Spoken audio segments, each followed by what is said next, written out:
Welcome to the Hawks Nest live stream show. My name is Brandon Kane. I welcome you on in as ever. 'Twas the night before Draftmas, and all through the NFL world, everyone was stirring, even the mice. We've got ourselves an exciting, fantastical type of time. That sort of place that us fans tend to dream about. You've made these Madden trades and the PFF trades on their mock simulator, but we get the real thing tomorrow. 2 first-round picks, 4 picks in the top 52, 10 picks overall to play with, house money. Schneider going wild with the highest selection that he's had in his 12 years to work with. Every bit of an endless array of options in front of our Seahawks right now, and certainly they have places to address. Certainly, there are a lot we need to get done within this draft, but not necessarily some outrageous need that cannot be filled or that they're going to have to necessarily stretch for in order to accommodate. It's an exciting time right now if you're a Seahawks fan. I don't know if I'm even going to be able to sleep tonight. It's just like when you're in that 7-year-old kid and you're wondering about all those presents. You're like, man, am I getting the PlayStation? Or should Mom just give me the bike this week? Just give me the bike? I mean, the bike's going to be cool, but PlayStation that would be unbelievable. Now, what are we going to get tomorrow? I don't know. Anything is possible. And there, as we've gone through all of these mocks and that I've done, there's all these different ways you can go with it. And what I wanted to do today, as we're preparing, is mainly want to just do kind of a pulse check with my fellow 12, see how everybody's feeling out there. Look over a few of maybe some of the rumors that we're hearing out there. Maybe look at a couple of mock drafts from some people within the industry that I kind of have a little bit of trust at this late of an hour for kind of sometimes different reasons. And we're going to take a look at those as well. But the 2 mocks I want to take a look at are going to be my mock. And this is after doing all of my prior 4. This would be the 5th one, technically 6, because I did the Dream Offseason mock as well. So let's say we're going to, on this mock, it's going to be my distilled down version of a dream scenario. I'm not going to try to posit for it in my mock, anything of what I think the Seahawks would do within it. I'm just going to present to you guys my mock that I've run. And like you, I've run an endless array of these through the simulator, but I did one here today where I just went, this is sort of the culmination of where I would like to be at and go at in the draft. And I would feel ecstatic with being able to walk out of this draft with this kind of haul in this kind of way. And then what I'm going to do on top of showing you guys my draft is I'm going to try to prove to be the great prognosticator. And what I mean by that is I'm going to try to crawl inside the head of John Schneider. And I'm going to get in there and I'm going to try to predict what he might try to do in this particular draft. The moves that he might try to make in my simulator that I've tried to kind of create around that thought process of, okay, I'm John. You know, how do I try to roll this? How do I try to make this go? This is all just for fun, of course. So we aren't going to take this too seriously. I know many are definitely at the end as far as wanting to hear any more about Jalen Carter and all that, but I think this is pertinent. Our community mock earlier this week was full on board with bringing Carter in. I've been a big proponent. I think right now, last I checked, we were the Vegas betting odds favorite to take him. So, you know, there's definitely more of a connection here than just sort of a casual one. Might it not happen tomorrow? It might not. And I think I speak for many of the Seahawks faithful in saying that if they don't go get Jalen Carter, there are a lot of really nice options, including this John Schneider mock that I'm going to present, that would make us all certainly perfectly happy. Maybe not to the height of heights, Jack to the nines kind of feeling that you'd get if you got Carter there, and all of the potential that brings, not just for the team, but for the rest of that draft if you started off like that. But let's start off with my mock. Let's look through this, and we're going to run this through and probably be a pretty quick show tonight because we're going to go in long, I know, over the next couple of days. But again, I just want to check in with you guys, see where your head's at, see what you guys are thinking.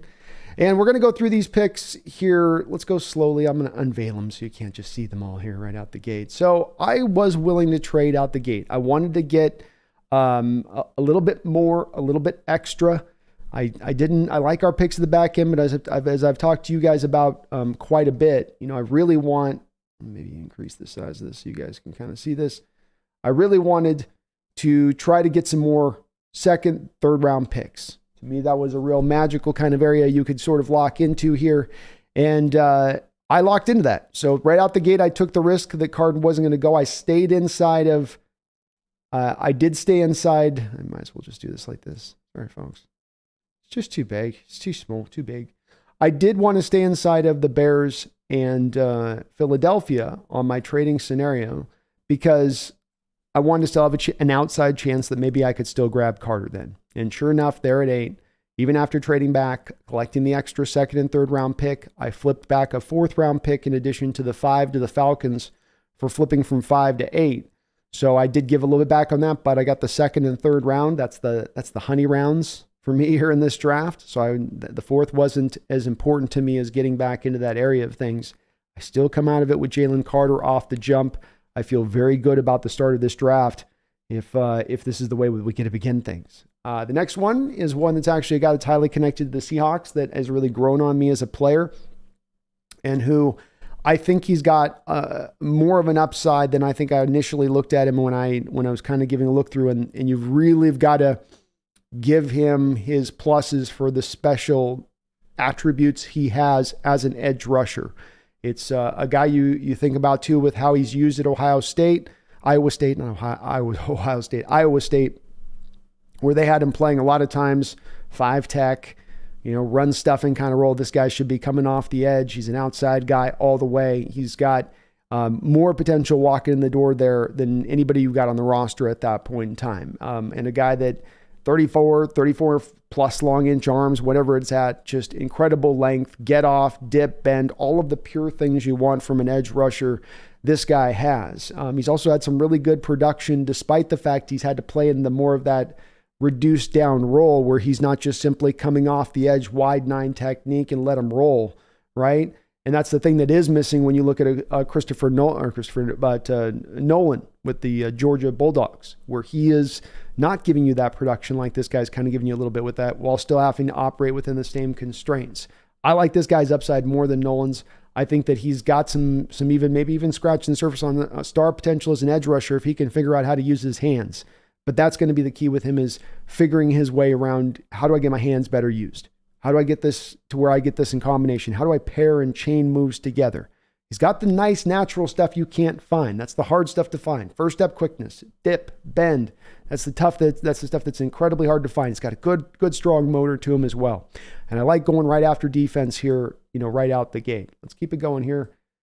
And I go with another trade at this point as well. So you saw that I was at 22 where I took Will McDonald. So I did that on the back of moving again from 20 to 22, picking up a 3rd rounder from the Ravens because they wanted to go up and get a guy. And so that was the last deal I made in this. I didn't do a lot of other trades, but I did a couple here.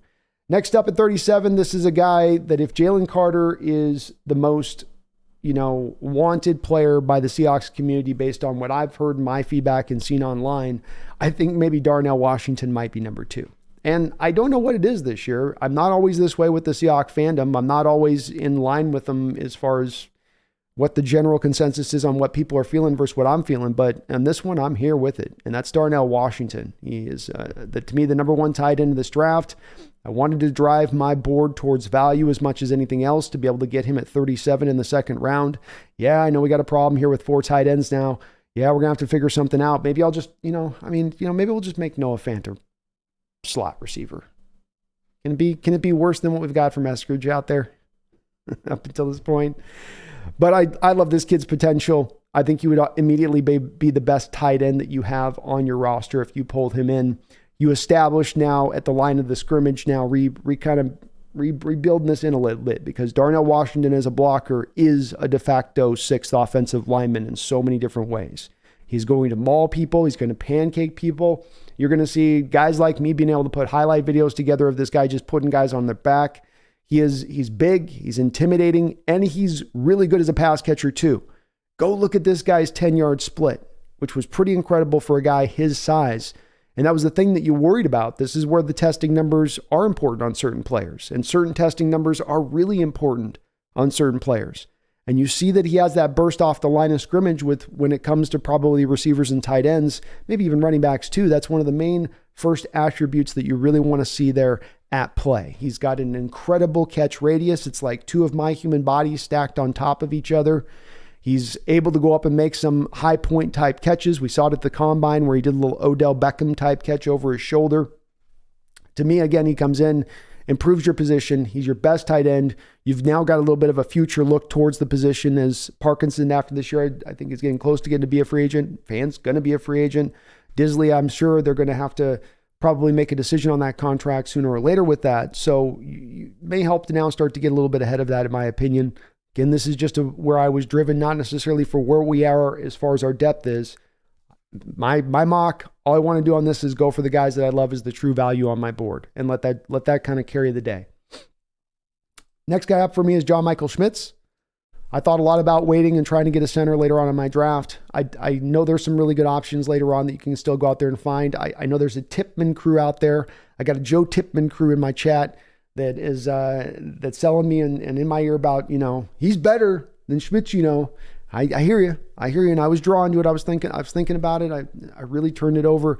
But at the end of the day, I want meat and potatoes. At the end of the day, I'm haunted by the memories of Creed Humphrey. I can't go there again. I can't do it. So I go back to the line. I keep building my lines of scrimmage here. John Michael Schmitz on the offense. 2 offense, 2 defense with the first 4 picks. Come back in the second round with one of the extra second rounders I picked up by trading back twice. I go for Keanu Benton, another defensive lineman. We've talked about him a lot. I'm going to now get to pair him up with Jalen Carter. So I'm starting to take care of that defensive line, in my opinion. Make a little bit of another trade here in round 2.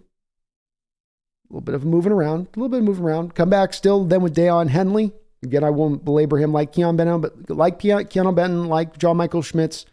We've talked about all 3 of these guys at length, so I won't return back over with them. You know why I want these guys. I think you pair Keanu Benton with Jalen Carter, and then you got Will McDonald on the outside. That is a hell of a way to start to rebuild up that defensive line through a draft. And now we got John Michael Schmitz on one side. Deion Henley's now your middle linebacker of the future. We've got some depth now. We can have Jordan Brooks take his time to come back from his injury. Devin Bush is no certain thing to start now. You get a good competition between those 2 guys right off the jump. We're taking steps, in my opinion, with my draft to immediately improve the defense and improve the defense into the future. And that's one thing this next pick is going to be in line with as well.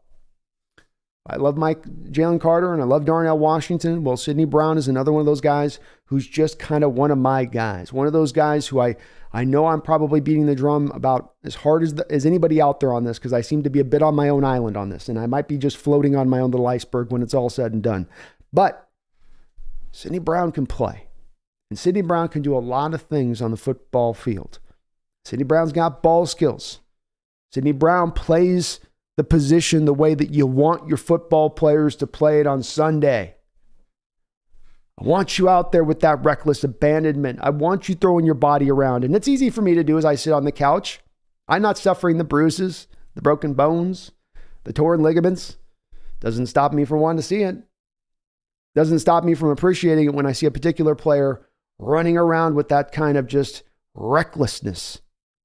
It's that, as I've called it, that Troy Polamalu energy that they bring to the table that you just don't see from all football players everywhere. That maybe that old school kind of approach to it. And he gives you that while also being a guy that can play slot, free, strong safety. As I said, ball skills. He can take it away, nose for the ball. Comes up, good player in the run game. Maybe missing a little bit of size, but I would argue he plays bigger than his size.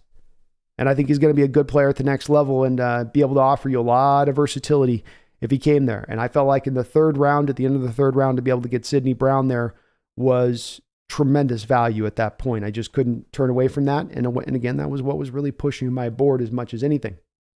5th round, I come back and get a running back, Israel Abanikanda, another guy that I've been big on for a very long period of time. That 4.26 40 that he ran on his pro day. That's not a guy just being fast on his clicker. He didn't go premature on the clicker. This kid is that fast on the football field. He doesn't mess around. He don't like dancing. He hates dancing.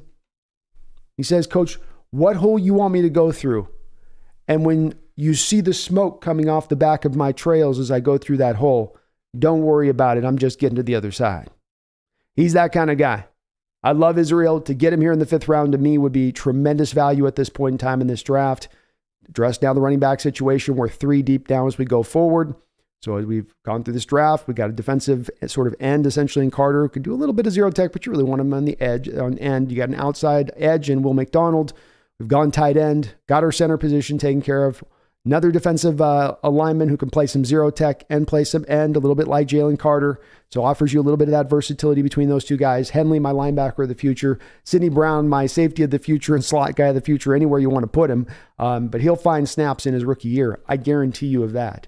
And then I've got my running back going now here in the 5th round. So let's keep it going. I come back and get Jared Clark out of Coastal Carolina then in the 6th round. And I take him because he gives me now an extra body down there that can be a pure zero tech. I think Cano can just do it a tiny bit. I think Jalen can do it just a tiny bit. Maybe Brian Monet comes back at some point. We'll see on that. But I think Jared Clark can come in and give you a couple snaps a game out of there and hold up pretty well. Pretty strong player. He's just learning the position. Former convert to being a defensive tackle. I think he was a former, I want to say it was a tight end or anything, something like that. So he's got some unique movement capabilities for a guy that does look pure 320 out there on a football field. Like him as a player, like that he brings some upside there in the 6th round. 7th round, I came back to Ronnie Bell out of Michigan. Had a torn ACL, not this last season, but the year prior. He was coming back this year, coming back off of that torn ACL. That might be what causes his value to slip a little bit in this draft. Put out pretty good game film last year, but maybe he wasn't at his top end explosiveness as it was 2 years ago. And that does cause him to drop just a little bit. But then I am able to come back at that point and get a wide receiver in this draft, at least somewhere to come in and give a little bit of depth to the crew there. Obviously, it's not one on the top end, which I know a lot of people are, and I've done some of these mocks, that's been probably one of the most requested things is, we'll go for the wide receiver at the top. Get that guy up there somewhere else that's a little bit more quality or value. And the issue I have with that is that if I draw my board towards value, if I'm going to suddenly, and I want that to be what carries my day, I just find myself leaving that mindset when I try to go for a receiver in the 2nd or 3rd round. And I think that it's maybe that there's one that does slip or fall into that right spot there.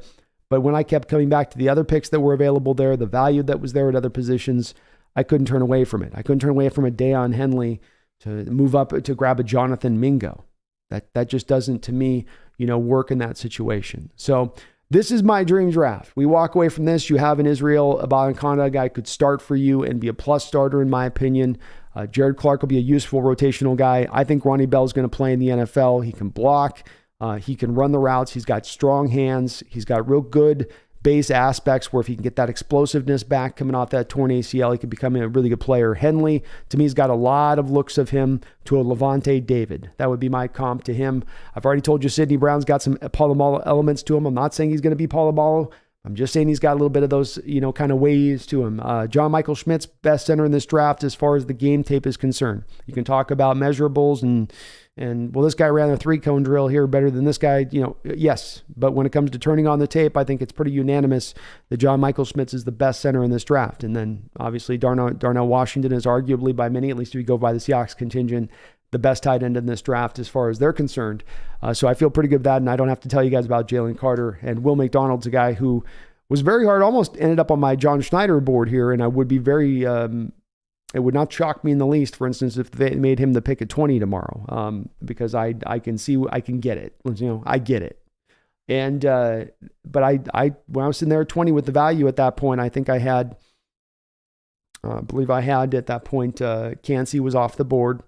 And then there was Brian Breesy there a little bit lower. I could have gone with as the other option, but I thought, man, I don't know. I kind of go more towards the Will McDonald there, and I can come back and address the defensive line later on. Could have done the same with the edge. So definitely a place I could have adjusted. Let's go over here and do the Schneider look here really quickly on this. And I'll give you guys kind of my view of what I decided Schneider was going to do. And he's going cray with it right off the jump. This ain't me, man. This is John. I gave you guys my mock. This is John doing this now. You can blame him. So John right out the jump says, you know what? I want me some draft capital. I want to move back in this draft. I want to move back and accumulate the draft capital, maybe save a little bit of money as well by doing so here a little bit so we can get outside that negative $3 million spot of things. And so let's pull ourselves down here off the 2 trades he makes. First, goes to the Falcons, right? 158. We got this one a little bit on mine a little bit, so we did it here again. We come away with also pick 44 and 75. We flip them back 151 and 154. They get up to 5 in addition to that. So one trade right there. Then we move back again from 8 to 13.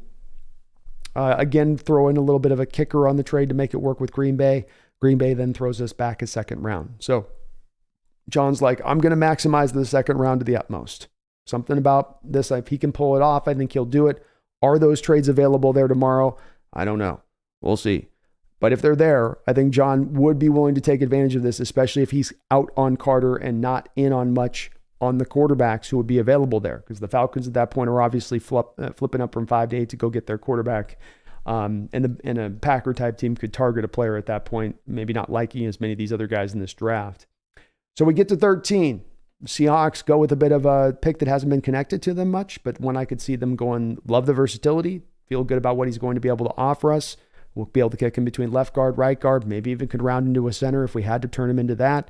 Gives them a good starting point. I think the value is pretty good at this point with Peter Skoronski by where the consensus basically is on him.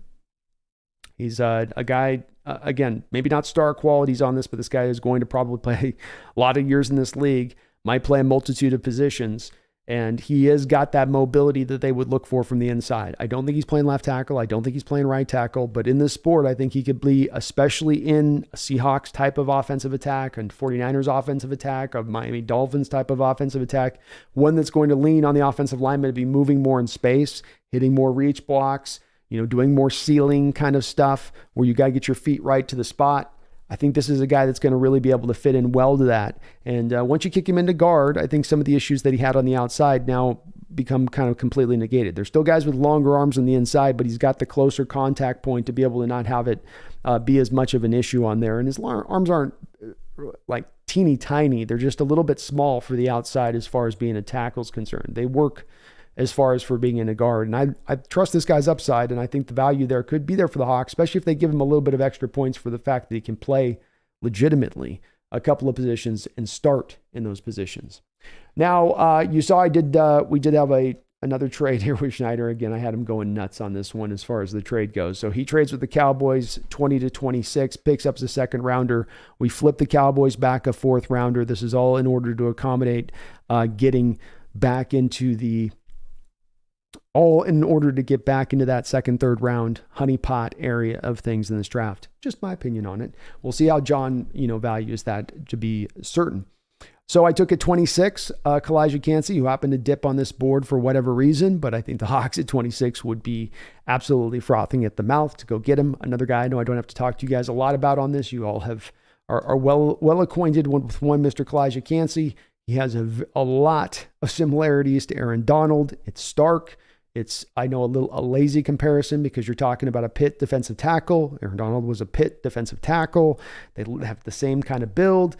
You go, come on, get more creative than this. But I'm telling you, when you watch the tape, you just watch the tape and you're watching him make the plays in the backfield and how he goes about what he does. It is all very, very Aaron Donald-esque. More so than any other defensive tackle that I've seen since Donald came out in that fashion of things.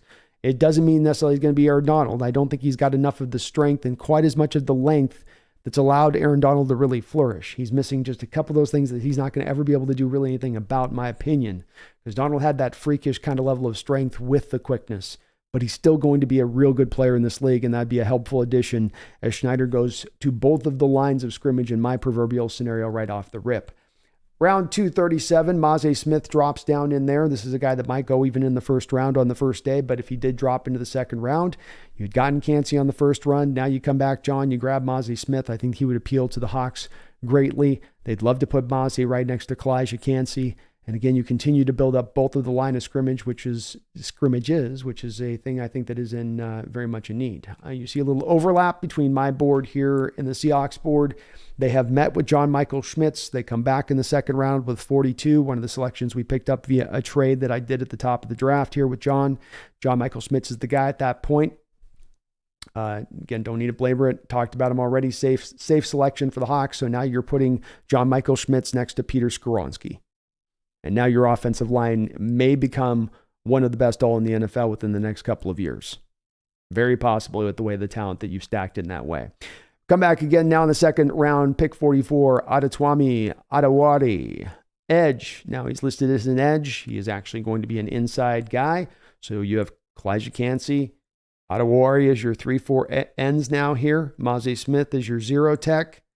those guys are operating like that. You got your offensive line with your right guard and your center position, and you've handled this kind of right off the jump of the draft, right off the start of the draft, so to speak, if you're John. I think I heard that they had met with him, but I'm not sure on that. This guy is like a 99th percentile athlete when you're talking about playing him, mainly inside, I think, more than playing him on the edge, but a guy with a little bit of fluidity along what you can do with him on the line of scrimmage, and a guy who's probably best football, a little bit like Keon White. These guys are kind of similar in that, where their best football is really ahead of them, I think, versus what they were asked to do on the college stage. Will McDonald's this way, Nolan's that way a bit. And more overlap here between my board and the Seahawks. Deion Henley, they've met with this guy, so there's already definitely some interest. I can definitely see why this pick makes a lot of sense for the Seahawks at this point. When you're at the spot about 52, Simpson's off the board, Campbell's off the board, Sanders is probably off the board. You're down to taking him, or there is going to be a bit of a drop-off in the next guy that you're going to be taking if you happen to pass there. That's why I call him the fearsome 4 there in the second round, because if you're able to get one of those guys in the third round, great value. But once you pass through those 4, in my opinion, you're going down to the next rung as far as the linebacker talent goes. Another guy that the Seahawks have been connected with and have met with, and a guy that I could completely understand who would appeal to them, is B.J. Ojulari in round 258 out of LSU. Very twitchy. He's got the size, build, length that they would look for in the position, that they have tended to like to look for in the position. He is not as refined as his brother was coming out and going to New York a couple of years ago, but he might have some more pure, twitchier elements than his brother did. He's still kind of figuring it out, but you bring him here as your 4th pass rusher, and the pressure is not necessarily on him to have to, figure that out day one. You can give him a little bit of time to round out, but he's got some very, very nice bend and get off to him. Like we talked about with Will McDonald, this is something that's very nice to find and have as a pass rusher, and it is also something that has been, historically speaking, something the Seahawks have tended to gravitate towards in edge rushers that they look for in the draft. Next up, we got Roschon Johnson, round 3, pick 75. I think this is going to be Coach Carroll tugging at the pant leg of John Schneider, saying, please, sir, give me my healthy Chris Carson. Please, sir. I would like a healthy Chris Carson in my backfield. And that's just what Roschon Johnson is. He is Chris Carson 2.0. I watched the tape, and it's just so weird because he's got certain ways that he breaks tackles, and his running style and just the want and will to dish out violence is very reminiscent of Chris Carson. You're getting here the most probably, I guess maybe pure just violent back in this draft, or just the meanest. He's just mean. He's that way, but he's a fun player. I think he's really gone up the boards here because he starts out in the process, people thinking he's a 5th, 6th round kind of guy playing, but besides behind Bijan Robinson. But let's face it, every 99% of the running backs in college football last year would have been backing up Bijan Robinson. It doesn't say anything about you being worse as a running back because you weren't able to overtake that guy, the generational like talent back, depending on who you ask. And when you look at him statistically speaking, I believe he was only 0.1 yard behind Bijan Robinson in his yards per attempt. He also gives the Seahawks now a short yardage hammer type back, which I like. Everybody likes short yardage hammer backs. And I can see why the Seahawks would gravitate towards him in the third round. Let me screen right here.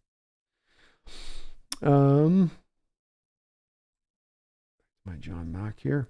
So next up, I got Tyler Scott, round 383. This would be a value pick for me with John. I think with Tyler, he's going to see some things in him that he likes that maybe reminiscent to him a little bit of Dougie B back in the day.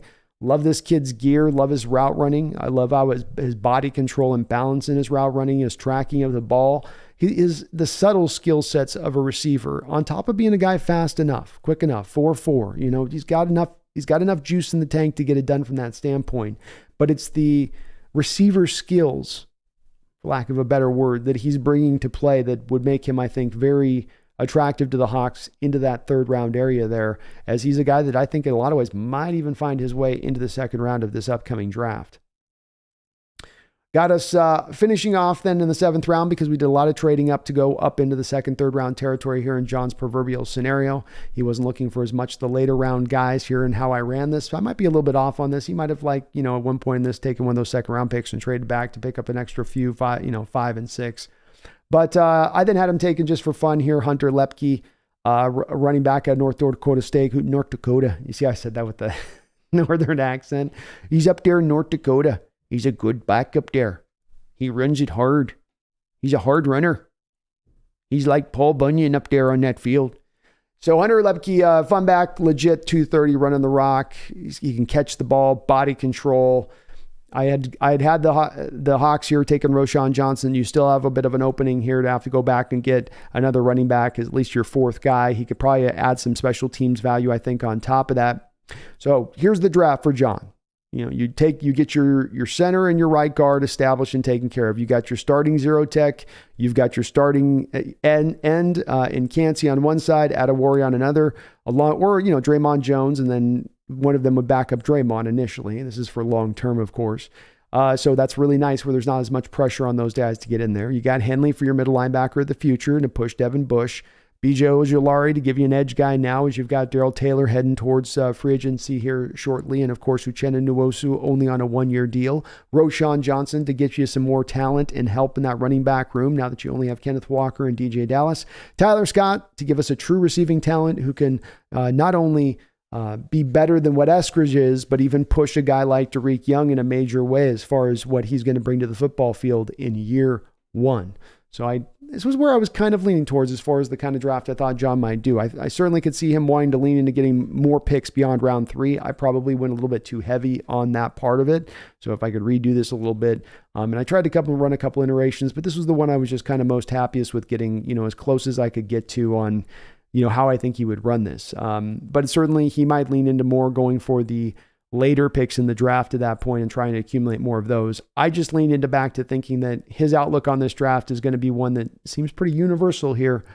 It's not the strongest of draft in recent years, and beyond not being a strong draft, it's a pretty weak one. Bottom line, it's the reality of the situation is this one's just not a draft that's going to knock anybody's socks off. And so this impacts it all the way through. It impacts it in tier 1. It impacts it through the tier 2, tier 3 range. But then it really does impact it in the back end of the draft, where the talent you're looking at then is guys that are not simply now, back into the roster players. You're talking about camp fodder in many ways. And if John saw it in that same kind of value way, maybe he'd be dipping in that direction a little bit as well. Though I don't see them, only picking, no times between the end of round 3 and round 7. All that being said, they obviously had some more accommodations there at the top with a couple of picks in round 3 and some multiple selections there in round 2. But they would have addressed the defensive line, the offensive line in both of my scenarios. It's picks that will help towards the future if John did this.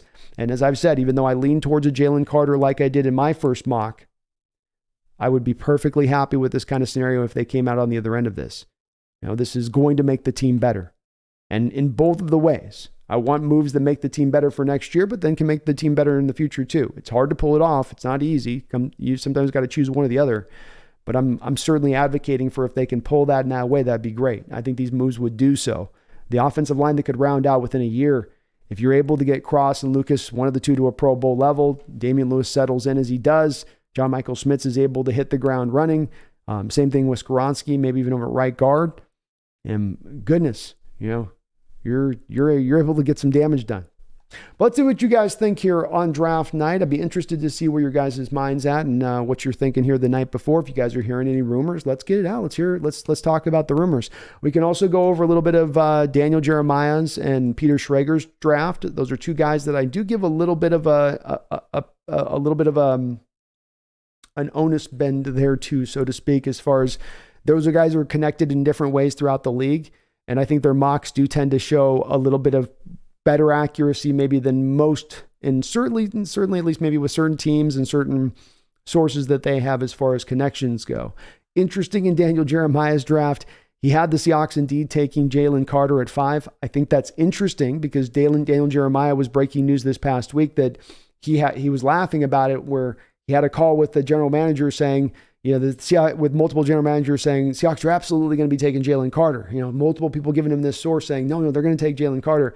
And then he was getting sources on the other side, not a couple hours later, that were telling him there's absolutely no way that the Seahawks take Jalen Carter.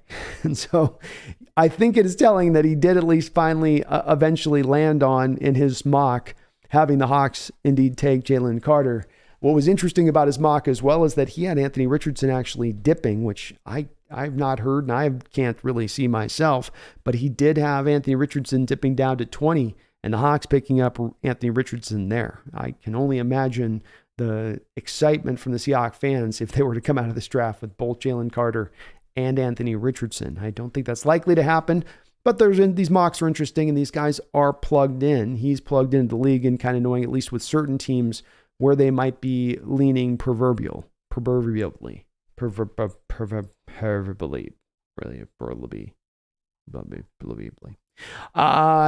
And then we've got in Peter Schrager's draft, he had the Hawks taking Anthony Richardson at 20, just pure, which was interesting. Let's see what he was doing here.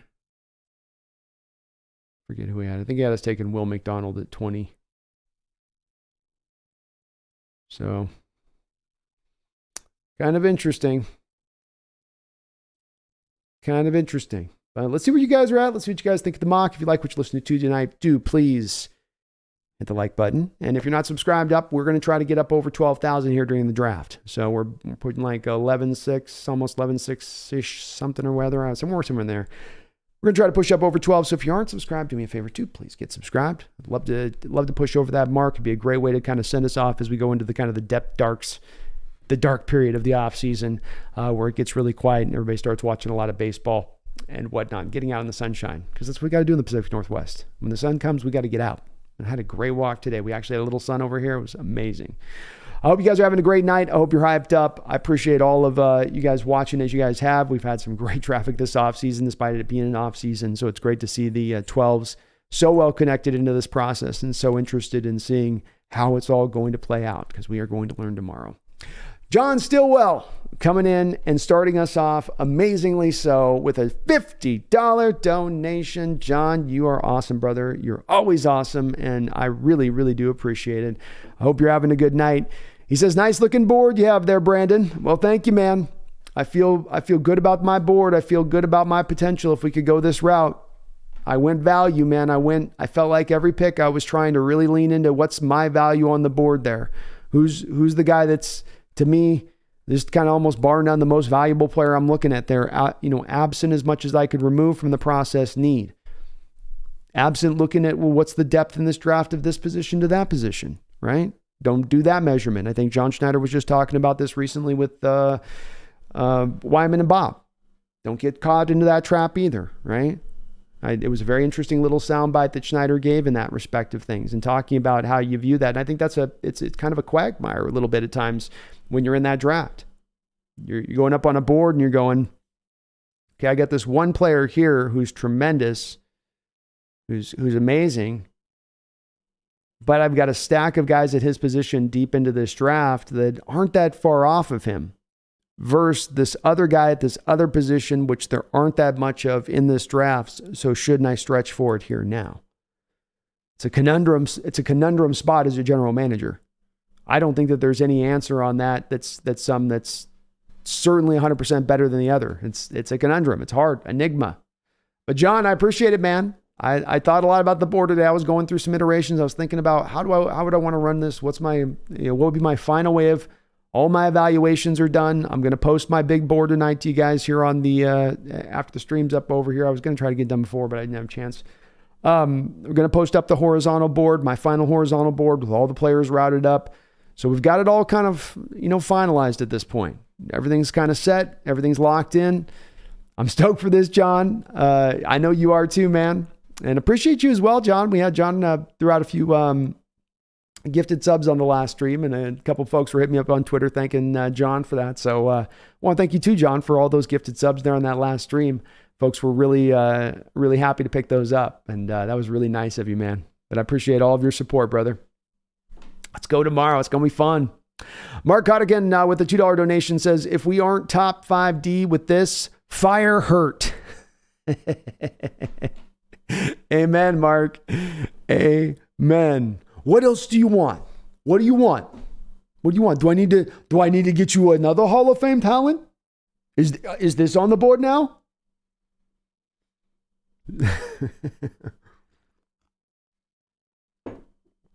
Carol over there, you're like, I've given you everything. I've given you everything. Come on, good. Come on. Thanks, Mark, though. $2 dono. And Power Code with a $5 donation says, I'm so excited for this draft. Don't think I'll be able to sleep tonight. I've already made my peace with the fact I'm not sleeping tonight. Gonna work on some things in the background. I know. It's gonna be one of those nights where it's just gonna be pure exhaustion, face forward into the bed, right? You wake up awkwardly the next morning, your nose is turned sideways. There's some heavy depths of drool that's gone out the side there over onto the blanket. It's bad. It's bad. But that's the excitement, man. It is like, for me, I reference it all the time, like Christmas, and it is indeed for me Christmas in Power Code. And especially, it's already naturally that. When we were picking 26, it was Christmas for me. How do you think this must be for me now at 5 and 20 and 2 second rounders, 10 picks in the draft? And this might as well just be like double Christmas. You know, we go through all the gifts once, right? Everybody goes in, eats a little bit of chocolate, and they're like, okay, let's go open the gifts again. We already opened the gifts, though. I know. We've got more. We got double the amount, actually. Double the amount? It's childlike, man, but I'm telling you, it feels like that to me. It does feel like that to me, man. So I'd love to hear you. I'm not alone on that Empower Code. I'm going to drift out there on my own on that one. Kirk Stemmer, thank you for the $2 donation. There's thoughts on the Seahawks going back to the 4-3. It certainly would be something that I would advocate for them doing. And I think this is going to be a kind of an expansive response to get there on this one. But number one, there is certainly something to be said for the fact that the Fangio defensive style is not taking off everywhere. It is not something that seems to be just this equivalent to the West Coast offense that every defense is now suddenly going to slide back into the Fangio cover 2 shell. Let's discuss that at first, because there's a lot of failure points last year. Now, some of those failure points came in because teams kind of screwed the pooch as far as getting the right personnel to match the scheme, us included in that. But that still remains a reality. You also then have the fact you lose Sean Desai, who is your coverage guru, and you can laugh at me about that, but Clint Hurt told you this himself. You can still go and find the soundbite of him in training camp, mic'd up by SeattleSeahawks.com, Seattle Seahawks page, not caught up in like a hot mic or something. They're just out there filming him talking to Al Woods and Quentin Jefferson, and he's explaining Sean Desai's presence on the team and why he's being brought in. And it's because his expertise is in the secondary, and my expertise is in the defensive line, and know what you know and know what you don't know. I believe that's almost verbatim his quote to them in that moment. And so that doesn't change with now Desai leaving, and you don't have a guy that's just a fruitful guy sitting on your staff ready to take that mark over if you need to. Meanwhile, you have an old defense that everybody in the building understands mightily well how to run. A defense in a 4-3 situation, by the way, that did have success last year throughout the league. Not by and large, but at I'd say a better rate than the 3-4. And because also the 3-4 defense is so proliferated in the league, going back to a 4-3 now gives you an easier menu to go and find players now to go and to build back your roster up. So you go check with it a little bit. Versus staying with a 3-4 and having to stretch hard to find the right players to fit the scheme, and then trying to get Carroll into running complex design coverages when he's never done that. It's a little bit of, it may be the right situation on paper to make that transition to something like that, but in reality, it's not as functional to do so. And when you do come down to the failures of the 4-3 defense recently, it not being elite anymore, Yeah, that you don't have the secondary of the Legion of Boom days, but where really the failures come in from the 4-3 defense in recent history in Seattle comes from the stance that you didn't do enough to address the defensive line. Every other year, you're just doing this like bare minimum stuff. And to make this particular defense work in that way, you can't run that way. You've got to have a stacked deck on that defensive line, frontline starters and rotational depth, because you're not blitzing. You're not being complex. You're not going to fool your opponent. So you just need to now outplay your opponent purely. Kirk Stemmer, I think they should. I don't know that they are in this. I think more of what like Sherman was talking about, it seems like, and reading more into this, appears to be more connected to simply just coverages and going back to, I guess, maybe more simplified coverages, which again makes sense if that's going to just purely be the case, because that was Desai's main addition to the crew, was he was going to be the guy to help you round things out in the secondary and run those complexities. Thank you though, Kirk. Appreciate you. I'm definitely in favor of it if they do. We'll see if they are, though. We haven't gotten confirmation yet finally that they are fully going to do that. CJ Kurzman with a $5 donation. Appreciate you guys. Very kind of y'all tonight. Thank you so much. It says, Brandon, is Richardson at 5 and Cansey at 20 a solid first round in your opinion? I would be thrilled with that. Take a risk at AR for the future. Thanks, man. Thank you, CJ. You're awesome for the dono. And yes, I would be okay with 5 and 20 at that point with Richardson and Cansey.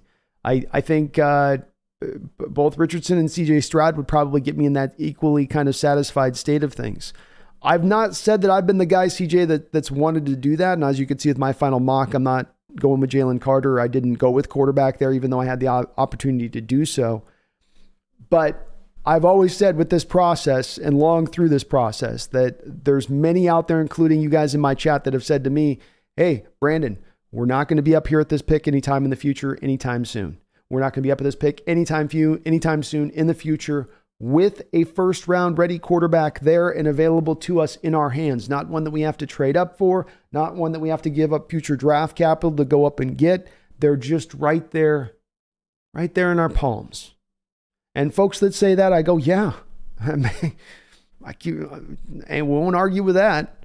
It's sound and reasonable logic. I can't get all the way on their board where I go, I want to do that.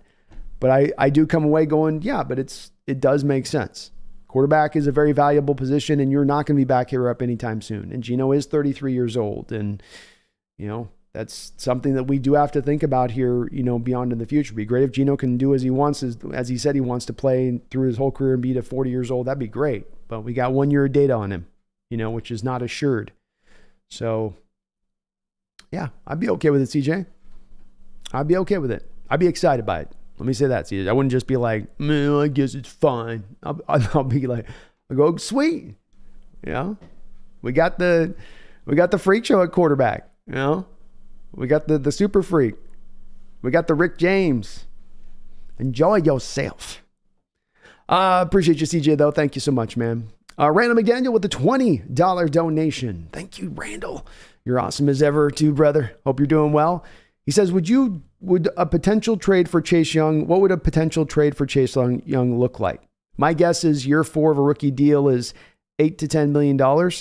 If we addressed pass rush that way, drafting a quarterback at 5 would be easier to stomach for Randy.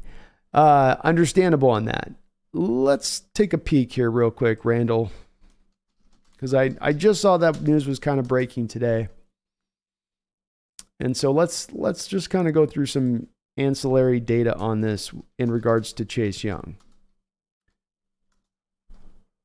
So first off, Chase Young, 3 years in this league, plays first year in 2020, 15 games, selected to the Pro Bowl, 7.5 sacks. Crazy got selected to the Pro Bowl with 7.5 sacks. He must have been an alternate. 7.5 sacks, 44 tackles, 12 quarterback hits, 4 forced fumbles, 4 passes defensed, 1 touchdown. Defensive Rookie of the Year. Good first year, 2021. 9 games played. 2 passes defensed, 2 forced fumbles, 1.5 sacks. 3 games last year, 2 games started. No sacks, 5 tackles, 1 quarterback hit. I would have to really see Randall where his medicals are. If his medicals are now to the point of being crystal clear that there's no worry in this deal at all by you having to take on a more than what you would take on normal risk with him as far as his knee at this point, because it took a long period of time for him to come back after his ACL, it felt like. I mean, all last year, pretty much a whole nother year to come back from it. And you're just about now due to have to pay him if he goes out there and has a great year. Excuse me. I wouldn't be throwing more than a 3rd round pick at them at this point for Chase Young. I mean, and even that might be a bit much at this point. But if his medicals were clean, knowing he's trying to now go into a year where he's going to try to make his contract, I guess I might give that a bit of a try. But I'm dissuaded by the fact that it just seems like something might be really wrong with that knee there, Randall, especially with them not willing to pick up. Now, I will say that the Washington Commanders have to make a little bit of a choice there on that line, because they just made the signing of Daron Payne. They got Allen there that they're going to want to sign him to a contract. And now it comes down to between Chase Young and Montez Sweat, who gets the contract, because you're not paying 4 guys on that line. So when you come down to, well, here's the one guy who's been super injured and is barely going to be on the field versus the other guy who's been pretty reasonably productive for us, maybe they're kind of making their pick with that, which then doesn't necessarily mean it's about Young's knee being jacked up and him being a shell of himself of what he formerly was. Just them saying, look, he might become something great, but even if he does, we're not going to want to have to then pay him off the 1 year. I could see it. So yeah, if you could flip it for a 3rd, Randall, I'd be okay with that. But I would think, much like I've said to Randall about if we tried to move Darrell Taylor or if we tried to move Noah Fant in a trade via the tight end, it's very hard to get maximum returns as a team if you're going to move a guy in a positional group that's very deep in a particular draft. And edge rush might be the most deepest position in this entire draft. So the Commanders trying to get that top end value for Young, that's going to be a stretch for them. And if you can snag him and pull him out for pennies on the dollar, sign me up, Randall. Certainly if I got that in the 3rd round off the jump, where first started off with Chase Young, 3rd round. But I have a feeling they're going to want more, and I have a feeling some team will probably throw them like a 2nd round pick for him. Like a team like the Niners would come in and be like, well, we'll throw you a 2nd. I wouldn't want to do a 2nd for Chase right now, though, man. I can't do that. Thank you, though, Randall, for the $20 donation. And yeah, it's taking a quarterback at 5 is kind of a stomach thing. Like I was saying there with CJ, it's like I'm willing to do it. I get that I got to do it. It's like when my mom back in the day at dinner would serve those Brussels sprouts or vegetables that don't taste good, but they've got they're super packed with nutrients. Oh, are they ever packed with those nutrients? That'd be a little bit like if we took a quarterback. Like, I get it. It's healthy. I get it. But still got to stomach it down. Still got to hard gulp that one a little bit. Appreciate you though, Randall. Thank you for the $20 dono, man. Hope you're doing well out there tonight. The baby's doing well. Kevin Mullen with a $2 donation. Appreciate you too, Kevin. It's good to see you in the house. Says Brandon, there's never a final mock. Go Hawks. Well, maybe I'll have to work one final way tomorrow. We start hearing some trades or something wild happens. Maybe I'll have to kind of flex one in. I am going to do a final NFL 2-round mock I will publish just before the draft. We'll kind of look through that. And I'm waiting to hear what the last rumors are going to be or where the last trades are going to go before I start to kind of unveil and get into that one a bit. But you're right. The hustle never ends, man. The grind never ends. You just run out of steam. That's what happens. Oh, man. Aaron Donald, how's it going? Good to see you in the chat. Furlack, hello. Says, I'm excited for the start to the draft tomorrow. I'm excited too, Furlack. I'm so in, man. I'm so in on tomorrow. I cannot wait. Carl Nerney in the house. What's up, brother? How are you doing? It's good to see you in there. You liking the mic, Carl? Got that new mic. Nicholas Duden, love the Seahawks Sonic shirt. I've said, we've already decided, Nicholas. The chat had spoken on this. I forget who brought it up. I give you credit at some point if I can remember it. We're going to go with the Control Tower. That's going to be the name for the Sonics channel if they ever do come back. But the NBA's got to jump first before I do that. They got to show this city the love again. They took our love, and they need to return that now. Okay? Now it needs to come back. Mark Rappercorn, how you doing, man? It's good to see you in the chat. Hope you're doing well.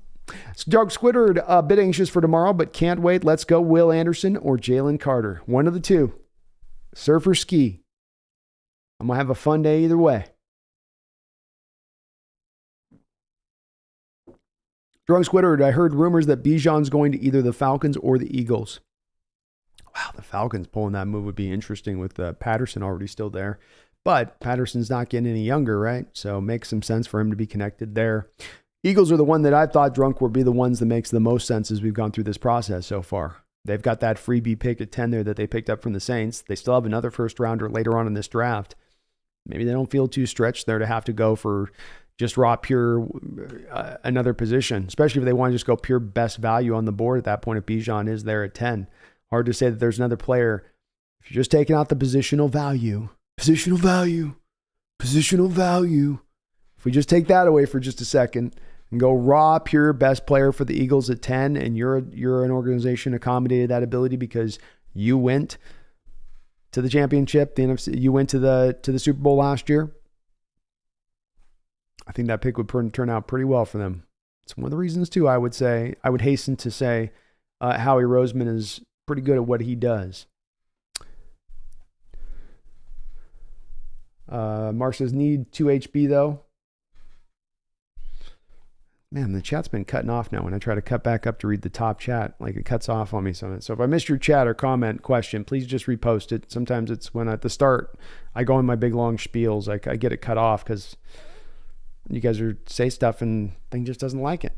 It says I can only hold so many words. Brian says, so people still want a tight end for a team that doesn't use them on offense and was the worst run D ever last year. Lord help us. I want a tight end. You mean Darnell? He would help us in the run game, though.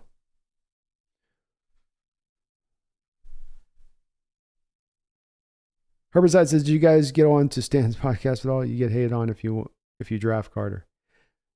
Rob's definitely not in on Carter. He is definitely.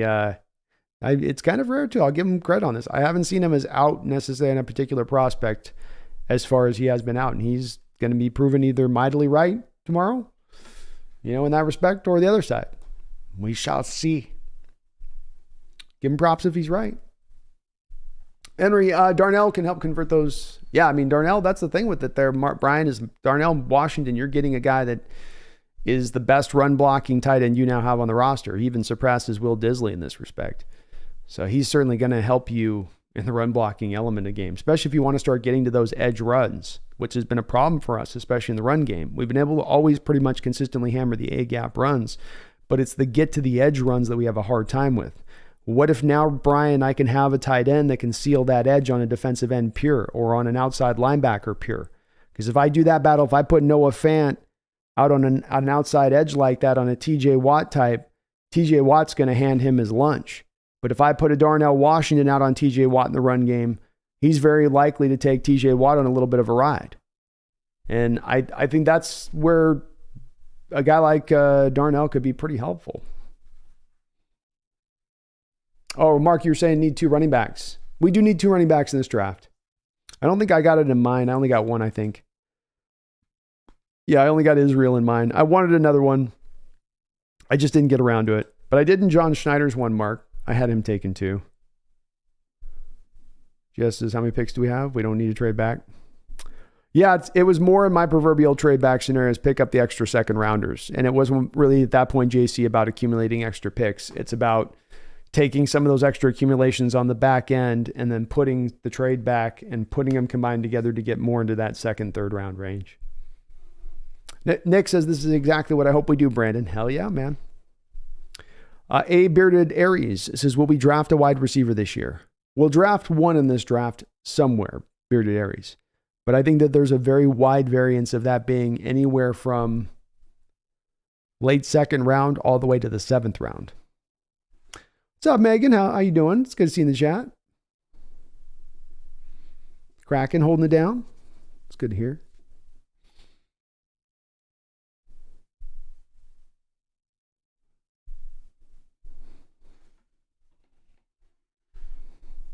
Seattle 808 says, I told my wife tomorrow revolves around the draft. Our 6-month-old is just going to have to understand. You're just going to have to realize it's better she gets that nature of your reality now. Okay. You got to set that standard in place. So it's not a shock to her every year. You know, where'd daddy go? Daddy's lost to us right now. He's in the draft universe. Was he going to come back?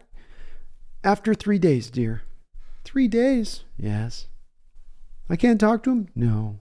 What if I do? You don't want to do that.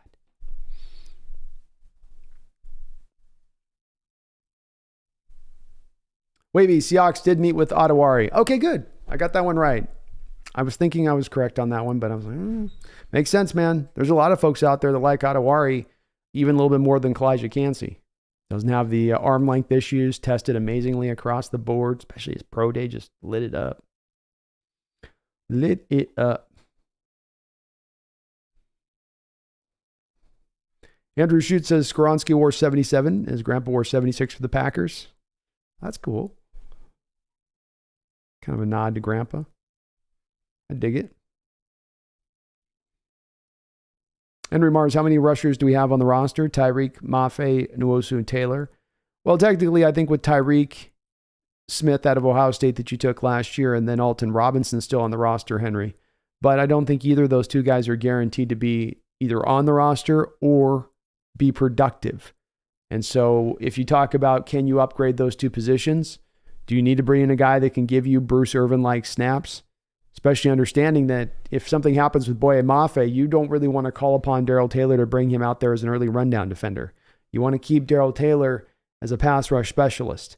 Put him out there as an early rundown defender, and he's going to have some issues. So you do have to kind of build a little bit more up when you consider the strengths and weaknesses of that unit. Avon Fisher says 3 first-round trades is likely to never happen, laughing out loud. It might not, Avon. I think the potential for this year that could change that is that you're starting up at 5. You know, when you're flipping out of like 20 or 26 and moving back, yeah, there's only so many trades that you can make. But if you're talking about making one trade on a small leap back and then being able to make a second leap trade there and then moving off on the trade from 20 to 26, if there's a team that wants to move up, this thing that stood out to me that in that scenario, Avon, is that you could have a team at that point looking at the Hawks at 20, and the scenario that really plays out in a lot of the mocks that I look at here is it's a high value wide receiver then that you have an option, maybe even the number 1 wide receiver in the draft looking at you at 20 there, which could be the cause to cause a team to cause them to want to jump up and make that trade. So it might not be possible that it does pull off to that great of a degree, maybe not.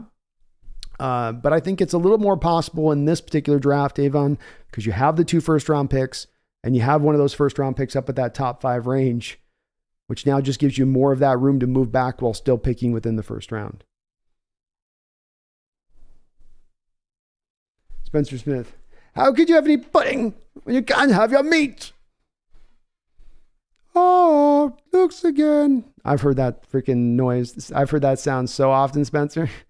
I've listened to that album so many times. Oh, looks again. Nick says, I like Roschon, but I think we can get him in the 4th round. It'll be interesting, Nick, with that. I think he's going to go 3rd when it's said. His values really jumped up the boards, but maybe. It's a deep running back draft. It's possible. Jason Tudor says, love me some Lupke, but no way he lasts that long. Maybe not. Maybe not. Henry says, too many trades by Brandon. Who do you pick at 5 and 20? The Dakotan Destroyer. That's pretty good. Henry Mars, what are our chances of getting Darnell Washington? Would you take him at 20? I'd be willing to take him at 20, Henry. I don't think the team would take him at 20. And they'd have to probably decide on something with Noah Fant shortly after if they took him that high. But for my money, the value is there in taking him at 20.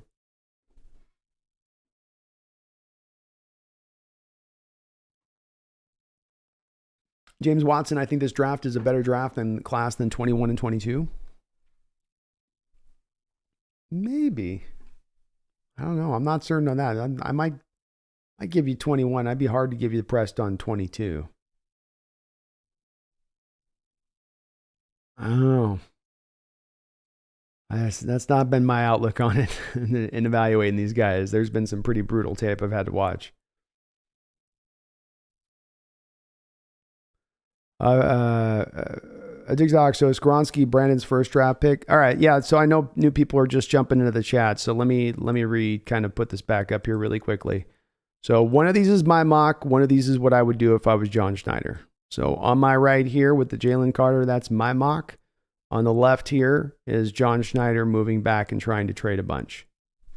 I moved twice in my mock. I moved from 5 to 8. I moved from 20 to 22. And in John's mock, I had him moving down quite a bit as well. I'm predicting a little bit there and him doing that in this scenario. He might not do any of that, but it does seem in line with what John's done in the past, right? He has shown a willingness to move back quite a considerable amount in first rounds when you go through our history. But I'll keep those up so you guys can kind of see them. I know new people just popping in. And do me a favor, folks, if you do like what you're listening to, hit that like button for me. St. Lyrics says, I saw on NFL Network today that they were covering the Seahawks, and they said the Seahawks had a great visit with Jalen Carter. Yes. Good job, Jalen. That's a way, man. Let's turn this around now. Get up here to the Pacific Northwest. We'll take care of you. Bobby will take you under his big feathered wing. Okay? Bobby on one side. Quandre down at your knees.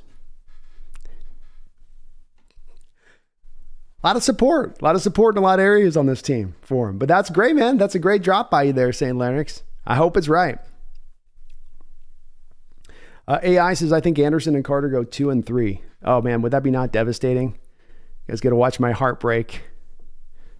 Watch my heart break. It's good. It's possible, though. Who knows what's going to happen in tomorrow's draft at this point. It's the most wild draft I've seen in a considerable amount of time. Who knows what's going to go on?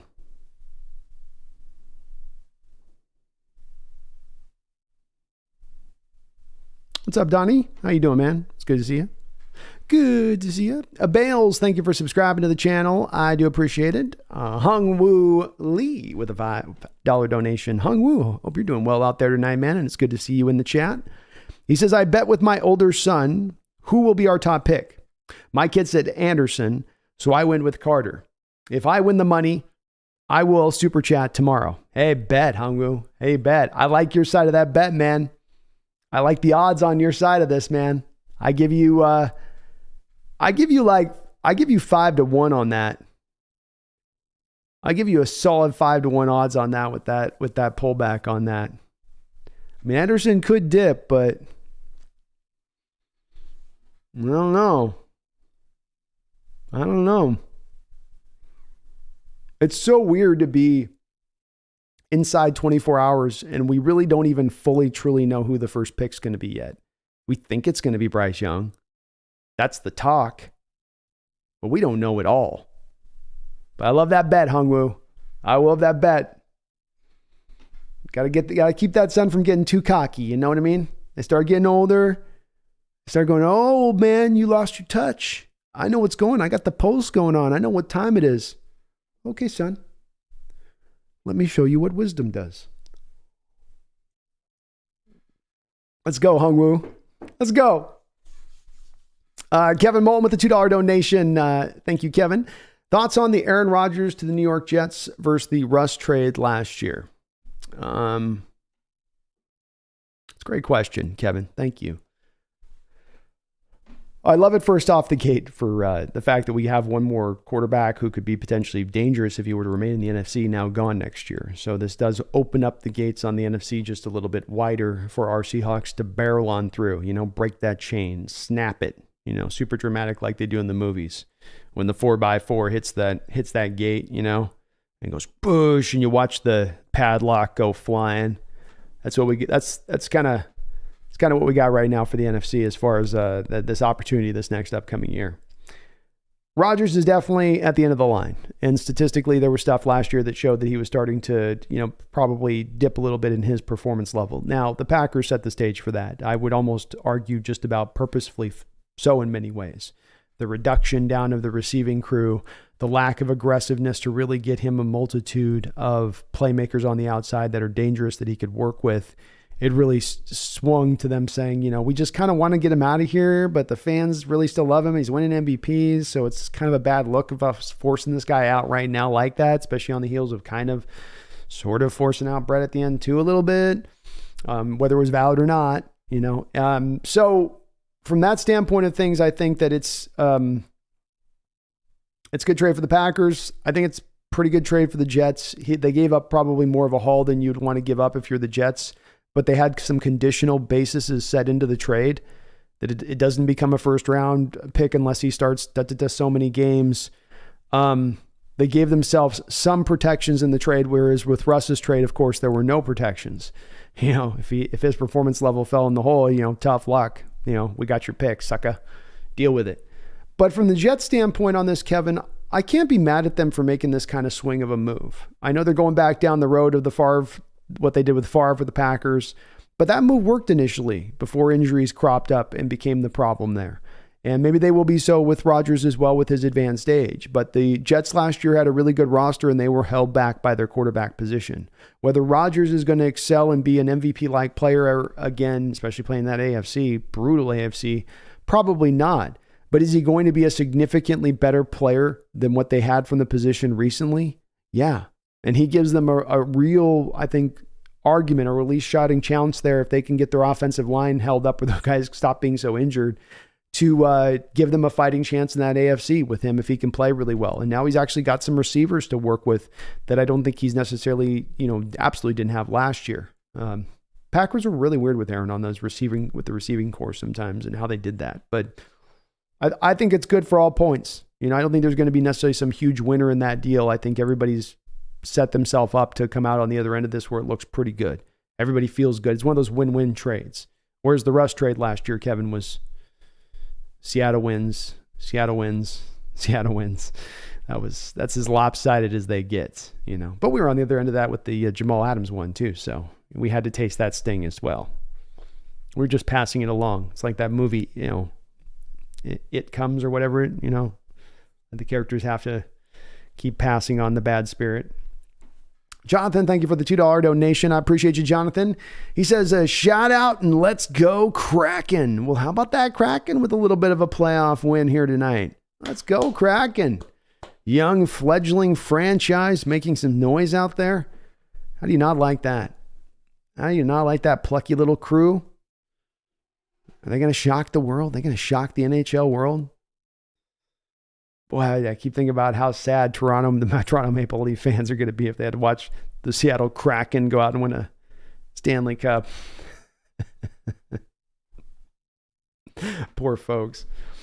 Ski Nation, thank you for the $5 donation as well. He says, please, for the love of God, do not trade down. Just pick high in the draft for once. Roll out the red carpet for Carter. Go Hawks. Hey, go Hawks, Ski Nation. And I'm okay if they don't trade back. I trade back a little bit to get a little bit more capital, but it's not the end all be all in this draft. As you know, with me, Ski Nation, we're in alignment. My kind of end all be all to start off in this draft, the guy that I've got my eye upon as far as this is the guy that pushes this forward. And I know that there's a lot of good players in this draft. This isn't just being obsessed with one player, but it's the start of how you kick this draft off. And Jalen Carter would be a fantastic way to begin things. To start off 9 picks, you start right from that point. Because you have 10 picks, Ski Nation, you don't have to move back. You absolutely don't. So it's not a prerequisite, that's for sure. And if they just sit down and just take their picks and grab their guys, we saw them do this last year where they were trying, when we got the article from Boiling at Seahawks.com, where they were trying to make those moves and working the phone lines to both move back and move up with the 9th pick and then to do so again to come back up out of the second round to get Linderbaum, the center. They didn't necessarily pull the trigger onto it. So I think that the one thing I'll say with this Ski Nation is John showed you last year, he's not just being Trader John where he's moving back for the sake of moving back. If he does do any kind of movement, it's going to be for the sake of really truly the benefit of the team really being kind of getting over in that, where they are winning that trade, where that's not just a win-win for both teams, where you're going, oh, wow, we got that. This team must have really been desperate to come up and get this guy. But having those 10 picks means Ski Nation, he isn't as drawn as much necessarily to accumulate more of those total selections. All I was trying to do in my scenario, Ski, was rather than accumulating more picks at the back end, taking these picks and comboing them together, packaging them together to get yourself more second rounders, more second and third rounders, which is where I just think in this particular draft, that's really where more of the strength lies. And I don't trust as much the tier 1 guys in this draft. But hey, bottom line, Ski, go with Carter all day, every day, all day, every day. He's my mock 5.0. This is who I'm going with. This is who you guys went with in the community. We got Bob Condotta, I think, today putting out there that Carroll has just had his imagination tickled a little bit by Jalen Carter and the thought of adding him to this defense. He's reportedly, now we're hearing, maybe had a great visit with the team. He has visited with the team. We're this close. We're this close to Carter. But we'll see. We'll see.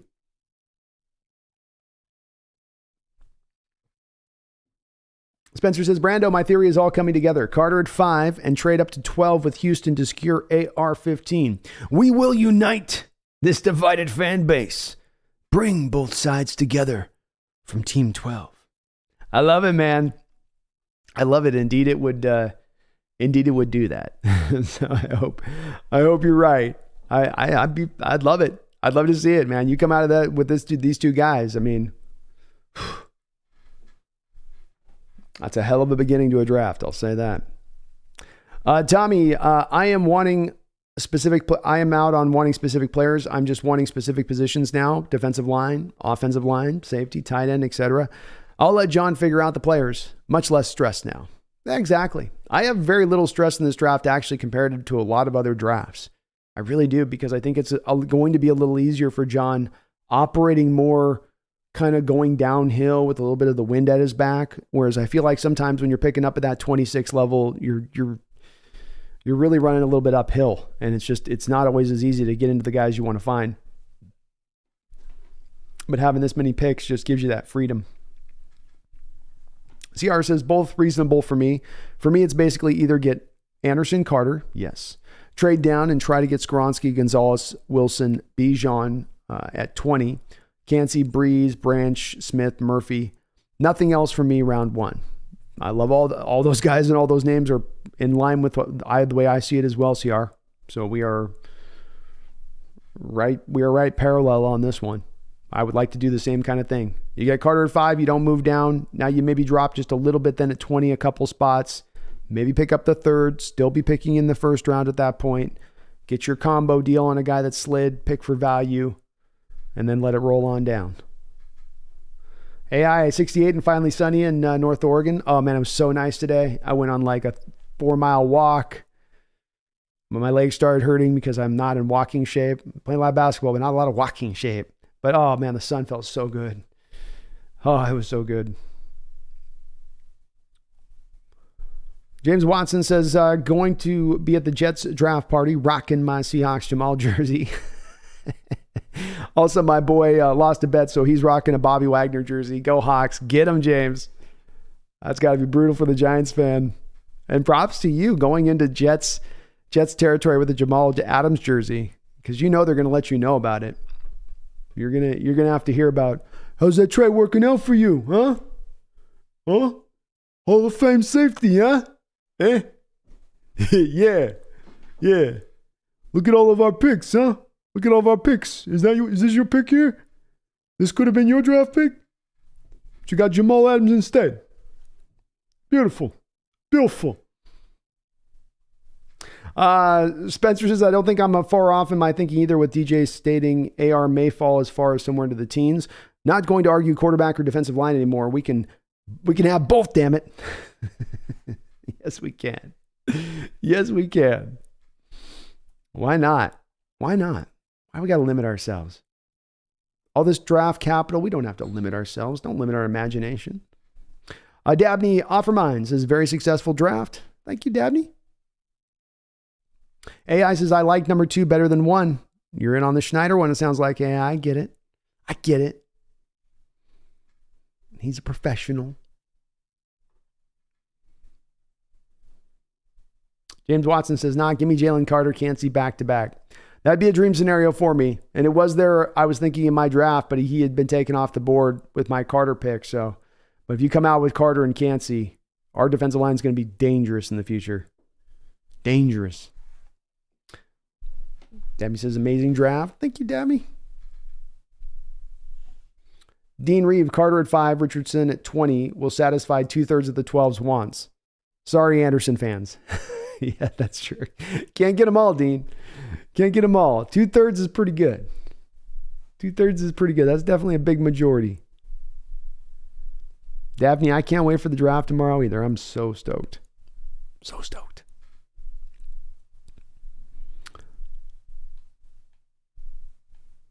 Bacardiac with a $5 donation. Appreciate you, Bacardiac, and I hope you are having a good night. So, are we all in agreement quarterback Anthony Richardson is just a smokescreen? He has a lot of needs he needs to work on, plus his reads are very slow. Not sure if I think that's where the chat feels on this one, Bacardiac. I think that there is definitely, even if you had no interest in Anthony Richardson or any of these quarterbacks in this draft, with the selfies and the visits and everything that they've done, even if you didn't like any of the four of them, you still would want to make it look like you're completely in love with all of them. So whether it's true or whether it's inaccurate at this point, I think is a 50-50 like guess in many ways, in the way I look at it.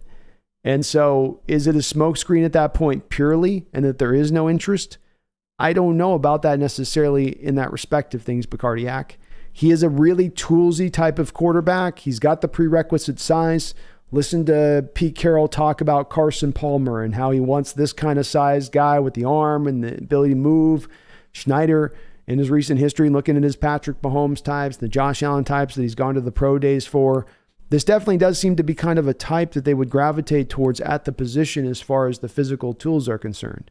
Now, does he need to get better and like you say, go through his reads a little bit faster and get a lot of the other aspects to his game cleaned up? He does. But he does also, Bacardiac, if we look at him and put him up with these other three guys that he's there with, Levis, Bryce Young, CJ Stroud, these are all guys that have had multiple years in starting at the quarterback position. Anthony Richardson's had a total of 13 starts at the college level. So is there an explanation then for some of the roughness that he has in his game that might take some time to develop? Yes, it is. A lot of quarterbacks after 13 starts aren't going to look as good as they're going to look after 26 starts. You know, and especially when it comes to more of the subtleties of the position, like going through your reads, pre-snap progression, handling the blitz, those kind of things. But from a skill set standpoint, Bacardiac, he's got as high an upside as any quarterback in this draft. And I think that's something that could end up appealing to this team. But hard to say which it is, man. I wish I could give you a certain response on which way I thought it was. I don't know. It literally could just be pure smoke.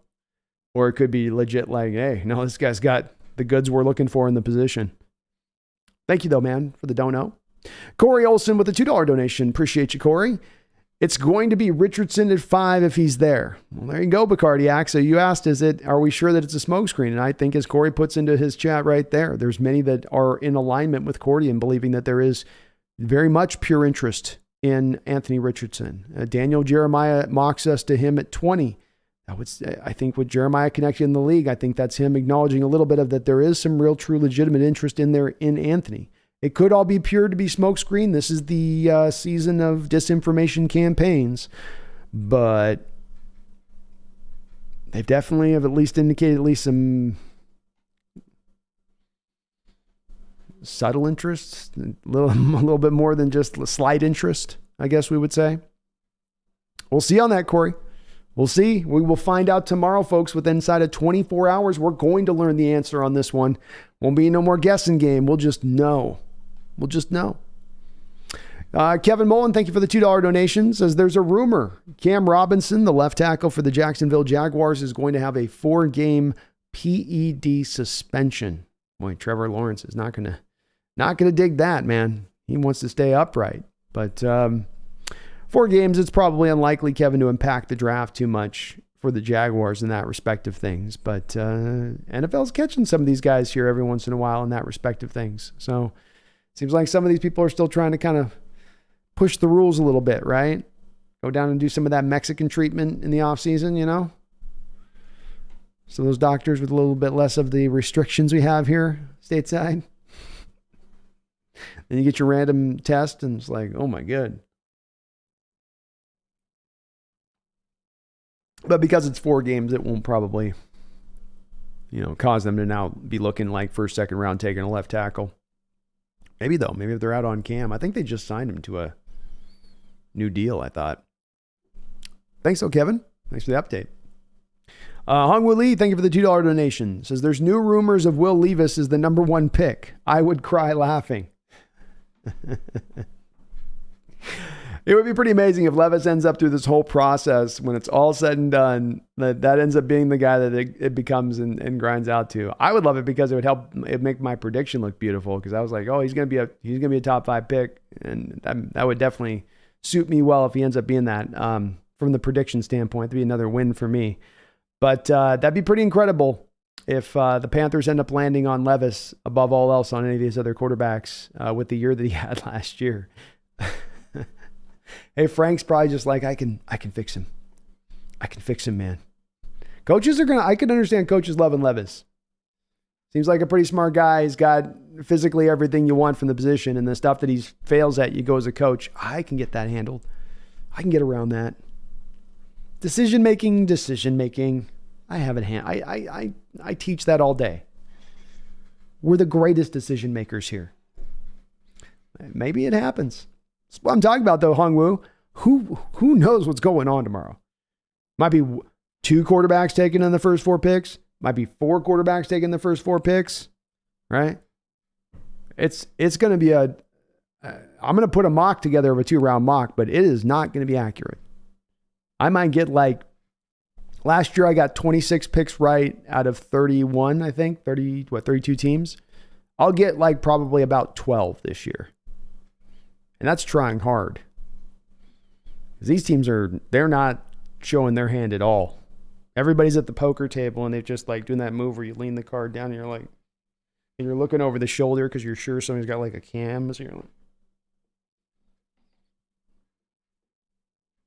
every NFL team's doing that coming into the draft this year. Brian says, done with a full league 3-round mock a couple of hours ago. Now we wait. Megan says, the Hawks Nest will be out during rounds 2 and 3 of the Hot Kraken are going for the series win. Let's go Kraken. Let's get it done. Thank you for all the donos too, by the way. Appreciate y'all. Wu-Tang Financial in with a $5 dono. Thank you, Wu-Tang. Hope you're having a good night, man. Great to see you in the chat. Says, love the low stress, B. Folks got to remember, we're double dipping. No matter what happens, we'll be a better team. I still want Carter so he can wreck. Hey, perfect way of putting it, Wu-Tang. And yeah, I ain't faking the funk on this, folks.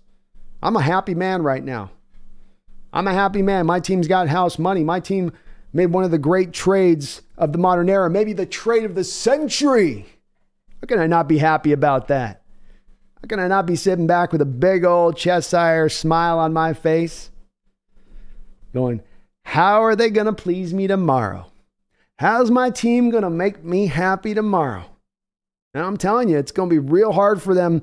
Hendon Hooker at 5. Lucas Van Ness at 5. These are the ways that I could be throttled back, but so many other fashions and so many other ways they could go. I'll be sitting here with a smile on my face going, this is going to be great. You guys wait. You guys wait to what we're about to do on this football field now. Watch this. So I'm glad to hear you're in the same stage, Wu-Tang. I want Carter. I love Carter. Yes, he's at the top of my mock, but this is not Carter or bust.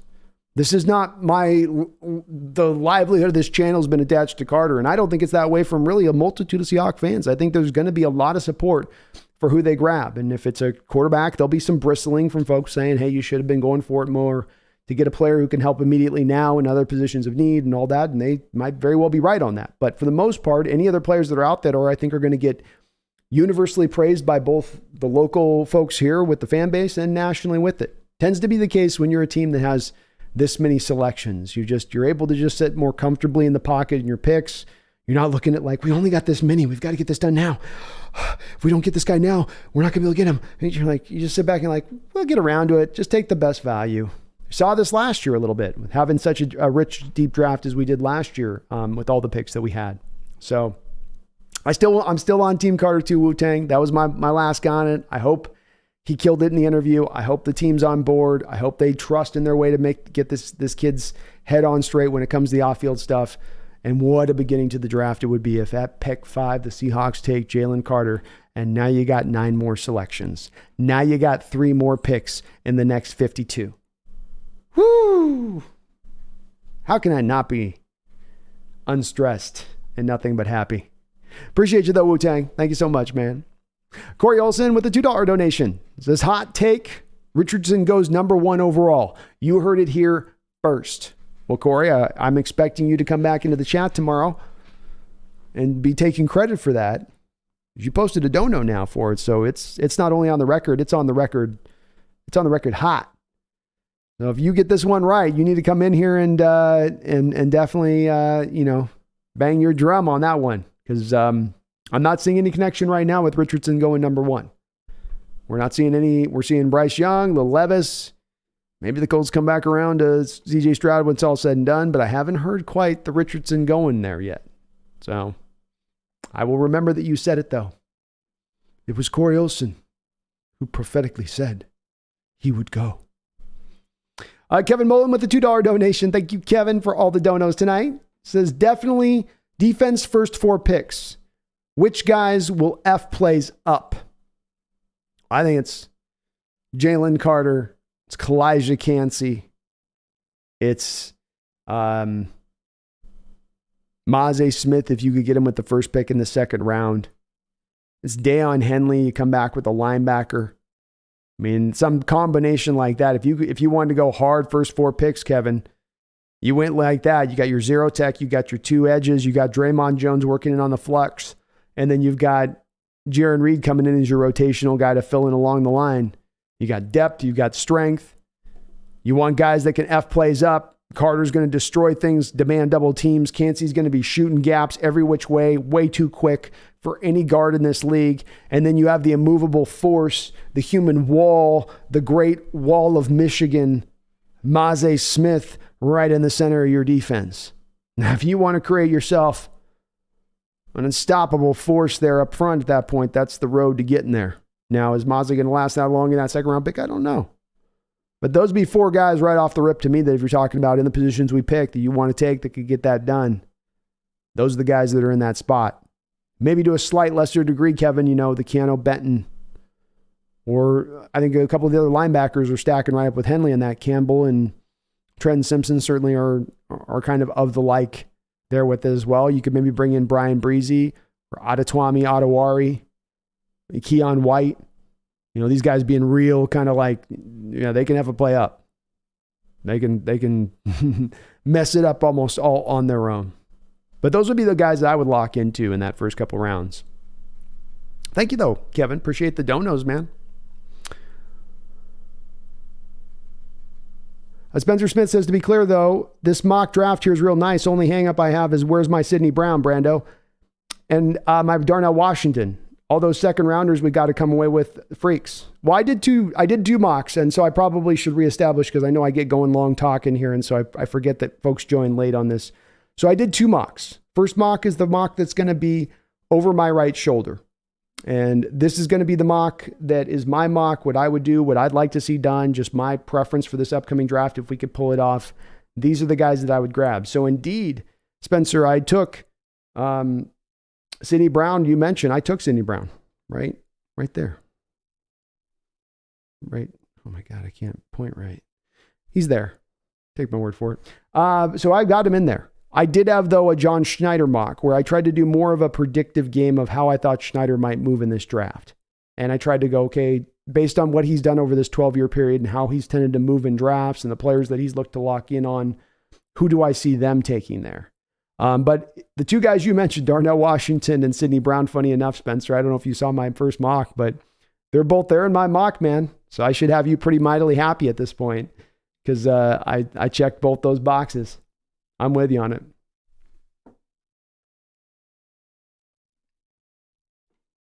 Seattle 808 says, I feel like Washington is a late first rounder now. Agreed. I think I'm going to have him in my final mock, Seattle 808.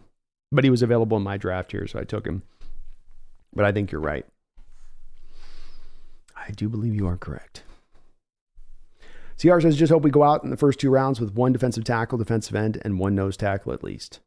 That'd be nice, CR. It might be hard to do the nose tackle early because you have kind of Maze Smith and Benton, and then it's really more of a waiting game into the 4th, 5th round value-wise back to the 0 tech. But DN for sure, and defensive tackle for sure. Nose tackle's a little tricky. Daniel Dobson says, I just hope they can stop the run next year. Me too, Daniel. Liam, what's up, man? How you doing? This is Brando. Just wanted to say all this mess with Carter and is the universe making sure he comes home to us and becomes a perennial all-pro. We'll look back and laugh at ourselves for stressing out so much. I love it, Liam. I love it. And you have to feel like if you needed a young man to have a shot across his bow as a wake-up call and making sure that he's towing the line as he becomes a professional and understanding that there's people maybe in his ear right now giving him the cautionary tales if he continues to go down the road that he was maybe potentially going down there in Georgia, that indeed this offseason has proven to be that wake-up call. And he understands now that it's this thing can slip away out of my grip really fast. The coaching staff at Georgia doesn't need to go any further than bringing up a guy like Isaiah Wilson, a first-round pick from a couple years ago out of Georgia that, you know, became what we worry about, you know, Carter essentially becoming once he becomes a pro. And we'll see how it goes there, Liam, but I hope you're right, man. I do hope you're right. Seattle 808 says, having DK and Washington on the same field at the same time, bullies. Oh, big time bullies. And guys that aren't just, you know, that one note where that's all they bring. They're just as dangerous then as pass catchers as they are in being blockers. Nice to have. Sean Spencer Smith says, I'm calling it now. San Francisco does a draft day trade with Minnesota, sends Trey Lance in compensation to the Vikes for Kirk Cousins. I'll be interested to see what the Niner fans think of that one if it happens. It's possible, man. I can see the connection there, Spencer. Shanahan, of course, coached Cousins back when he was with the Washington team. Drafted him with his father there. So there's certainly some connections there. I could see it. Dean Reeve, Carter Canty are my picks for best possible first round. I'd love to see it. That'd be my best possible first round as well. He was off the board for me picking in my potential mock that I tried, but I'd be all about it. Seattle 808, Canty has his T-Rex arms though. No. They're a little bit undersized, Seattle 808, but I wouldn't go I wouldn't go full on T-Rex. They're not long, they're not gigantic, but they're not super short either. Maybe kind of in a middle territory on that. The thing with him is he's so explosive off the line of scrimmage, and he's got explosive power. He's not pure strength power, but he's got explosive power to where he's just faster than the guard across from him or the center across from him. And he kind of, where you get the length issue in is when you get defensive tackles that might be not really quick off the snap, and then now they get locked up, and the offensive lineman's able to have that time to get his hands out, locked fully out to be able to keep that guy at bay, so to speak. Or if you're a tackle on the edge and you get a long defender like a Will McDonald, and he gets to do some build-up speed and then attack you with the arms almost fully extended out by the time he's hitting you with his punch. And if you have 32-inch arms, 31.5-inch arms on a 34-inch guy, you're going to lose there. But if you have a interior defensive tackle who has the twitch to get off really fast, get into the arms of the offensive lineman quick enough, he can negate that arm length situation, I think, to a degree. Not fully. It will show up a little bit from time to time, and this is why I say he doesn't have that top end of getting anywhere to where Donald necessarily will be, but still can be a very disruptive force down there at the pro level, and a kind of force that's very hard to find. Megan says, the Hawks Nest cracking game after getting interesting. We'll be back after the last period. Sounds good. Tommy says, the one thing all quarterbacks, Hall of Fame or rookies hate is pressure up the A-gap right in their face. To me, that is what Bennett was so good at. Led to so many big plays. I am in on a 4-3 or find a 0-1 rusher. It's hard to find the 0-1 tech rusher too, isn't it, Tommy? I'm in on the 4-3 as well. You've got some of the parts in place, especially if you attack the defensive line specifically with this draft, to bring it back to bear and have it be a strength. And if you can turn the defense into having the defensive line be a strength, I know we love to get caught up in the secondary a little bit, but I think that would bring about a return to the defense at least playing at an average level. And with where this trajectory of this offense goes, especially you add a couple offensive linemen, if it can become a top 10, top 7 unit and you get the defense into a respectable place with an outstanding special teams unit, now that's a team that might have a little bit more top end to it than just being a fringe kind of playoff team. Spencer says, when I saw Houston is shopping its 12 today overall, I couldn't help but smile. Seattle has an existing relationship with that organization. Definitely could see them looking into the price to get there. Could be very interesting there, Spencer. Very, very interesting. That is a little bit of a money spot there. Lions Mania says, congrats on getting Jalen Carter. Well, it's not yet, Lions Mania. We gotta stick the landing here now.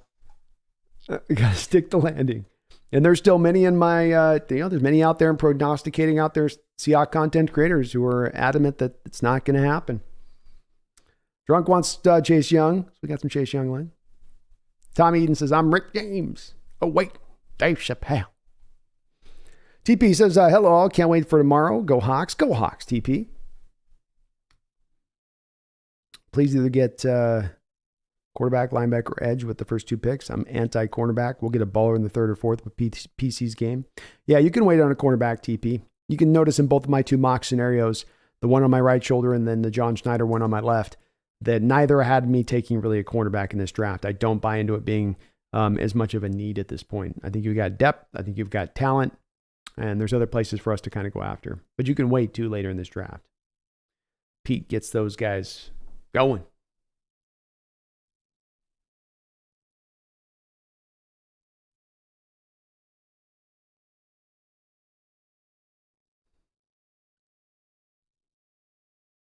Spencer Smith says, seems a tad silly. Same with Skoronski. The film doesn't show prospects that are held back by their arm length.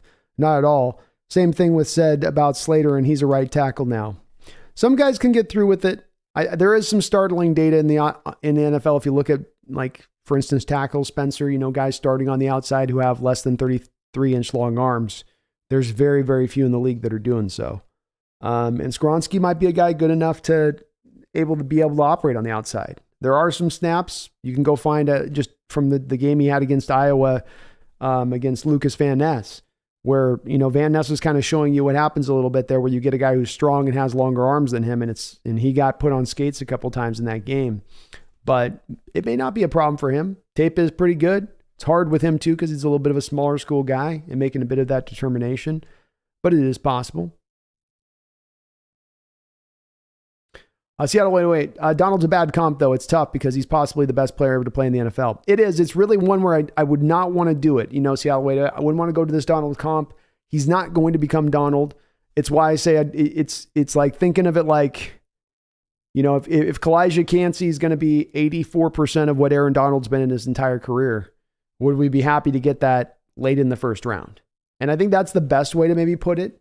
Is then you think of it like he's like Aaron Donald, but doesn't give me quite that Hulk smash play after play kind of attribute to him. But still, 84%, it's not bad.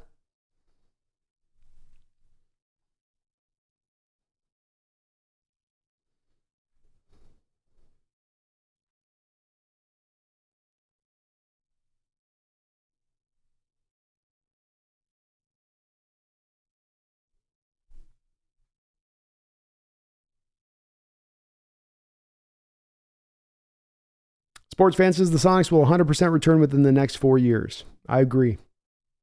NBA is going to make that happen. JT says with 10 picks, we can stay young and relevant for years to come. Absolutely. Big Country, how you doing, man? It's good to see you in the chat. Hope you're doing well, bro.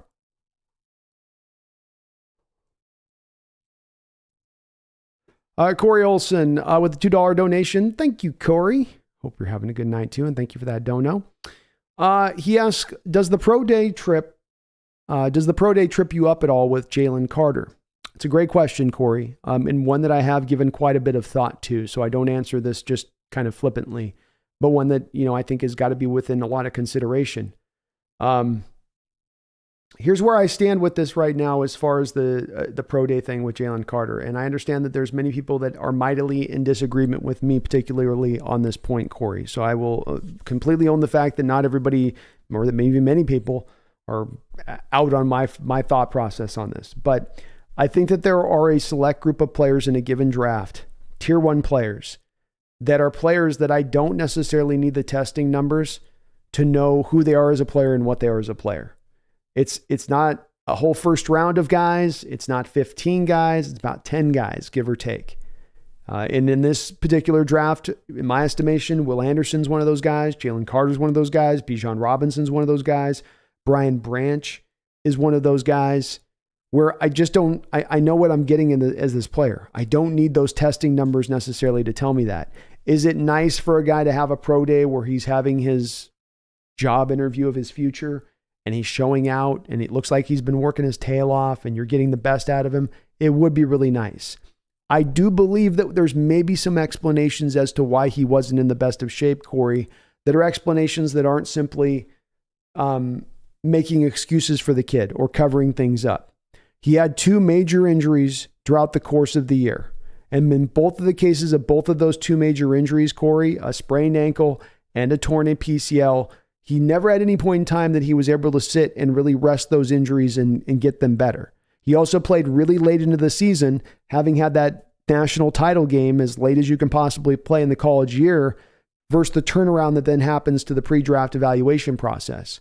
So some of my question on that has been, and I don't have an answer on this, but I wonder if maybe there's a little bit of that lower extremities problems that were still going on from those injuries. We're still kind of healing up. He had the whole situation with the law and his friend dying on top of it, kind of a culmination of things coming up as to maybe explanations for why he wasn't at his best on that particular day. To some, that might sound like an excuse. To me, it feels more like an explanation. And again, I come back to that bottom line point for me, Corey, which is that there are certain players in every single draft where I don't need to see testing numbers to know what they are. They put enough of it on tape. They show enough of a level of dominance on tape that, yeah, it's great to have those testing numbers, but this guy's going to be able to play on the football field. And I do so because I think I see too many examples at times from folks in given drafts getting too caught up in those testing numbers and allowing those to be the main metric and weight, allowing that to be what carries the day for them in their thinking of a player. Where now not only is the game film being given a casual eye, but it's being given almost no weight at all versus these testing numbers. And that's the thing that we've got, in my opinion, when we do this evaluation process, really fight back up against. At the end of the day, the film should win out. At the end of the day, the film should carry you forward. There are times the testing is important, but it's only really for more of those players that you have questions within what they do on tape. I see this receiver struggling laterally to come out of his cut. Let me see what he's doing on his 3-cone. Oh, hell, one of the worst 3-cones we've ever seen. That backs up to what I saw on the tape, right? Or an edge player with arm shortness, or a receiver that doesn't have burst who goes out and runs a 4.7 40. You go, boy, on the tape, he can run some really great routes. He's got great hands and great contested catch ability, but he just can't get any separation. It appears he doesn't have any burst. Bam, he goes and runs his 40, and he's got a 1.65 10-yard split, and he's running a 4.6 40. And you go, oh, that backs up to what I saw on the tape that I was worried about and concerned with. And for me, that's how I view the tape with it. But yeah, that's, in my opinion, I'd give you a long answer on that. That's why I come back around to the Carter thing not being as big, as impactful to me as it's been for others in that respect of things. Kevin, thank you for the $5 donation. I do appreciate it. He says, I have a special Cuban cigar I've been saving for tomorrow. John Schneider getting Carter, Cansey, and a 2024 first round pick. What's your cigar moment? Love the show. Ooh, good question. Honestly, if we came out with Carter and Cansey in the first round, I might be puffing a cigar at that point on stream. Might be lighting something up at that point on stream. You know what I mean, Kevin? Because that would be pretty amazing to walk out with those two guys. I feel like you're going to turn your defensive line into a wrecking force at that point, especially if you went back to imagine Cansey and Carter inside 1-tech, 3-teching. Carter in there 1-teching a little bit. Carter's a 5-tech back in the Red Bryant role early downs, obliterating tackles off the edge. Cansey rocking through the 3-tech from time to time, it would be filthy. Filthy. I'd love to see it. So if we got an extra first on top of it, sign me up, Kevin. But just those first two alone would have me standing up and clapping. You're getting the best 2 defensive tackles in this draft, bar none, in my opinion, if you're coming out of it with Carter and Cansey. And that is the biggest thing we have as an issue on our team now. We're addressing, and we did it with the most valuable players in the draft. It's that pure eclipse-like scenario I talk about where pure value meets pure need. And you have to wear some fancy sunglasses in order to just look at it. It's so brilliant. That's what that would be like. But I'd love to hear that you feel the same, Kevin. Corey, thank you for the $2 donation. Says, so would you take Carter over Anderson? I couldn't. This is a question which I'm not going to answer simply just by the straight way you asked it, Corey. I'm going to add just a little bit on top of it, okay? If I have Carter in for an interview, and that interview went really well, and Carter went and said, look, this offseason's been kind of traumatic. I've had a lot of stuff go on. Yes, I didn't train as well as I needed to be training. I understand I dropped the ball in that respect. If you bring me on as a pro, you're going to be getting a guy that's all about ball. I want to win. I love your guys' organization here. I want to be a Seahawk. I'm going to show you guys what I need to do. This is just going to be a blip on my map. You're going to get a hell of a player and a man here in your organization if you come pick me up. Okay, we have that happen. And then I have my PIs go out on the case, Corey, and they go to Georgia and they talk to the coaches and they talk to the scouts or they talk to all the people that are kind of connected to the program with those connections you have source-wise. And it comes back where, okay, he's got a little bit of rough edges to him. It's not perfect. There is some problems here, but it's not death knell stuff. It's not like we've got a, freaking serial killer or something on our hands, or like some people have painted to me where it's just this guy completely out of control, just, you can't get him to practice. You can't get him to train. You can't get him to not speed. The only thing you can seemingly get him to do is to get out there on game day and dominate, I guess. That's the only thing you can force him to do based on what I'm hearing from some people on the stories of this guy.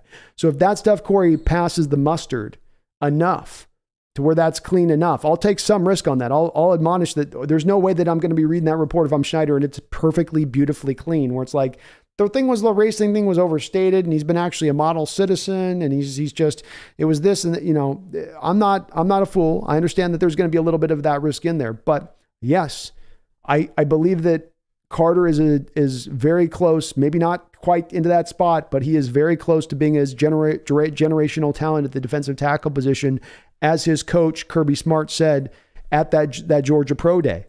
And I love Anderson. I think Anderson is going to be a very good pro in this league for a very long period of time.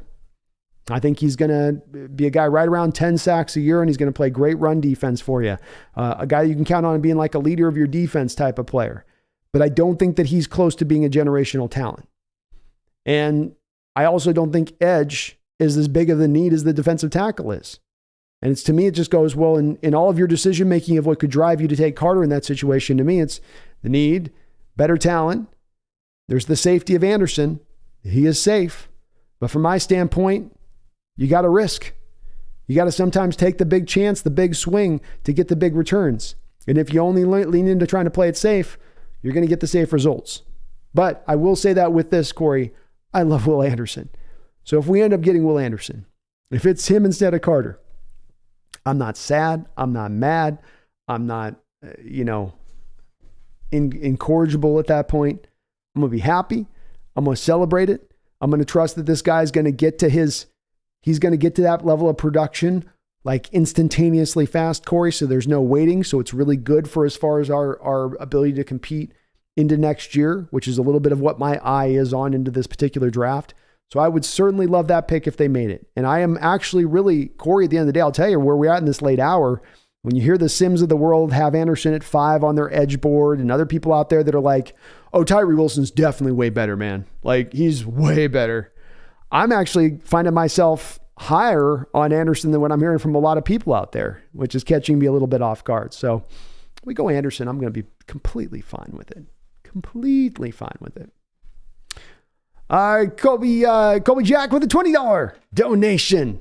Kobe, you're awesome for that dono, brother. I do appreciate you.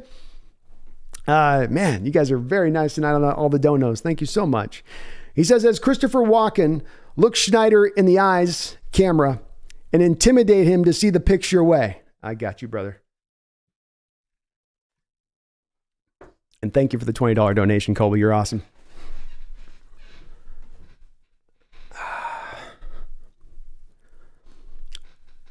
Johnny Schneider, listen to me now, please.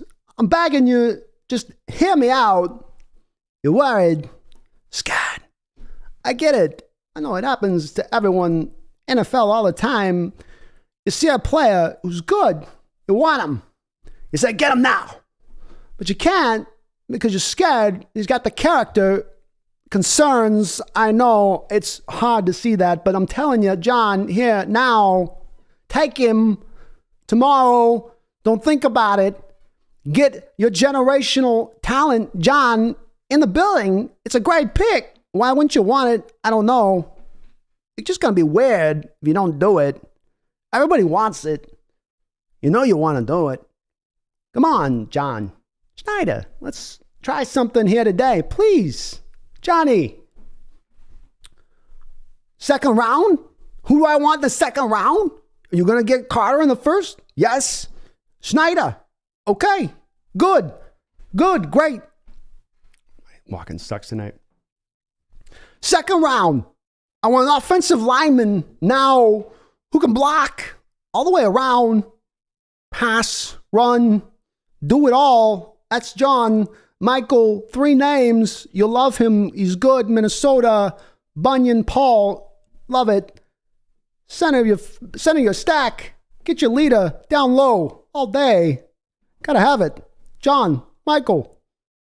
Schmitz. I need more Schmitz. And then John, I need a running back fast as the wind, as able to run over bulls all day. His name, Zach Charbonnet, makes me want to have some champagne, his name, but it's good. You pick him, he's going to do well all day, every day, Sundays, sometimes Mondays too. You just got to take him. But John, above all else, now I'm going to tell you, hand to God, Jalen Carter is going to win you Executive of the Year. You're going to finally get that prize. John, now, go for it. Buddy, take the pick. Don't worry, we got your back. We got your back. It's a little shaky tonight, Kobe. My walk is a little shaky tonight, but he's trying to get John with the eye on the ball here. Eye on the ball. John, it's Jalen Carter. I don't care about anybody else. Maybe Cansey too. But Jalen, Cansey, going to win Lombardi Trophy race next year. You know it. It'll happen. I'm trying, Colby. Thank you for the $20 dono, brother. Hopefully Walken can talk him into it. I'm just trying to speak some sense. Schneider, in your mind, listen to me. You'll go right. Spencer with a $5 donation says, we need some impressions tonight. The scene is Jerry Jones negotiating with John Schneider for pick 20 and Bijan Robinson on the board. Action. Thank you for the $5 donation. We're going impression style, folks, so hang in there. Bring. Hello, it's John. Johnny, how you doing out there, Johnny? Jerry.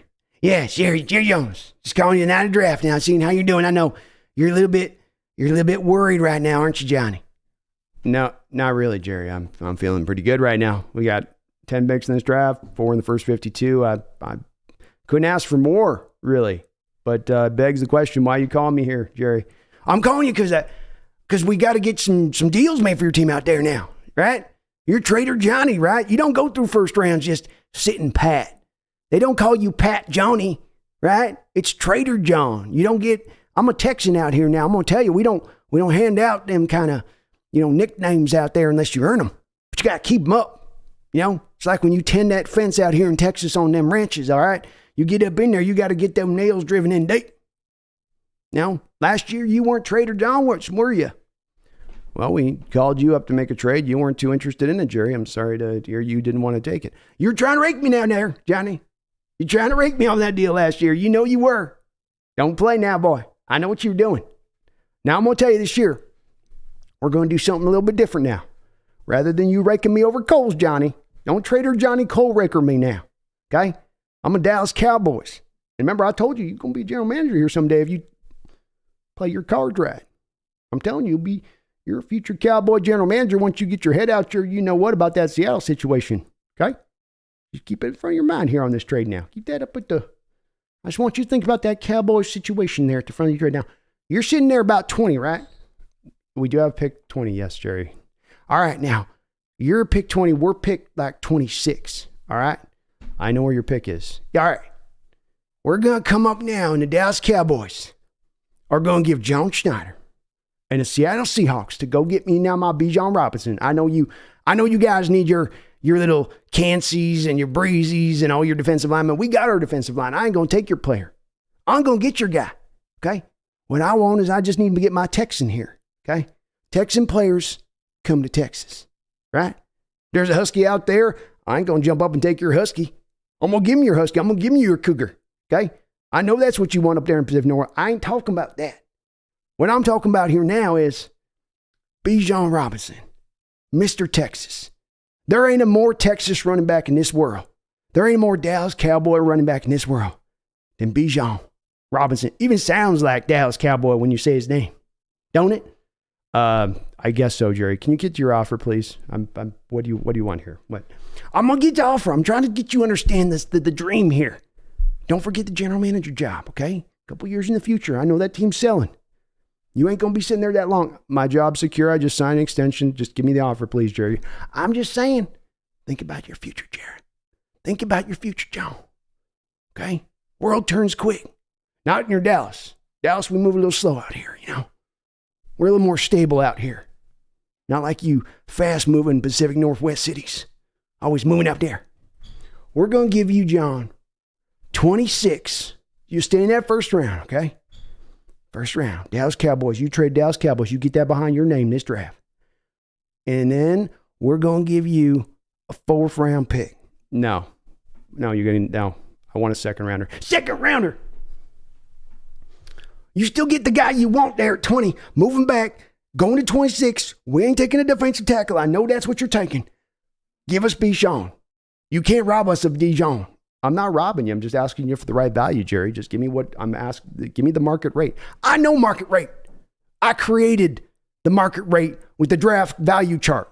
I thought that was Jimmy Johnson, the guy that built your guys' dynasty. I beat all dynasty. I beat the dynasty. That was me, Jerry Jones. Any coaches in America could have done that. I said that 20 years ago. Any 20 coaches in America at that time could have made that team a dynasty because of Jerry Jones's moves. And that's a move I need to make right now. You got to give me Bijan for a 2nd rounder. Damn it, John. Come on. Quit playing with me, boy. I won't draw this out too far. Oh, goodness. Kevin Mullen says, okay, now do Brendan doing walking. Oh my gosh. He'd be a little bit deadpan walking. So Seattle needs to take Jalen Carter now, I would say. I can't do Brendan. Brendan's hard, man. Deadpan's hard to do a little bit sometimes, you know? But Brendan doing Walker. Thank you, Kevin. Moss Productions with a $5 donation. Thank you, Moss. Appreciate you as well. As a Georgia Seahawks fan, we've missed out on so many good UGA players over the years. I would love to see Carter and Ringo in a Hawks uniform. 4 guys I love off that Chicago team, Moss. And I would, as a Georgia guy out there, you can attest to this. I certainly would add the 2 guys you put onto that list. I'd love me Jalen Carter, no doubt about that. People can see the thumbnail and make that connection. I've also loved for a very long period of time Sealy Ringo as well, and feel like he's got an upside that will eventually see him be potentially maybe one of the best free safeties in the league when he makes that transfer to becoming that player on the outside. He still has potential to be a corner in this league too, so I'm not trying to discount him of that, but I just like him potentially moving to that free safety position. It's part of why I put a 1st round grade on him, is I trust he will eventually be able to make Moss Productions that Malcolm Jenkins-like transition out to the free safety position. The other 2 guys I really like, Moss, are Darnell Washington and Christopher Smith. Those are two guys on that team that to me just really stood out that I would love to be able to get onto the Hawks team. Those guys help you win football games. Those guys help all four of those guys were to me real key instrumental points in helping them get that national title. So sign me up, Moss. Both those two guys are really good, and they have met with both of those two players as well. So Ringo's been a guy that the Seahawks have met with, and maybe I think an option for them when they're picking up there at the top of the second round, if he does kind of slip right into that spot of things, which is very, very much very possible, I think, with some of the other corners that might go up ahead of him in this draft. But thank you, Moss Productions. I appreciate the donation. Appreciate all the donos. You guys you're awesome here. Awesome. Jack says the rumor is that the Arizona is leaning towards Paris Johnson. I'd heard that there was a rumor there with Kyler Murray that like Kyler Murray had told them to draft Tristan Wirfs, and they didn't do it. And then Tristan Wirfs went out there and balled out. And then he told them to draft Creed Humphrey, and they didn't do it. And then Creed Humphrey went out there and balled out. So now it's like Arizona's like having him in their ear again going, okay, he's saying get this Paris Johnson guy. And they're like, all right, we've been wrong twice. I guess we got to do it for you. Such a weird situation, a weird dynamic there with the Arizona Kyler thing going on. But look, Johnson's a pretty safe player in this draft. If he doesn't make it at left tackle, he's going to make it at guard. So in a tier 1 range where there's not a lot of safe refuge as far as, silver bullet picks, that there's no doubt about it, he is one that maybe gives you a little bit more of that certainty in what he's bringing to bear. New Black says Carter and Richardson. Everyone gets what they want. Everyone's happy. Tom Drunskens, as his trading back and trading up is about trying to find the right value at every pick. It can also be to get draft capital for next year. Hoping Hawks can make 12 to 15 picks this year. That'd be interesting to see if they pull that off, man. The one thing with that is, Tom, is that if you add picks to what they have being more than the 10, they got the salary cap situation they have to deal with on that, because you already have $16 million allotted to the draft picks in this draft as it stands. If you were to add more, that could get up to 18, 19, and you're already sitting on negative $3 million of cap space. But I'm with you. It's just about trading up, trading down, but targeting in the right range of the players you want to get. Either way you want to go with that's good for me, rather than just saying, well, you just only trade back or you have to just stand pat.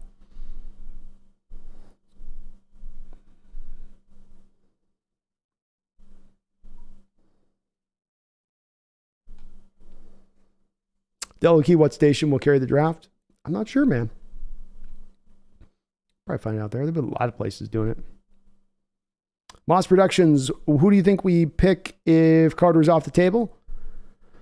I certainly think Tyree Wilson is, I think quarterback is kind of the first thing I would kind of lean towards a little bit in saying that it'd be something like that. If not that, then I would say Tyree Wilson. If not Tyree Wilson,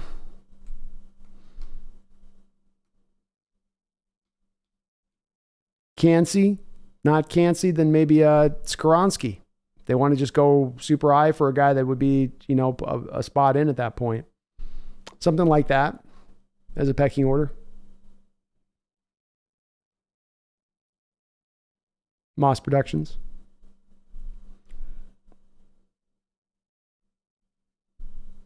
Quarterback would be my first lean, Moss. Quarterback, trade back. If not that, Tyree, Witherspoon, Skoronski, something like that. Kevin Mullen, thank you for another $5 donation. I do appreciate it, brother.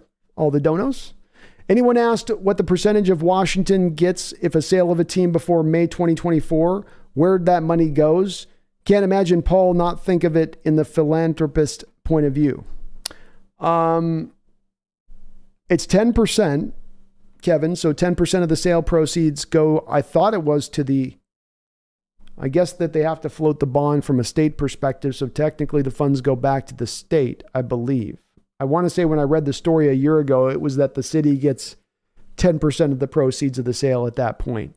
And the city put that provision in more than Paul did, I would think, Kevin, because they wanted protection in there for the team to remain in Seattle on a couple of different levels. And so that was a way of kind of ensuring that there wasn't the upheaval, or that he didn't do sort of the Howard Schultz move where he, I want to own the team. I want to own the team. Then you get the next day and I don't want to own the team. You just wanted to own the team yesterday. I know. I don't want to own the team anymore. I'm over it. So they were trying to probably get around that with putting all the money they had to put into getting the new stadium built.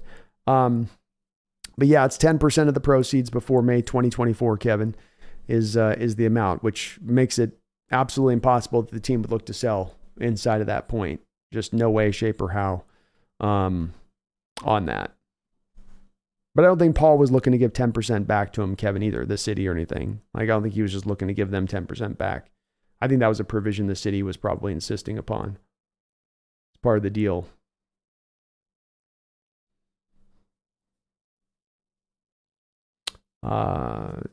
Seattle Wait Away, thank you for reminding me that. If you guys like what you're listening to today, do me a favor and do hit that like button and subscribe up if you're not. I would appreciate it. John Holland, I think I'd rather have Adewari over Cansey. They're basically the same size, but Adewari has better measurables and had better combine numbers. I think Northwestern played him out of position. Indeed, Adewari was played, I think, a little bit out of position for the most part. I'd agree with you there. I do think that there is kind of a stark difference as far as the tape goes. This little bit of like what we were talking about a second ago, John, with the, how sometimes the measurables and the testing numbers ends up sending you away from the tape. And the testing numbers aren't to be dissuaded or not to be looked at. And I think Adewari's testing numbers in particular, because they are so special, should be highly considered. But Cansey didn't have bad testing numbers, running the fastest 40 we've seen from a defensive tackle in 20 plus years at the combine. There are a little bit of the short arms there, but other than that, the size is fine. But the production for me on the field, John, as far as how he played versus how Adewari played, he was just, to me, the better player, quite significantly so in his level of impact. But I do like Adewari, and I don't think he's a bad player, and I do think, John, his best days are certainly ahead of him. Brody13 says, you're blowing up on YouTube. I told the other Brandon to stop Twitch because Twitch is dead. Thank you, Brody. Man, we're having a good run. Yeah, definitely having a good run right now. So it's been a nice off season. I don't know. I'd be doing some more stuff on Twitch too, Brody, if there was actually some good games going on out there. But I tend to get so bored by what games that are out there that are offered at this point. It's just like, unless you're doing that, Bless Brendan. He's able to find some games that are worth playing. But I do like a little bit of call here or there, but I can only do so much of it. We need some games. I heard they finally got Battlefield on point. Maybe I go check that out. Liam, hey, Brando, just want to say all the mess with Carter is the universe. Oh, sorry. I read that one. My bad. Well, Valdez, I'm not sold on Tyree Wilson either, man.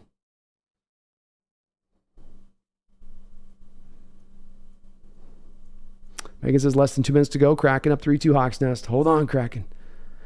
Jason Duder B, you should get in on the armchair general manager challenge over at Field Goals with that ability to predict. We'll see, man. I don't feel good about my predictions this year, Jason. I do not feel confident. I tried to think about them a lot, but this year just feels like I'm very much in a state of flux. Consumer, even if we take Carter, how many defensive linemen make an impact in a season? One, not many, if any. I'm not expecting him to come in and be a game wrecker force, but be a good guy as the rotation in there and help you, but be a guy, Consumer, that gives you better play than probably all four of the guys you had playing last year on the defensive line. I do think he gives you that. I wouldn't expect him to come in and give you star level play, but he's going to give you a better improvement than what you had from those guys all the way down the line, I would believe. It's definitely a position where defensive linemen can sometimes take a little bit of time to get in there and work in there. Sometimes there's some explanation for this too, though, Consumer. So, the kid from Georgia last year, the running mate of Jalen Carter that was taken by Philadelphia Eagles in the first round, they already had Hardgrave and Fletcher Cox there. They could afford to kind of just work that kid in on the rotation a little bit rather than having him come in there and really go. But you're right. Overall, it does tend defensive line, defensive ends, all that stuff does take a little bit of a time of impact. It's also why I would say, Consumer, from my standpoint, you want to get a couple of defensive linemen here. And then you're looking to kind of fit them into a role, get them a collection of snaps a game to have their impact within that collection of snaps, rather than running the guy out there who's got to be your 24/7 starter and run 60% of the snaps and carry this huge, massive load. Sajin, $5. Thank you, Sajin. I appreciate it. We got another Christopher Walken request. Can I get Christopher Walken? Absolutely, guys. You drop me some dough, I'll give you some Christopher Walken, no doubt about it. Seahawks fans, I'll tell you, listen to me.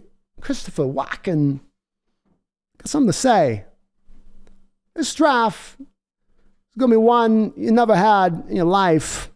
You ask the angels a lot above later on. You tell them you never seen a sight like this draft tomorrow in your life. It was like the night opened up before you. Why? Why? Because you're going to see your Seahawks go out tomorrow and do something no teams get to do. Pick multiple times first round with a playoff team in the barrel.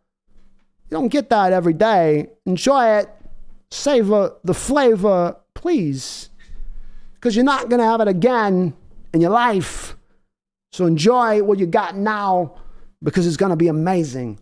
We're here tomorrow, me, Brandon, Christopher, Al, Nick, everyone going to be here watching this unfold, this beauty unfold tomorrow. I hope you're here too, Sijin, because it'll mean good luck. Everyone here tonight now needs to be here tomorrow for the good luck. We're not going to win. I'm telling you, this draft tomorrow. Thank you, Sijin. Hope it's okay. I'm a couple hours in. It wanes a little bit, a few hours in the walk-in. It's hard. He's excited, though. He wants to win bad. This draft, A+ all day.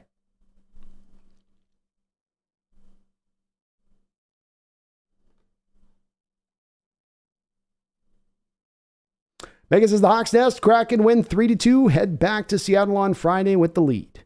We'll be out watching during round 2 and 3. Well, how about the Kraken here making some noise? It's great to see. Joe Strew, I'd be happy to get Brian Breeze as well. Brian Breeze, Miles Murphy, Cansey, Jalen Carter. Kind of those guys are all up in their little collection there, I think, on that defensive line.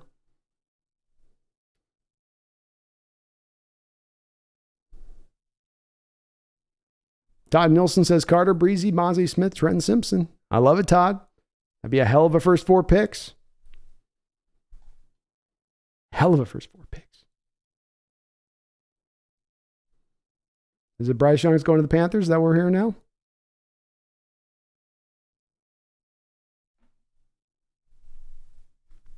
Tom Eaton says, I think it's interesting between your mock and your mock of John's draft. JMS is the only player on both. Basically, you think he's a lock for us to pick at some point?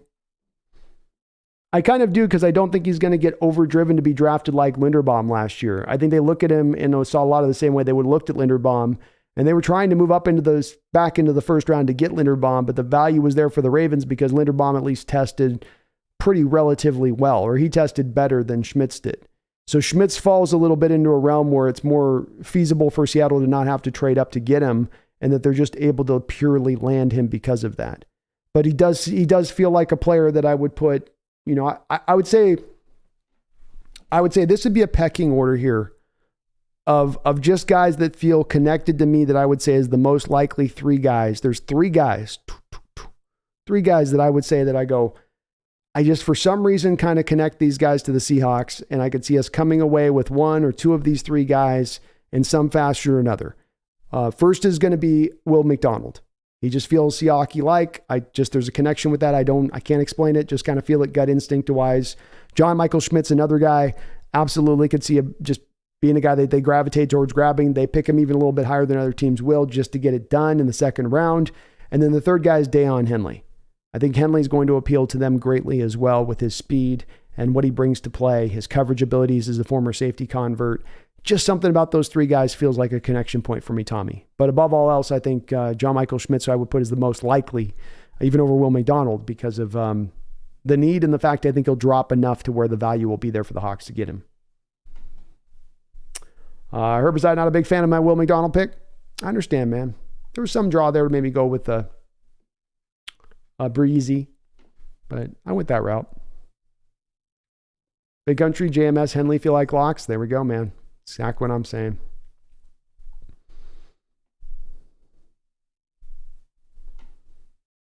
WTC, what about Ika from Baylor? I'm not a big Ika guy, WC. You can get him later on, 4th, 5th round, then you can sign me up for him. But there's been some people projecting him to go 2nd, 3rd round, and I just feel like that's too high for a guy with a very limited skill set. I think he's been a little overrated.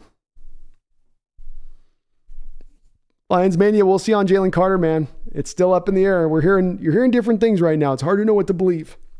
It's hard to know who to believe. We're in a room with men who are a lot of liars. A lot of filthy liars in the room right now. We can't figure out what's what.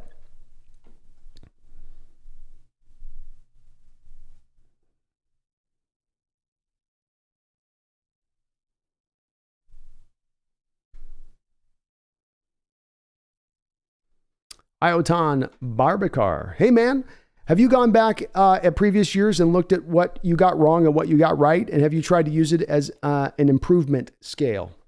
That is actually going to be something that I have not done up until this point, Iotan, but it's something that I think as we get to the end of this draft, I think you guys would like me to do this because I've heard some pretty favorable feedback on this. What I thought I would do after the draft this year, Iotan, is go back and look at the previous drafts and kind of cut them up really quickly with my breakdowns on the players on those drafts. And let's see how I did. Because on every player, even going back to the first year of doing this in live streaming, I would give a projection for what I saw the player and what I thought they would do. When it does come to sort of self-evaluating Iotan, I definitely do that as we're going through the year and watching the players play and how they're taking to the ground and hitting running in the NFL, or if guys take a couple years to come along. I'll kind of be paying attention to it through that realm of things. But some of it's also been just too Iotan that you get your head down and it's always kind of just on to the next thing. It's always, you're sort of progressing. But, we get into the off season. For the next 2 months, there's not going to be a lot of content worth kind of putting out there here for our Hawks until we get to kind of training camp. So I think it could be fun to kind of go back and revisit those videos and repost them up, cut up, and how did I do on this player? How did I do on this one? Was I more right than wrong? Was I more far off than on the point? And it would say, on top of being, I think, kind of entertaining Iotan, it helps as well, to your point, on the improvement, because you do want to try to always being improving at this. You always want to be trying to get a little bit better, in your process, refine it. It's a good suggestion, man. And I think I'm going to get something done in that way. But yeah, just didn't get the time here before this draft, but it's on my deal.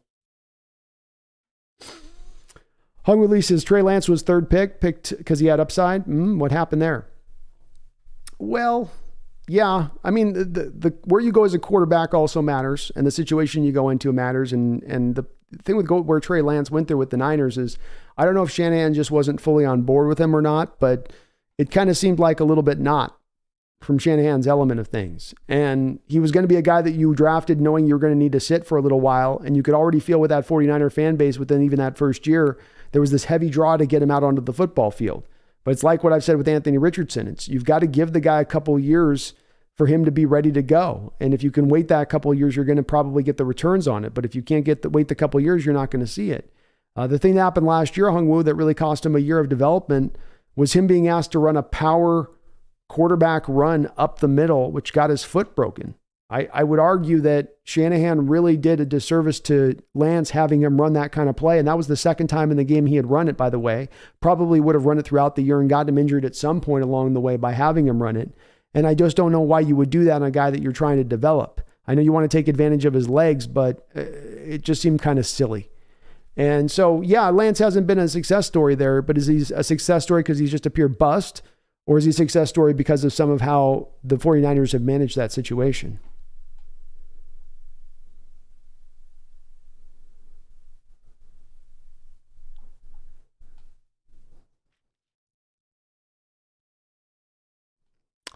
Barry Satora with a $10 donation. Thank you, Barry. How you doing, man? It's good to see you. He says, just got here. B, could you repeat verbatim everything the past 2 hours, please? I got you, man. There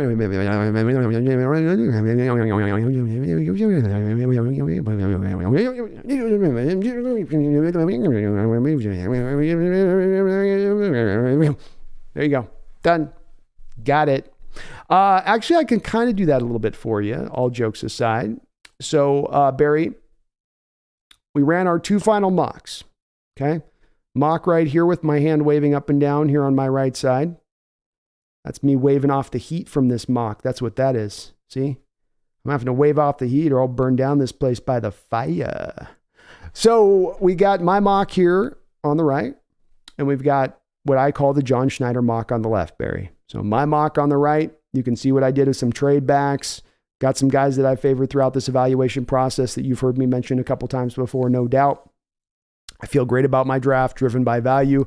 We've got Schneider's draft here on this side, where he does a lot of trading back in his proverbial draft, moves back quite a bit, accumulates a lot of picks in the second and third round, especially really invests in both of my two drafts into the defensive line, gets some offensive line help as well on the edges with that, really kind of refine it out a bit. Going a couple different paths with a couple different players in these drafts, aside from John Michael Schmitz and Deion Henley. Those are my two kind of inner overlappers in my draft a little bit here. But he goes with Skoronski with his first pick. I went with Carter Pure. Obviously, you get Skoronski in there with John Michael Schmitz. Now you've got an offensive line really rounded out in John Schneider's proverbial scenario here if he were to go with my John Schneider special. So seems like some of the chats preferred a little bit of the John over mine, but that's just how we kind of would go. So this one's how I would like to do it here. Here is mine. This is if I was running the show, and this is if I think how John will run it when he's running it, Barry. It's kind of the full breakdown. We're also just still kind of turning over some of the possibilities of maybe taking a quarterback there, But appreciate the $10 donation, man. It's good to see you in the chat tonight as well. Kevin Mullen, thank you for the $5 donation. Thanks for all the donos tonight, Kevin, as well. All your support to the channel. He says, call me old school. I'd watch you do Tetris at Twitch. Question, what's the minimum interior defensive line we should walk away with by this weekend?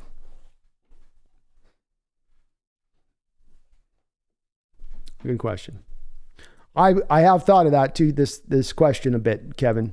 And because you got to think about it when you're running your mocks. If you're not, it's not that you got to be driven towards picking these positions and that they have to be given the highest priority, but you've got to walk away out of this draft with these positions, in my opinion. You've lost 4 defensive linemen. You've only added 2 in this offseason. You have Brian Monet down with a torn ACL. You really, to me, have got to add 3 bodies down there on the defensive line. You need a minimum of 1 0 tech and 2 probably defensive ends. You could also do 2 0 techs in a defensive end, or a Keanu Benton type, right? That Kevin could operate a little bit in the 0 tech and then a little bit as a defensive end. So you can do that as well. But the bottom line would be between 0 tech and the defensive ends. And if we're still running the theoretical 3-4 defense, you need to come away with 3 of those interior defensive linemen. That's to me minimum. One can be kind of a back end guy that's just a rotation filler guy in there, like I had in my situation with Jared Clark, where I took him in the 6th round. You can do that there. You can go get him there. You don't have to make it the high pry all the way around on it, but you've got to come out, and I did in my scenario here, so you can see in my scenario, Carter, Keanu Benton, Jared Clark. So I came out of it with my 3 defensive linemen thinking of this very question a little bit at the forefront of my mind and how it guided my draft there, Kevin. And then you can see here and how I had their scenario go. We got Kalijah Cansey, we got Maze Smith, we got Adetomiwa Adewale. So also in John Schneider's draft, I foresaw him getting 3 interior defensive linemen too. I think they do both occur.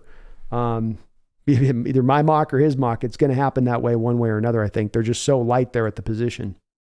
But I will tell you, Kevin, I'm going to, once I can get a game that we can get on play that I really like, and I'd want to play a bunch, because if you do the Twitch thing, you got to commit to like really trying to do the Twitch thing. And, I could play some Civilization 6, but I don't know if you guys are going to I don't know if that plays as well on the Twitch channel.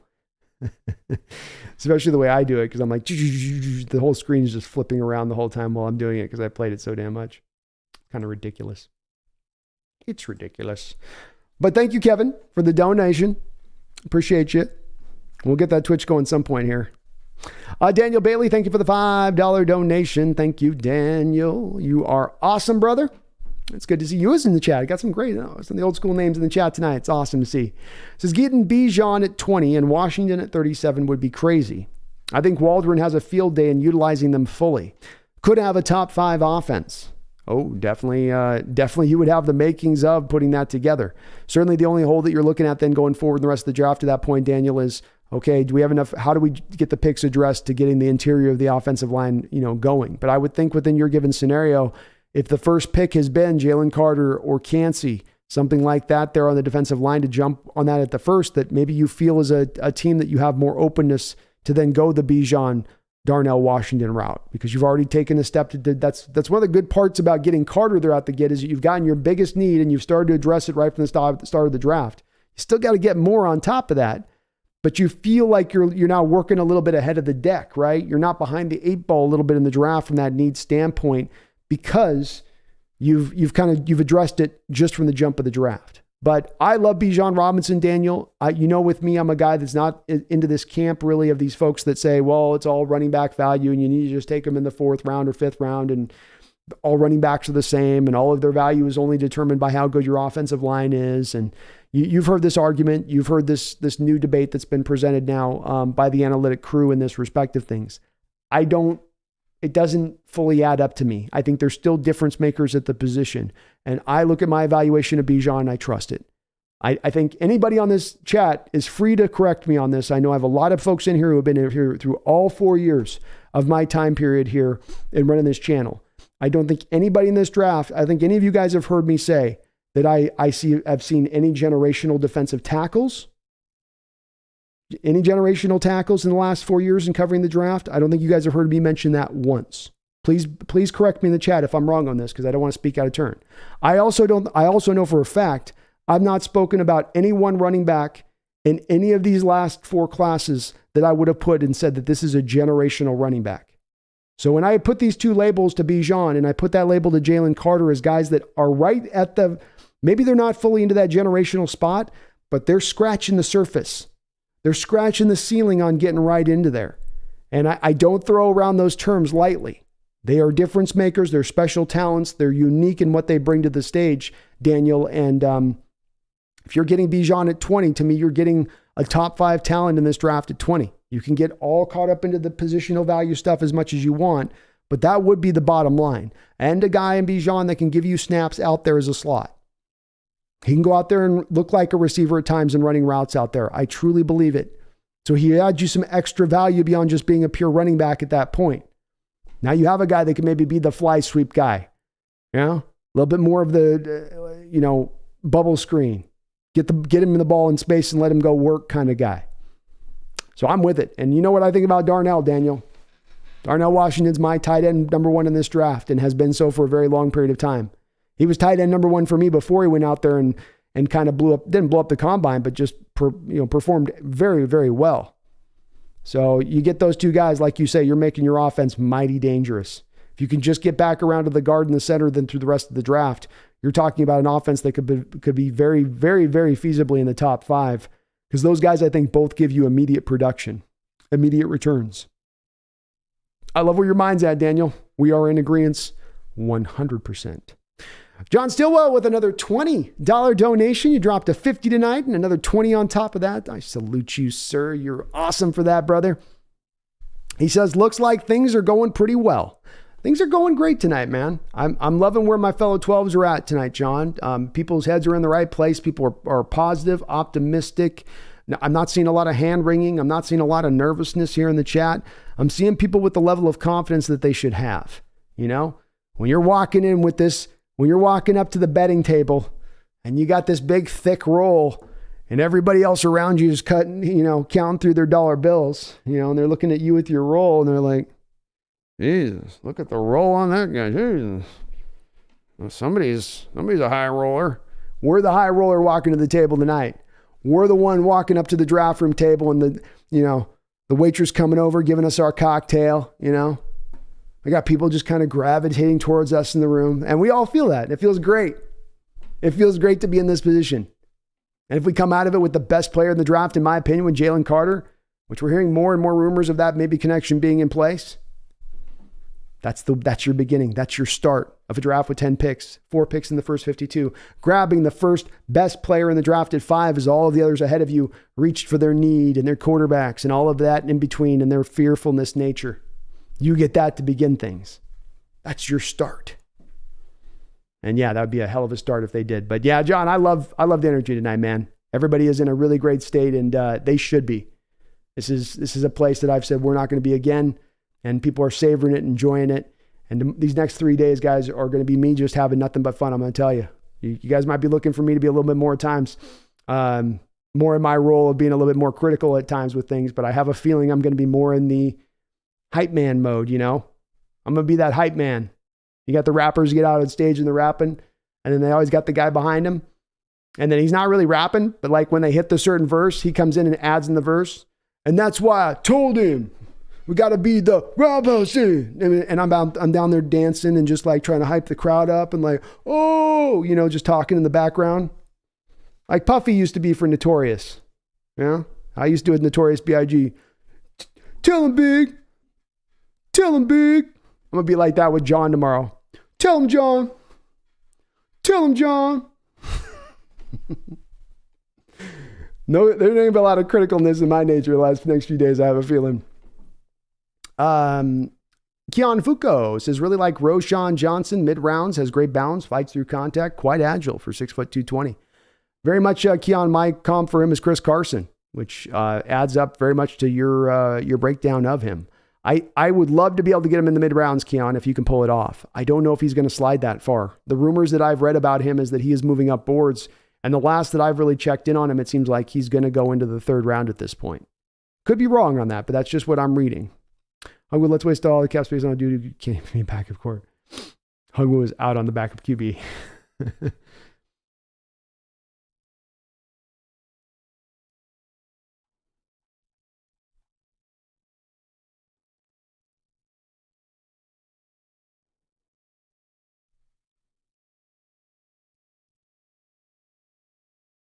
Thunderfist, what? That's more like Brooke and Benny. Yeah, it's suffering tonight. The walk-in's not great tonight. I'll give you that.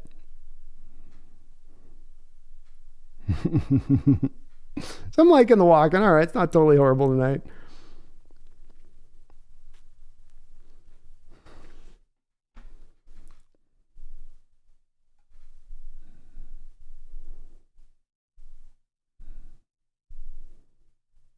Sam the Great says, Pete and John will stick to the fundamentals. Fingers crossed. Fingers crossed, man. Tired Canadian, I'd love to see Fanta Cincy for a fourth. Sign me up. They do have, I think they have Uzuma there, though. So he's technically their kind of move tight end that they just signed to a contract. They may not need to have two move, though. They like to throw the ball a lot. Maybe they would. Pedro says Noah Fant will be gone soon. Got some insider info on this? We breaking some news?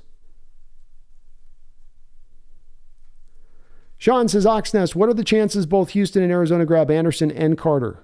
What would you do if that happens? I'd cry, obviously. That's where you begin. I think that the next logical movement, Sean, is rather than it being about who's the next player you then take at 5, it actually becomes about trading back then. Because if two guys go like that, Anderson, Carter go, then that means only 2 quarterbacks went in the top 4. And if only 2 quarterbacks go in the top 4, that means, in my opinion, 2 quarterbacks remain then at 5, which means now I have a couple quarterbacks which should open up the amount of teams that want to trade up. And I think that to John, then the draw would be to be able to get one of these teams to give him a pretty good haul to come up there and take the quarterback at that point. I don't think he's also going to insist on the same level of haul in return that Arizona or Houston's insisting upon. It's not been John's track record in trading back in drafts where he's going to usually hold this line down so hard to where he's going to get every last bit of draft capital that he can. And I kind of feel like with Houston and Arizona both, Sean, they saw the Chicago haul that they got with Carolina, and they said, we should get better than that. And better than that was not out there. As I said at the time with that Chicago haul, that was the best that they could get. They struck at the right time on that deal. And so I think it would mean that rather than us actually taking a player, Sean. If we did just take purely a player, my best guess would be, I guess, Tyree Wilson. Begrudgingly so, I would say that. But I would tend to think that first and foremost, you move back, even if it's just a couple of places.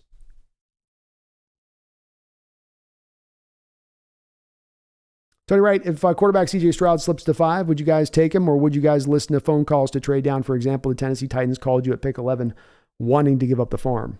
I would tend to think, Tony, that the giving up of the farm would be too enticing for John to turn down. They call you at Tennessee and they say, we want to come from 11 to 5. And let's just take, Tony, let's piggyback on the proverbial scenario that Sean just talked about, where Carter and Anderson are off the board at that point. So you have the Titans willing to come up there at 11 and get their guy at 5, whoever it is, whoever the remaining 2, one of the 2 is that they want. What do they give you in returns for that? Well, that's 6 picks of a jump. So I would tend to think you could get like a first round pick and maybe an extra second in this round, in this draft. In addition to that, you get a first round next year. You could get number 11 and maybe a second in this draft in addition to it. Maybe you got to flip them back like a future fourth or something in next year's draft to make it happen. But that would be about what you could return back. And I think that would be very enticing, Tony, to John to pull that kind of trade. I'm not saying that they wouldn't take maybe a quarterback too, Tony, but what I can say, and paying very close attention to this, I really don't have a read that they're all in on a quarterback, all out on a quarterback, favoring towards quarterback, which one they're really in love with over another. They've done a good job, and Seahawks always do this, Tony, of keeping a lid on what they're thinking in Renton. And so I don't really know where they're standing on these quarterbacks, to be honest with you. I would think CJ Stroud would be the guy that they would theoretically, I think, kind of first and foremost would love to see there, and then followed by Richardson. But it's hard to predict on this one. I don't have a good read, man. I wish I did. Colby Jack, thank you for another $21 donation, Colby. Thank you for the double dono, brother. He says, you pick the impression and topic. Host choice. Go. All right, let me get a little bit of water in me here real quick so I can not sound completely ridiculous here. Who are we going to bring out here tonight?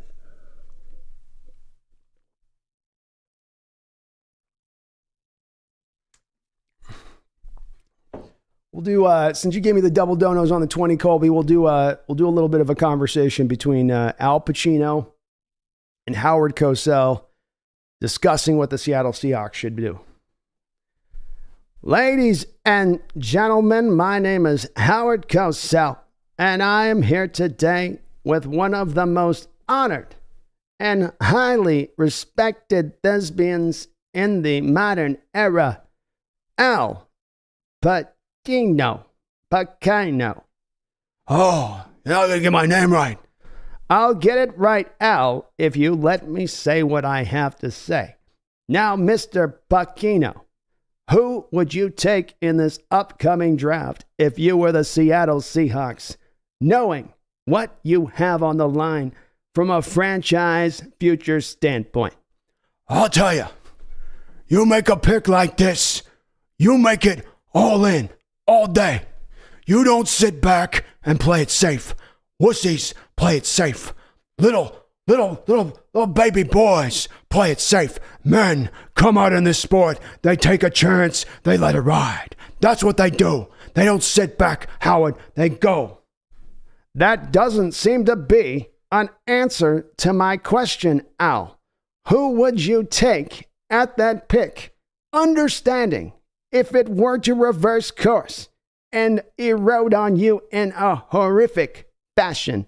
Certainly, you would find yourself behind the 8-ball as a franchise.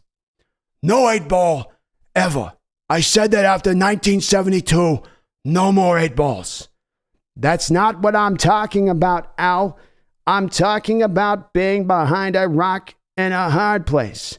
Oh, let me tell you, the 8-ball often used to put me behind a rock and a hard place.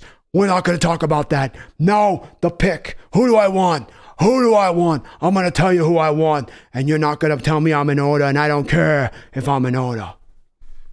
The Seattle Seahawks take tomorrow draft Jalen Carter. Jalen Carter, I just told you, Al, you've got to play this safe. This is the kind of pick and selection that can see a franchise fall off the face of the earth permanently. You don't risk, you don't live. You don't live, you don't get Lombardis. What do you want here, Howard? You want to play it safe? You want to stay on the trail? Or you want to live? This is not about winning or living. It's about building a winner in Seattle on a permanent basis. I want Lombardis. You keep your permanent winning in your butt, Mr. Cosell. Now, Mr. Pacino. It's Pacino. Get it right. Sorry, guys. The impressions are probably not great tonight. Howard and Al are going to be going at it all night, though. All night long. It's Jalen Carter. I'm telling you, the pick is a quarterback. This is what the smart, perceptible general manager of the Seattle Seahawks would do. Go with what is safe. You will not be here again. You may not be here again, but Jalen Carter, that talent, tomorrow, 5, will never be there again. On my mark, on my soul. Thanks for the double dip on that, Colby.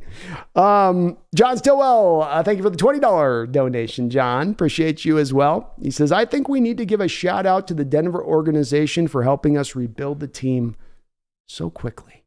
I think John's right. I think this is right. You know, you often, folks, have to take a moment of silence in life, right? For the fallen, for those that have passed in this previous year, like they do at the Academy, when they show you the super dramatic real cut of all the people that have died. I think that we have to, John, take a hallowed moment of silence. To our Denver faithful out there, you have given us years of your franchise. Years of your franchise's productivity, upside, hope, winning, watchable football. You've given us that. Years of that you've handed to us. Now, yes, you guys were quite rude at the time of the trade. You had a lot of nasty little things to say to us Seahawks fans about our value of our once former quarterback. But let us now, John, in the name of your $20 donation, in the name of goodwill to our Denver brothers who have given us so much, you've given us, Denver, our only Super Bowl win. You've given that legendary defense its exclamation point as we took apart and dismantled piece by piece the number one offense of all time. And then on top of it, you said, we're not done, Seattle. Here's some draft picks. And give us that aging quarterback. We'll take him off your hands. You did all that. And now tomorrow we get to enjoy your fruits. You gave us the fruit basket, and we're just going to just be popping those grapes one after another. So here's to you, Denver. Sleep well tonight out there in the Rockies with your hopes of Russell reclamations and your Sean Payton fever dreams. But thank you so much for all you've given us, the Seattle organization, as we give you a moments of silence and appreciation and say that you are free in the future to continue to be so selfless and giving. Just very giving. We really do appreciate it. Thank you, John. Derek Young burner, wouldn't it be sulfides if Pete flashed a big card off camera with the player's name on it and draft someone else? That would be pretty hilarious. I could see him doing it. Always compete. Why does everyone hate on Fant? He's our wide receiver 3. What's he make? $4 million per year. Him and Geno have to have a little chemistry. He seemed to be Geno's security blanket. I see him as a valuable asset. I definitely don't hate on him. Always compete. So I'm not anti-Fant.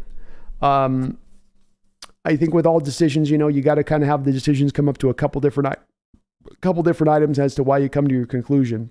I would say first off, just out the gate, you're a little bit short. Always compete on the cost. So you went $4 million, but it's more up around like $6 million, right? So it's a little bit higher than that. The cost is kind of up there. They have always compete a situation right now where you're at negative $3 million of de facto workable cap space. So you're going to have to clear that off the books from somewhere before June 1st. Now, having a guy at $6 million would obviously provide you the quickest, clearest pathway to go in and getting that done if you wanted to take that route. When right now on the roster, always compete, there's not a lot of guys we can do anything else with to restructure or cut or clear that $3 million in a real straightforward fashion. The other part of this is he's on a 1-year deal, and he's very likely after this year to just walk for nothing. You're not going to franchise him. You're not likely to sign him to a contract extension. So if that's the case, then maybe it's better to get out ahead of that a year on that one. He was okay for us. He's been okay in the NFL. He's a solid pass catcher, but he's not an upper level guy for the position. And when you talk about paying him $6 million this year, maybe he's giving you around that production. But if you're looking at it long term, I can see going in other directions, especially when you have a draft always compete that's very rich in tight ends. So I'm okay if they want to keep Fant. I am. But I'm also good if they want to move because there's some points as to why I think it makes a lot of sense.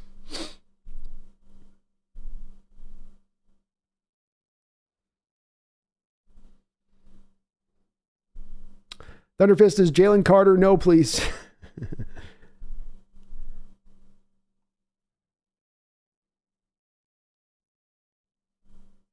Will Valdez, I also heard they might take Devon Witherspoon at 5 too. It's possible. They seem to be very high on him. And that seems to be around the value he should go.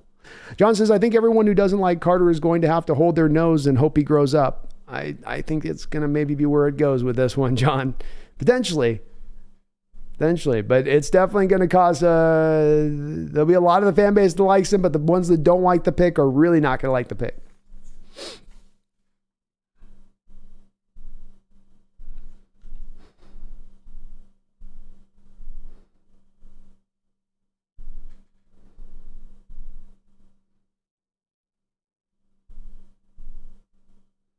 JCO2 says, when you watch people talk about this draft, the only player that people said that could be generational is Carter. Indeed. Probably the guy that's most mentioned in that respect of things. Moto says, I don't want Carter, but if we take him, I will root for him and hope all the negative that I heard is wrong or that he turns it around. I'd love to hear that, Motive. Love to hear that there'll be that support there, and I think most Seahawks fans will be in that same realm. Megan, you have yourself a great night. I will see you tomorrow. We will start this up and get this cooking. Tom Eden says, people watch feed online. Civilization could work. It could. I'm down to do it. I've run a couple of streams when I've done it on Twitch and we'd have a lot of people in there, but I didn't broadcast it over on the YouTube channel. So if I probably pushed it out there on the community post, I'd get some folks in there watching it. But I just been hoping there'd be a game coming out. You know, the new system came out for Xbox and PlayStation a couple of years ago, and they've not developed any real game around it. It's kind of sad. It's big sad. Sean Hines says Richard Sherman on his podcast said the Seahawks were going back to the old scheme. Was the Legion of Boom era 4-3 or 3-4? Diggs confirmed this on there. It is 4-3 is the Legion of Boom era defense. I didn't see that it was as confirmed on that, Sean, that it was them going back to that. I mean, he was it seemed like when I saw him mention it, Sean, it was a little more vague. It could have been that he was talking about them going to a 4-3. It also seemed like it could have been him talking about just simply the coverages that they were running in the secondary. You know, it was kind of hard to say on that one a little bit. Drunk says Bijan is one of a kind. He is too, in my opinion. 1023 says, I think it's Tyree Wilson. We can see, man, there's a lot of people thinking, I think maybe this, maybe that. It's wild. We're at 5. There's so many different potentials that it could go with. Thunderfist says the Texans will take Carter. It's possible. Definitely possible.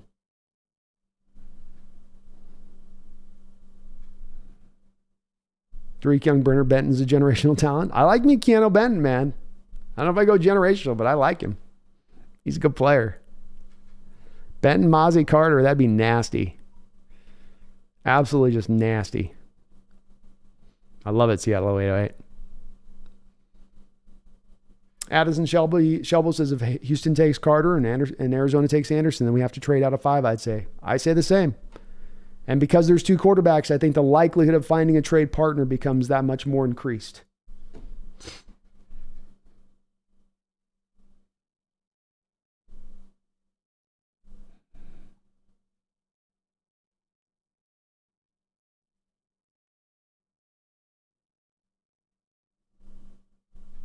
Erickson, B-Boy, Brando, let's effing go. Oh, shoot.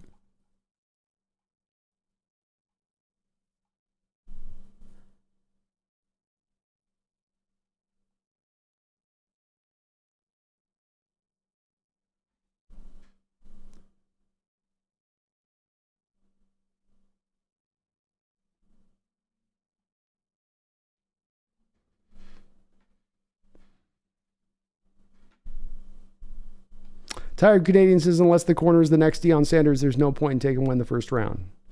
Yeah, they're not Deion Sanders. I'll say that. They're not there. They're good players, but. Sean Hines, Brandon, you need to do the face paint because tomorrow we go draft war. I will. I'll go Warhawk tomorrow, Sean. That's what I'll do. That's a great idea, actually. That'd probably be pretty good for watchers. It'd be tough, though. Next day, it's still partially on my face, kind of sadly flaking off. D Nugget, who's Brando's fifth pick? My fifth pick was Jalen Carter, baby. I went Jalen Carter. So my mock's right here. My mock's on this side. D Nugget. That's one on my right hand. This is me. And on the left is what I would predict for John Schneider. I'm the right. Schneider's the left. Jordan Squiddard, thoughts on Tank Bigsby and Zach Evans? I like Tank Bigsby quite a bit. I'm not as big on Zach Evans. Let's go with Tank Bigsby first off. I love his open field moves. I like the acceleration that he brings. I think he's like a little bit, and it sounds like a negative to call him this, but he's like a slower Dalvin Cook. But his ability to keep his feet always kind of moving in the open field allows him to redirect through traffic and use his vision to find holes in the open field and extend runs longer than other running backs who normally just have that sort of, they kind of just go straight line and they get their head down and they're just going. You know, he's always looking for kind of the creative approach to break free. Bigsby's got a lot of great open field moves, and he can dead leg you. He can stutter step you. He's got a little spin move he can call upon every once in a while in the open field. So he's a real fun running back to look at. He's not tremendously runs really strong or powerfully. He's not going to drag tacklers. And once you get your hand on him, you're basically going to kind of be able to get him down. You can get him down with one arm. But he is a guy that I like in this draft from a talent standpoint. I think I've got him in the 4th round as far as my value. Zach Evans, he's a read option maestro. So many of his carries are out of the read option game. So it's good in certain respects where you see him performing out of that really well, where he's got a lot of the good attributes that you want for a read option running back. Because when you're taking the ball of the read option, it's not like when you're getting it under center from a quarterback where you get that built up speed as you approach the line of scrimmage.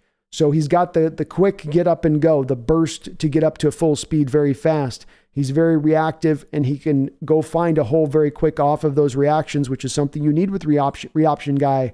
You know, is the defensive end crashing? Do you have a hole to get around on the outside?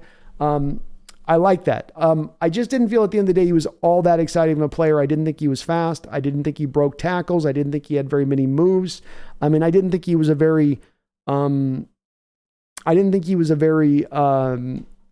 much of a factor out of the backfield. At the end of the day, past that initial moment of when he gets the ball to read option and his reactions being quick and the hole he picks is with a level of, you know, conviction and certainty and quickness. I like that part, but aside from that, he's very robotic to me as a running back out of that. So I dipped him much later down in the draft because of that. I did like him though. Camden McLaren, Antonio Johnson looks like Cam Chancellor. I tried to get in on Antonio Johnson, Camden. I was kind of slow on him to warm up for whatever reason. I just couldn't quite get to a place where I was like, he's definitely going higher than I quite have on my grade. I like how he plays. He is a bigger safety out there. And I think he can maybe even cover a little bit better than Cam. I don't think he's quite the hitter Cam was. But a good, you know, he's going to go high in this draft. It's just one of those guys like you, I would put in the category of like Lucas Van Ness that I just couldn't quite wrap my head around them as a player fully. D Nuggets says Kraken won, Mariners lost. Not a bad day. Mariners will get it figured out. Jacob Haas, thoughts now that Aaron Rodgers is out of the conference?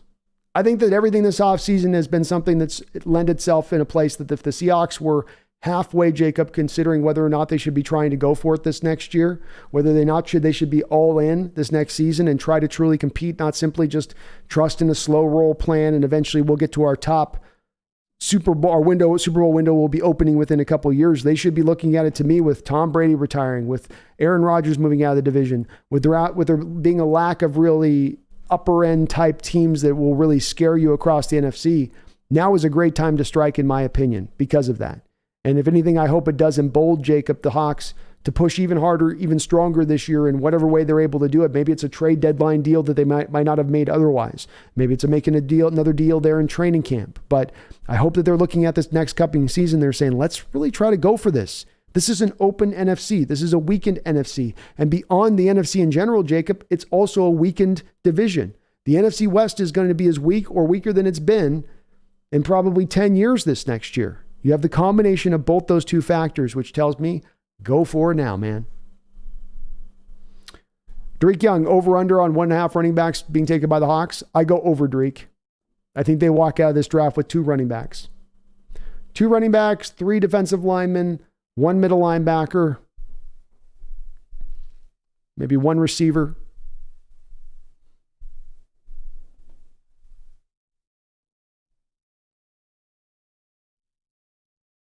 Camden McLaren, Nolan Fant getting traded. I haven't heard that he's getting traded. If you did draft Washington, you probably would trade him.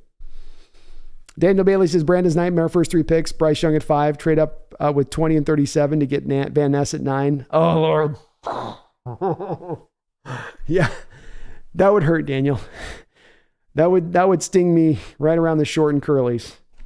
You know, I would have a hard time with that one. Tom Juriska says Roschon has nearly the same yards per carry as Bijan. Good value in round 3, but you would like to get him in round 4. Beautiful way of putting it, Tom. And yeah, Tom only 0.1 yards behind Bijan Robinson. Just 0.1. Pretty incredible. Greg says, do the Jets this year scream 2022 Broncos to you? I personally think they'd fall flat on their faces and miss the playoffs for the 13th straight year. Ooh, bold take by Grug on that one. I think they have the highest potential of being the 2022 Broncos, as far as if you're looking for who's the Vegas betting favorite this year, that would be mine. I think it's a move that could potentially work for them because I think they have put together a really solid team, and the quarterback position was not just one that was a weakness for them. It was in many ways holding them back in recent years. And I don't necessarily think Aaron Rodgers is going to carry the day this year, but is he going to hold them back? Is he going to be an inhibiting factor there in New York? I don't think he'll be that. I think he'll play at least pretty solidly for them. I don't think they're going to be an elite team in the AFC, but I could see them being a fringe potential playoff team. I will say, Greg, the AFC is brutal. For as open and weakened as the NFC is how much more stronger and everything has become over in the AFC side of things. Brian says, the night before we make Seattle history and draft a player known by more folks than Seattle front office. Whom? You tell me. I'm guessing defensive end or trade out. To me, it's either Carter or you trade out. Carter or Anderson or you're trading out, Brian. That's my bold prediction on what's going to go down. It's my big bold. Greg, do I think we'll play more in man situations? Only if we blitz more, Greg. I think they'll try to work that in a little bit, but Carroll's a zone guy. He's always going to run a high prevalence of zone. Unless he really embraces change in a way that he hasn't up until this point. Jonah the Whale says, the replay was awesome. Brandon, but you're forgetting the long pauses where we're not sure if our phones or computers are frozen or if you're thinking, the ones. That's true. The pauses get clipped out when you're fast forwarding.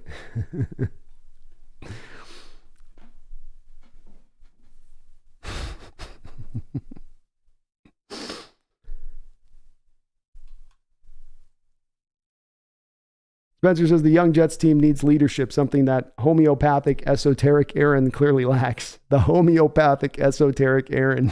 I love that, Spencer. They will hit a ceiling come playoff time. Experienced, equally talented teams will handle them. It's possible. I will say it's no dead set they're making it through. I think they're going to be a strong team, but these kind of things always seem to look good on paper and don't look like kind of quite as good when they get to where the rubber meets the road. Brando, when will the strong safeties come home to Seattle? When will the strong safeties come home? What do you mean, Saijin?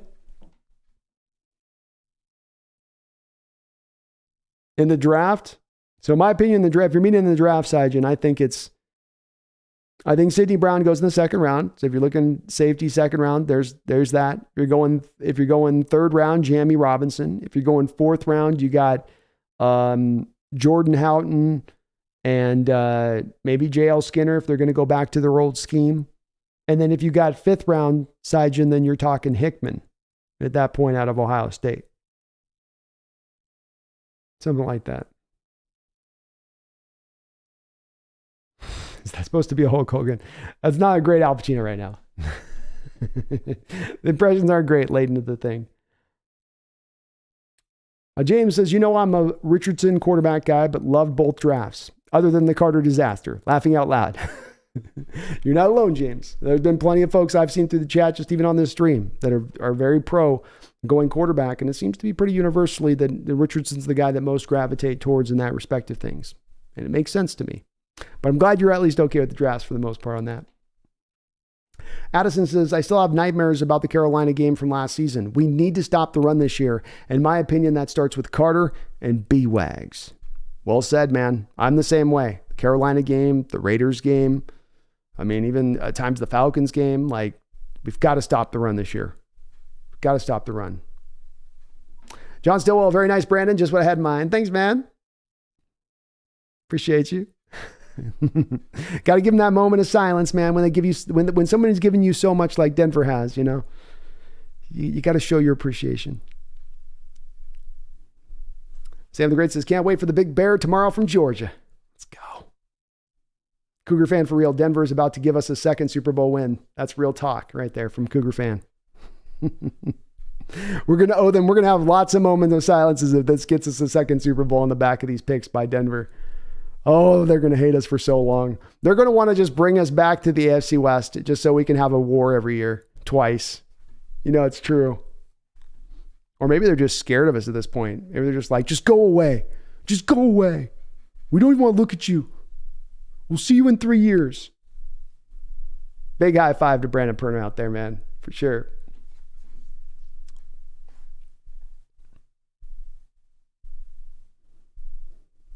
Denver is the gift that keeps on giving, John. Jonah, I put my Seattle Seahawks villain pick wearing my lucky number 6 jersey as my avatar again. Please be on a few 49er podcasts just listening in, you know.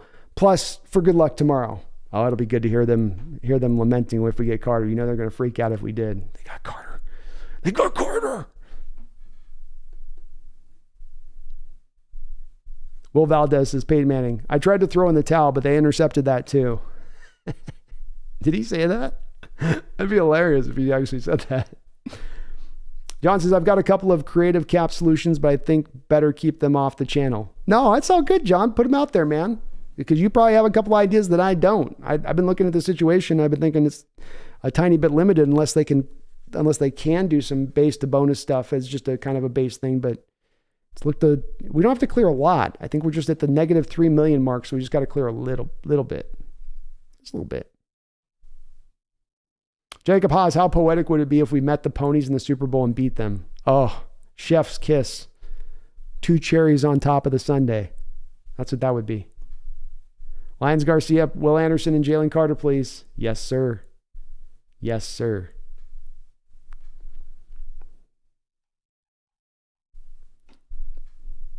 Yeah, somebody mentioned the Xbox was tanking. Big tanking. Thunderfist. Sucks, man. I might have to be one of these dirty PC gamers with all your cheaters. But the consoles are dropping the ball. Especially for streaming. It's easier to do on the computer anyway. Addison, anyone have a realistic nightmare scenario for 5? Lucas Van Ness or Bryce Young? It's my nightmare. Always compete. Makes sense if Fant makes $6 million. That makes, thanks for the thoughtful answer. Love the tight end from Georgia. Me too, man. And if we compete him, I just want to say, I do acknowledge, you know, Fant gives you a good workable player. Like, you know what you're getting from him, for both good and not bad even. Just, there's not like a real big negative. He blocks pretty well. He catches good. You know, he runs good routes. So he definitely does provide value. I hope I didn't get that to it, but yeah, it'd be one for me that would have something with a lot of different little things into that choice if they did it. And it is, you kind of touch on the final point with it. It's as much as anything, always compete. You know, how much I like Darnell Washington as a player, as much as anything. It's not really even the shade at Fan. It's just as much as how much to me, and scouting these tight ends over the last couple of years, how unique Darnell is versus the tight ends I've watched. Appreciate you though, man. Byron D, thank you for the $2 donation. Says, you think we draft a linebacker? If so, who and when? And I'm going to treat this Byron D a little bit like you mean it as just a pure middle linebacker rather than you meaning edge. And if you meant it as edge, I would say like a Will McDonald at 20. Because obviously our outside linebackers right now are technically linebackers, but it's better to call them to me just edges so we don't confuse the linebacker thing. because they're asked to do way different things than our middle linebackers are. So if you're talking about middle linebacker being where we pick in this draft, the place that I've looked at, and you'll see it here on both of my mocks if you look at this, Byron D. So you got my mock here on the right, you got John Schneider's mock on the left. But what you'll notice about that in both of the two mocks is I did have them taking Deion Henley at 52 in both scenarios. They've met with Deion Henley, local guy.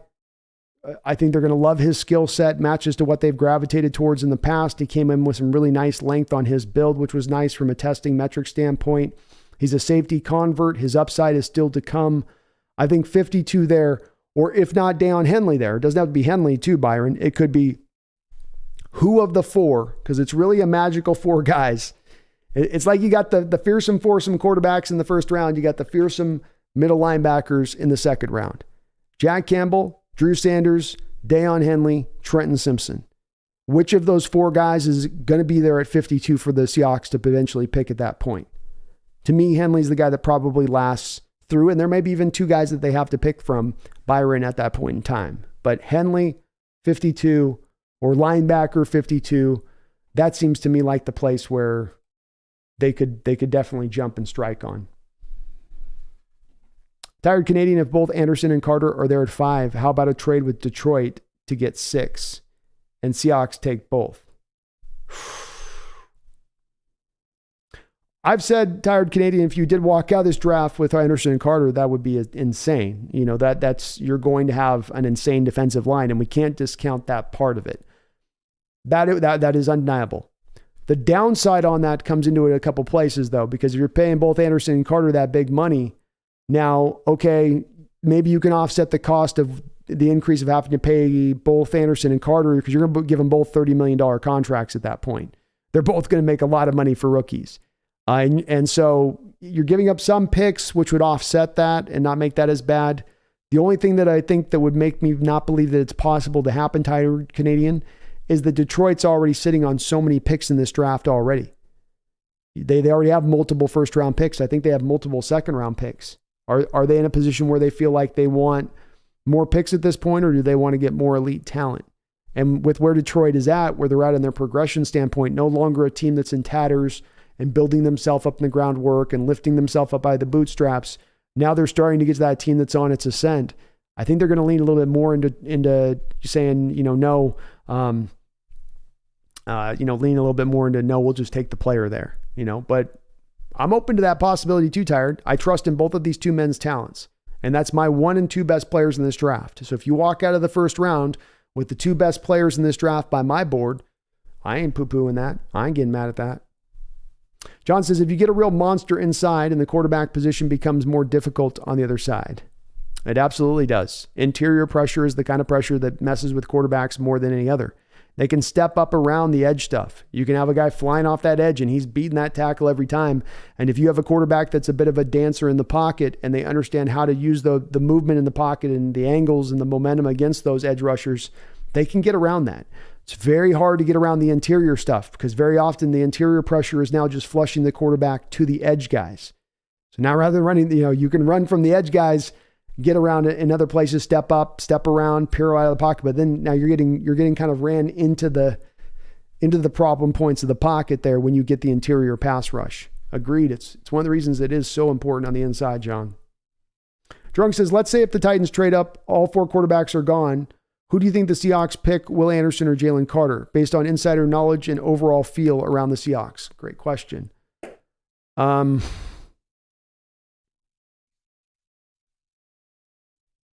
kind of think Anderson would be the pick at that point because I think that there is at least some kind of smoke to the character concerns of Carter, whereas Will Anderson doesn't have any of that. I think the team would lean that way, but what we are hearing, Drunk, if you're going to talk about insider knowledge, I don't have insider knowledge, so it's me really trying to parse through the same kind of information you guys have in making that determination. We are hearing more push in the last week towards Seahawks being in the camp of really looking at Jalen Carter, being the Vegas betting favorites, Daniel Jeremiah's final mock had the Seahawks taking Carter after he talked about earlier this week, hearing from multiple sources on one side that they're absolutely positively going to take him, and then hearing from other sources on the other side that there's no way that they're going to take him. So it seems there's more connection with Hura and Carter than there ever has kind of been before here of recent note. But it is a little bit of a crapshoot at this point, Drunk, as far as I can give you what my guess is, but it is a complete and utter guess for sure. Addison, the Schneider draft took Skoronski. Yeah, that's correct. After a couple trade backs. Whitey Wise says, I'm good with so many different options. I hope they think Carter is the gut. If not, we'll be cheering on the edge with the quarterback they draft. So nervous. It's getting nervous now. We're getting close. Whitey White says, I believe Pete was totally serious when he said he had nightmares about the front seven. I bet 2, if not 3 of the ST3 picks are front 7 guys. I could see it too, man. I think they're going to really hammer that position in this draft. I don't think Schneider either wants to get whooped up on those defensive lines like they did this last year. Monkey D. Luffy, why do y'all so low on Young? Laughing out loud.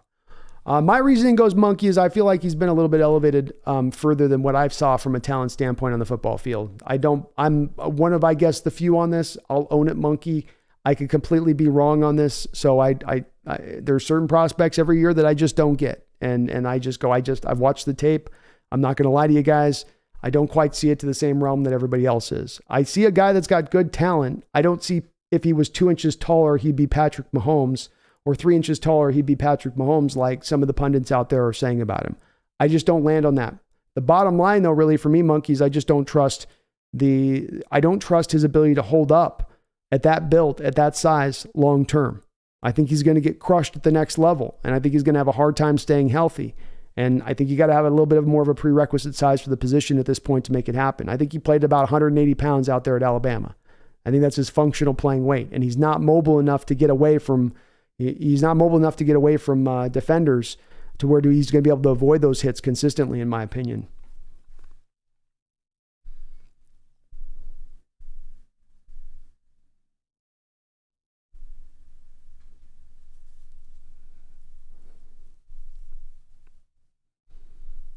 Spencer Smith says, just heard a quote from an interview between Howard and Muhammad Ali. Howard Cosell says, you're being extremely truculent, Ali. Whatever truculent means, and then Ali answers, whatever truculent means, if that's good, I'm that. Yeah, there's some really great YouTube clips you can still find of Howard Cosell and Muhammad Ali having some great back and forths.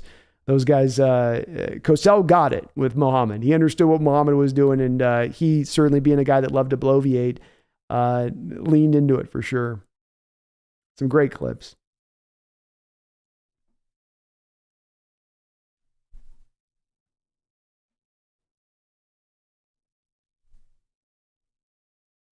Tom says, given the Hawks are over the cap and not able to pay the rookies or practice squad right now, besides the possible trade of Fant, who do you see as possible cap casualties? They've kind of run through, Tom, all of the cap casualties that they had to run through, right? Brian Monet, Quentin Jefferson. And we had a couple of guys that we just kind of cut right on through. Gabe Jackson. You've gone through all of your guys, realistically, Tom. There's really no cap casualty guys left to go. The only other realm that you could go out with this, in my opinion, at this point, and looking at it, is restructuring, converting base to bonus, or signing a guy like Uchenna Nwosu to a contract extension. Those are the only ways you're going to be able to create the cap space at this point, absent making the Noah Fant trade. But I've looked through it pretty deep, Tom. There's just not a lot of deals sitting there right now. If you look on, go look at Sports Track right now and you look at the deals that are on the books, there's not a lot of movement in there really. There's a couple ways you can go with it, but there's not that cap cut pure that just, we're good, we can do it. Just isn't. John says, if Richardson's so good, why didn't he play another year? Because he knew he would be a top 10 pick this year, John. I mean, if you were a quarterback in college and you go, okay, I would really benefit from one more year of college. Like I would really be able to cement my stock with the NFL teams. But then, okay, I'm going to go from being picked 8th, 7th overall, 5 overall to now I know I'll be picked 2 or 3 overall. I mean, in next year's draft, even if he balled out this next year, is he going to be ranked higher next year than Caleb Williams, than Drake May? So very likely he goes back to school another year, John, and he ends up seeing his draft stock find itself in the same place that he's landing again this year. And if that's the case, why not get that counter started on your pro experience, on your first pro contract, to get yourself around to your second pro contract where you're really making that money? If you go back to school, you want to make sure it's to have something to gain on your draft stock. And if he was being viewed more to that second round range of where some people see him as, then I think there's more of an argument for him to go back to school. But unfortunately, just ain't the case on that one. Drunk says, is there any blockbuster trade that could come down like the A.J. Brown to the Eagles? Could D-Hop be traded? According to rumors, D-Hop is expected to be traded on draft day. Is there another deal that could come down? Certainly the Lamar Jackson deal is one that sits there. The specter of it sits there as a possibility. We're not hearing anything about it occurring, but we're certainly hearing about the specter of it being there.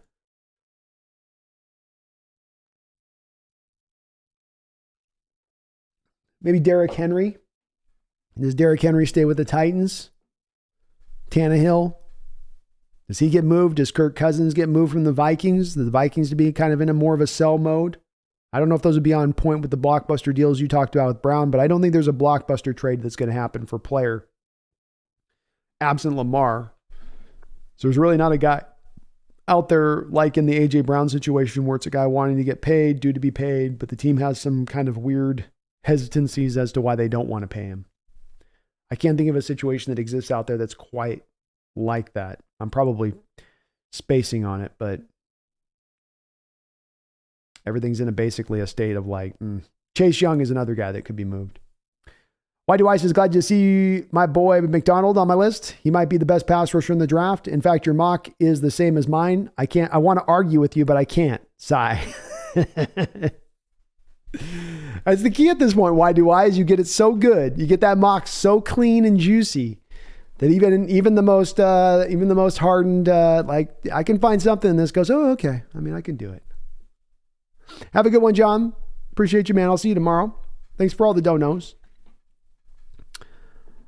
Addison says, I decided on holding off on gambling on the draft tomorrow. Makes it more stressful than it needs to be. And it's already going to be stressful. So you don't need to add to that. I would agree with you on that with Addison. If there was one particular draft in the last 5 years that I would not be drafting on, if there's one first round that I would not be drafting on, this one would be it. We do not know anything of what's going to happen, and we are within 24 hours of the draft. It's weird. It's odd. And it should have all gamblers just holding their bets at this point. Grug says, if Skronski's viewed league-wide as a guard at the next level, could his value drop and hopefully all the way to 20? It could. It could, Grug. It is possible. Especially coming from the smaller school, which is just lends to more of a variance on where the evaluation will lie, I think, a bit from the NFL in that respect. Very unpredictable first round. And he's not a tried and true tier 1 guy. He is part of the tier 2 group. A tier 2 group that starts at 6 onwards, and that means that any number of guys can go in any places at that point because the tier is so weird this year. G. Walker, this is going to be the first draft I watch where I'm fully familiar with the prospects. Not looking forward to the stress of watching players I like come off the board laughing out loud. It gets worrisome, G. Walker. You know, the tough part especially comes into where you start leaving like that third round territory, like we're late in the third round. And you're watching those guys fall and you're starting to get through the end of that tier 2 range. Tier 2 starting to get started. You're seeing tier 3 coming down the pike there. You're like, I want one more tier 2 guy. Give me one more tier 2. Uproar, do you think if we traded down, we would realistically have a chance at Carter? If you did it like how I did it in my scenario, you could. Yeah. It's built upon the thought process that the Lions would pass on him, that they would go a different route there, Uproar. And so, if you let me give you like the scenario that I did in my situation, or like you could do where you go to, let's say you went to 7 in the Raiders and then you said, okay, Raiders, we're going to flip you from 7 to 5. You give us a 2nd round pick. We'll give you a 5th round pick back. And maybe you have Anderson and Carter on the board and the Lions are going to take Anderson and now Carter's there at 7 and you've picked up the extra 2nd round pick. So you could do a little bit. I think for me, there's no guarantee the Lions would pass on him, Uproar. So there's no guarantee by trading back you're going to have him even there 1 pick back, much less 2 or 3. I certainly think that if you have him last to Chicago and Philadelphia, he's not going to last. So you have to be inside of the top 8 if you're making a trade back to Stoll with the intention of trying to take Carter. Mr. Isaac, my brother and I will be watching your stream tomorrow. I was originally going to have to cover down for a work meeting at 6, but now I'm good to not attend it. Only the draft to focus on tomorrow. Well, I'd love to hear that, Mr. Isaac, and welcome you on in, man. We're going to have a great draft coverage. We're going to be lit, turned up to the roof, and I'm going to be hyped. I hope Brooks comes back soon. Barry Satoro, thank you for the $5 donation. So 17 hours, 50 minutes, and change, baby. Woo, we're getting closer and closer. Inside a day. You guys are going to go to sleep, you're going to wake up, and you're going to be mere hours away from the draft. All of this evaluation, all of this process, and all of this scouting you've done. To not, as someone else said above, to know these guys this year, to be up on it this year. I'll tell you, for those folks who have expanded and watched more of the players this year in this given draft than you ever have before, it does make it so much of a more rewarding experience to watch the draft knowing the players like this. Because then you can not only enjoy the players you pick to your team, but you can see how other teams and teams are going to fit to other players. And it really does kind of enrich it, in my opinion, in a lot of ways.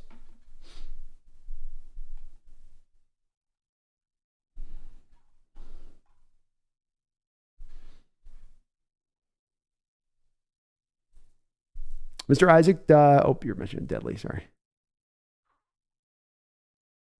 James says, don't care if Carter becomes a first ballot guy. I'll never apologize for being against drafting him. I'm going on the info I have. If Carter cleans up his act, then good. I'll be thrilled, but unbowed. James, I think it's completely reasonable and understandable. And it's a little bit thing like what I've said with Megan before on this a bit with it, where, those that take that stance with it on Carter, I don't think you're being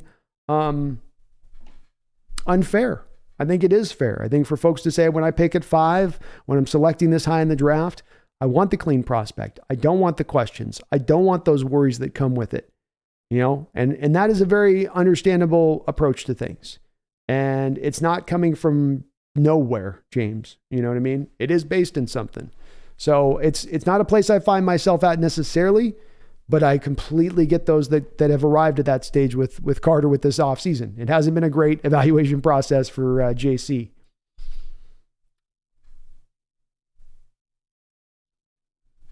Why do John trades down to 7 and still gets Carter? That'd be amazing.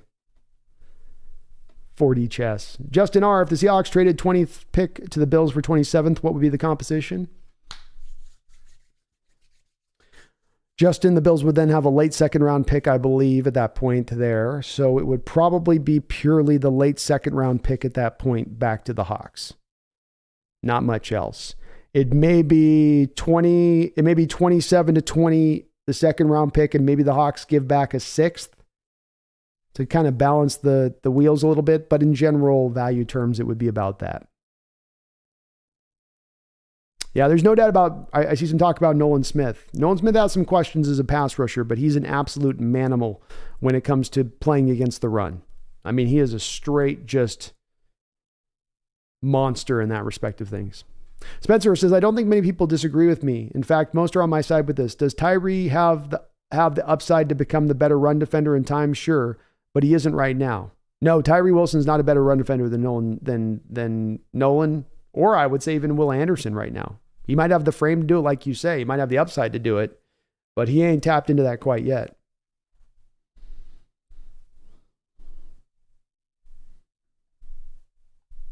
X-Man 406 read an article talking about the possibility of the Hawks trading out of the top 10 to reduce the cap hit of our rookies we'll be signing. Thoughts on that?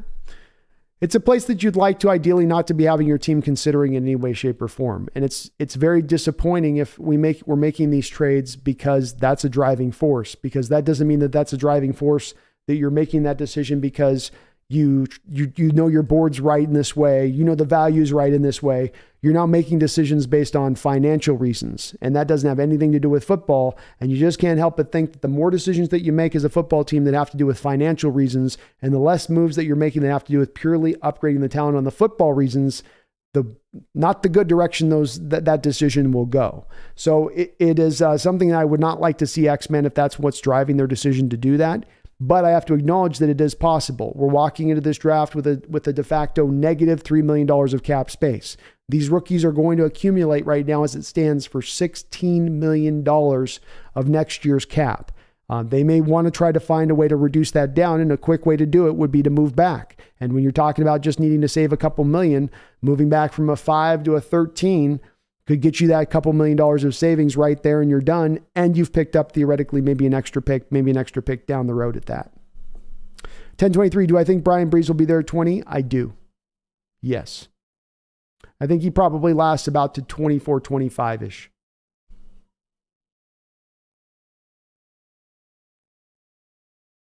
Mr. Isaac says, wait, where'd that John Schneider draft come from? I just wanted to run 2 different drafts today as far as my final mocks. My first mock is over here. This is mine on the right. And then which was just my pure dream. This is just me out there having the pure dream scenario. And then the other side is with me trying to put on my John Schneider thinking cap. What would John do? WWJD. I got a little wristband I'm going to get made. It's going to say just that. So I tried to do the WWJD here on my left side, which was him trading back. Which X-Man 406, funny enough, you had me in my scenario trading back to 13th, which would have saved them that couple $1 million that they needed to save. So I guess I did have them doing that as much as I didn't want to see him doing it. Drake Youngburner, I'm so invested in this draft. I've had nightmares all about missing it. Oh man, I would too. I'm glad it's not early in the morning where I got to set alarm. And I don't know if you guys have that. I always have that worry when I set alarm in the morning that's not going to go off when you have an important day like a flight or something. So you set multiple alarms. James says Richardson talked about needing to provide for his family. I love me Richardson, man. He seems like a good kid. That letter that he wrote seemed pretty was impactful from the heart. Why do Jack Campbell, John Michael Schmitz are both team captains and played multiple sports in high school. Those 2 dudes have Seahawks written all over them. You can see in my mock, I had us taking John Michael Schmitz in both of my 2 mocks. I could see them gravitating towards Campbell as well. Wilbur says, yeah, D-Hop for sale. It's going to be a crazy night. D-Hop's going somewhere, man. Cardinals and Rams are selling with their dollar store prices. Everything must go.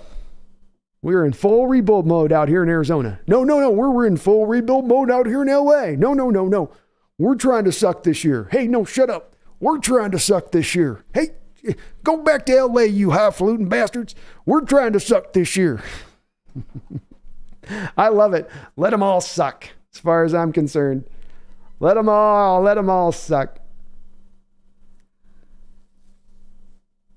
And Power Code says, Seattle, we are a few hours away from the draft of our lives. A draft that could be monumental, a draft that could change the future of our Seahawks.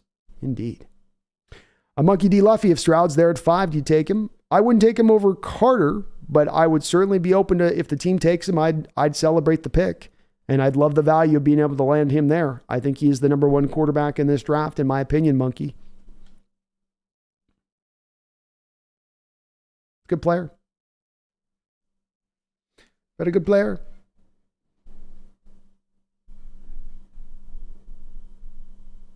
Yeah, rest in peace, Professor.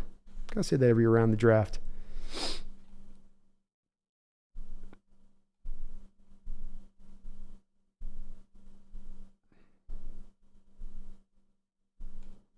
Thunderfist, if Geno has a setback or even tanks, then what do we do? If we don't have a quarterback that we picked, Thunderfist? I mean, you do have Drew Lock. There is the potential of him being able to maybe rise to the occasion at that point. But if you aren't taking a quarterback this year, it does marry you to the process of down the road. If Geno doesn't work long-term, of probably having to go with sort of the secondary approach to finding your quarterback of the future. You're not going to get the prime time, top of the market guy in a draft at that point into the future. You're going to have to kind of make do at the position. The hope with that would be, Thunderfist, is that you've built up a strong enough a team out there that you don't need the quarterback to tilt the field as much. The rest of the team will tilt the field for the quarterback.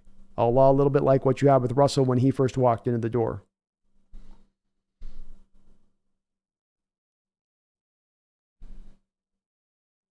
Drunk Twitter, does Joe Mixon still have a running back job? Last I heard, the legal stuff on that was going to go kind of sideways for him on that one. You know, Greg, I like your draft with Carter Skoronski at 20, JMS 37, Ben 452. That'd be great, man.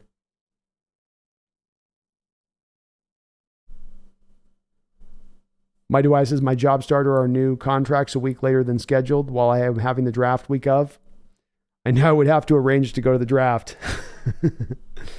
Yeah, I cleared my schedule. I was like, nobody talked to me this week. I'm in the zone.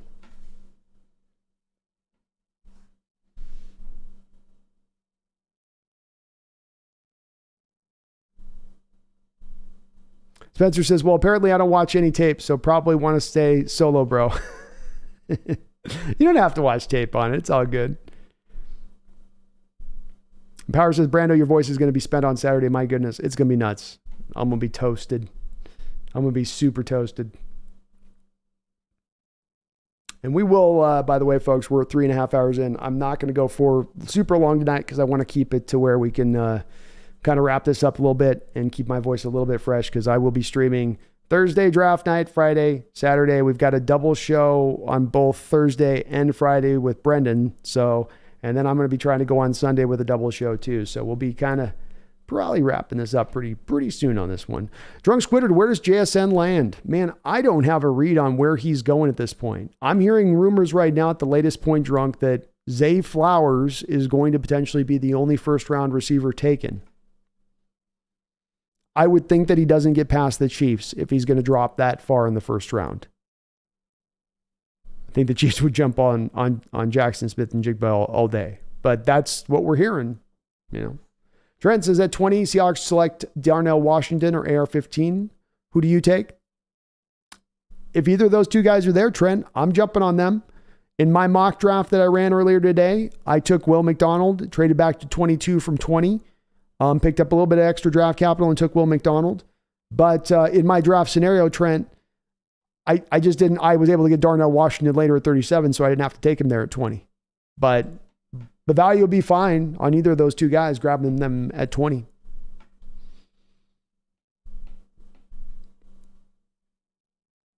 Drunk says, some are saying JSN has the same prospect profile as Jamar Chase. Prospect is the key word, not player. Yeah, I don't know how he can be as dominant as Jamar Chase is able to be as dominant on the outside, on the inside only. I don't know if I quite see that level of productivity from Jackson. I mean, there are some good slot guys in this league that have been mightily productive, though. Cooper Kupp and Justin Jefferson does a lot of his work on the inside.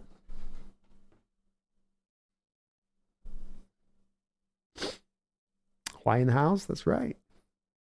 Power, it sucks that we'll be somewhat pushed by a need in this draft, especially in the trenches. Still an opportunity to snag some gems in the second and third. Building up ammo in that area is wise. It is indeed. And you'd love to ideally come into a draft to pick purely for value where you're not driven for need at all. The good news is, at least in the need that you're driven towards, there's a lot of good players in this draft or positional groups that are very strong in that place of your need. Yeah, I got my Maui connections. My mom lives out in Maui. In fact, I might be going out there here soon after the end of the season, so I can pull it off. Thunderfist says, welcome to Sesame Street. And the word of the day is Carter. Yes. Very true. Why do I laugh my ass off? Yes. AZ and Los Angeles Rams are going to be like the South Park episode where the Little League teams were all trying to lose, seeing who was better at sucking. Exactly. They're trying to outsuck each other. They're like, no, give me the straw. No, give me the straw. Jonah Brandon, I'm actually nervous about tomorrow. I've been nervous. I've never been nervous for a draft in my life. It's a pretty crazy experience. Man, you got a lot of draft capital, brother. And I'm not there on the nervous stage of it. I'm not there. I feel like with the 10 picks, with the 4 picks in the first 52 selections, with the 2 first-round picks, with the 5th overall selection in the draft, knowing John Schneider's track record, where in 12 years he's had 4 opportunities to pick in the top 15, and folks, he's had success in all 4 of those picks. So I find myself, when I put that together, Jonah, I mean, I'm a little anxious, but I feel like they're going to get this done right and true and proper, you know? James, my favorite unknown prospects are Yasir Abdullah, who reminds me of a poor man's Bruce Irvin, and Lou Nichols, a running back who has shades of Leonard Fournette. Both might be available day 3. Definitely Nichols. I didn't get a chance to get around to Nichols, James. I got through a lot of prospects in this draft class, but I got to admit that I didn't get down to Nichols. I did get a chance to look at Yasir. And I like Yasir a lot as well. 6'1", 237. It's got the 32 3/8 long inch arms, so he's got at least a long arm length if he's just maybe a little bit undersized as far as that goes. But 4'4", 740, 156, 10-yard split, so he's got the get off. Just a real rugged, explosive, versatile defender with real loose hips and some twitch to him. So I think that if you if you're going to talk about him as being a Bruce Irvin comp, I think you're well on the right way with it. And I really believe with Abdullah, he drops in the draft really because of that 6'1" height as much as anything else. And if he was a guy that was 6'3", or like Bruce Irvin to make your comp to where your comp is on that, if he was 6'4", he very well could be a fringe back end first round pick in this draft with what he puts on tape. The dip, the bend, it's a lot of that same kind of stuff that you like in a guy like, for instance, Will McDonald a little bit, but he is missing a bit of that height. Jasmine Williams, John Michael will be 24 soon and no one cares. Hooker is 25 and people get out pitchforks yelling that he's too old. Well, and he does have also the torn ACL he's coming off of. You wonder if he's going to be at full speed next year a little bit. It doesn't prevent me fully on being out on Hooker myself, Jasmine. I just think that you got to put the appropriate value on Hooker. You're hearing some people talk about Hooker as being a top 5 pick or a first round pick. You really can't do that on a guy that is a little older and is coming off that torn ACL. But I think if you're looking in the third round, even early third round, that's good value for him at that point. Lance, can we merge John Schneider with Ozzie Newsome? He can trade around until he gets an ultra BPA, a la Abraham Lucas and Woolen last year. That'd be good. Sloby Wakanobi says, bro, what part of the mainland? Oh, Washington. Yeah, I'm in Washington State. I'm out in Spokane. I'm on the eastern side of the state. Donnie says, Hawks Nest, I myself shall go now. Thank you, Brandon. See you again tomorrow. Go Hawks. Go Hawks, Donnie. Thank you so much, brother. Mark Cottigan, thank you for the $2 donation. It says, craziest scenario, non-Seahawk related in the top 5 tomorrow. I got you on this, Mark. I got you.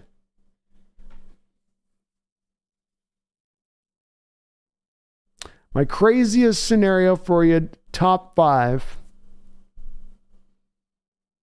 Would be the Houston Texans announce a trade. No, we'll go with the Colts. The Colts announce a trade on draft day where they are flipping their 3rd overall pick to the Baltimore Ravens for Lamar Jackson purely straight up, and that there's been a contract talked about in the background that's not been spoken about in public, and the deal is done on draft day. There's my crazy scenario. I don't think there's a lot of other crazy scenarios outside of that. You're pretty locked into at this point. That maybe Barry or Mark, that, or if we're hearing about Paris Johnson being the guy that the Cardinals end up taking in the top 5. But even that's not a crazy scenario. I mean, it makes sense. It makes sense if an Anderson or Tyree Wilson go 3-4.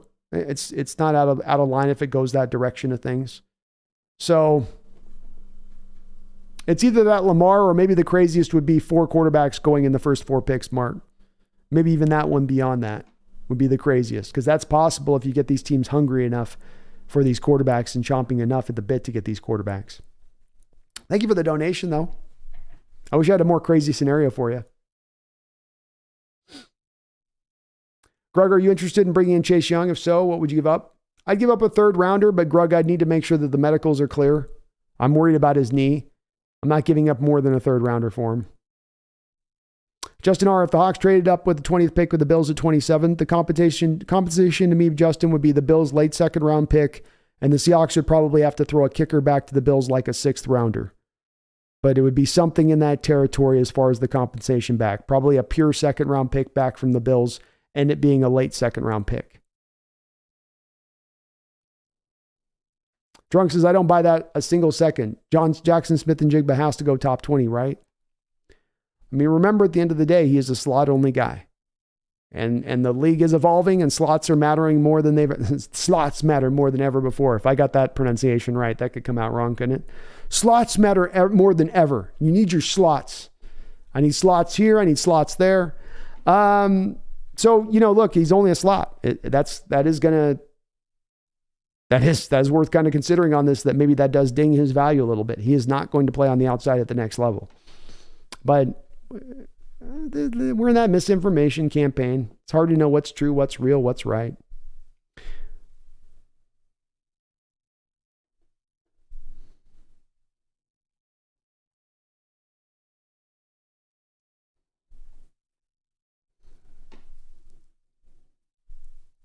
Jasmine says also tight end Mayer is more like McDowell pick than Carter. Oh, he already had an accident and busted up his foot.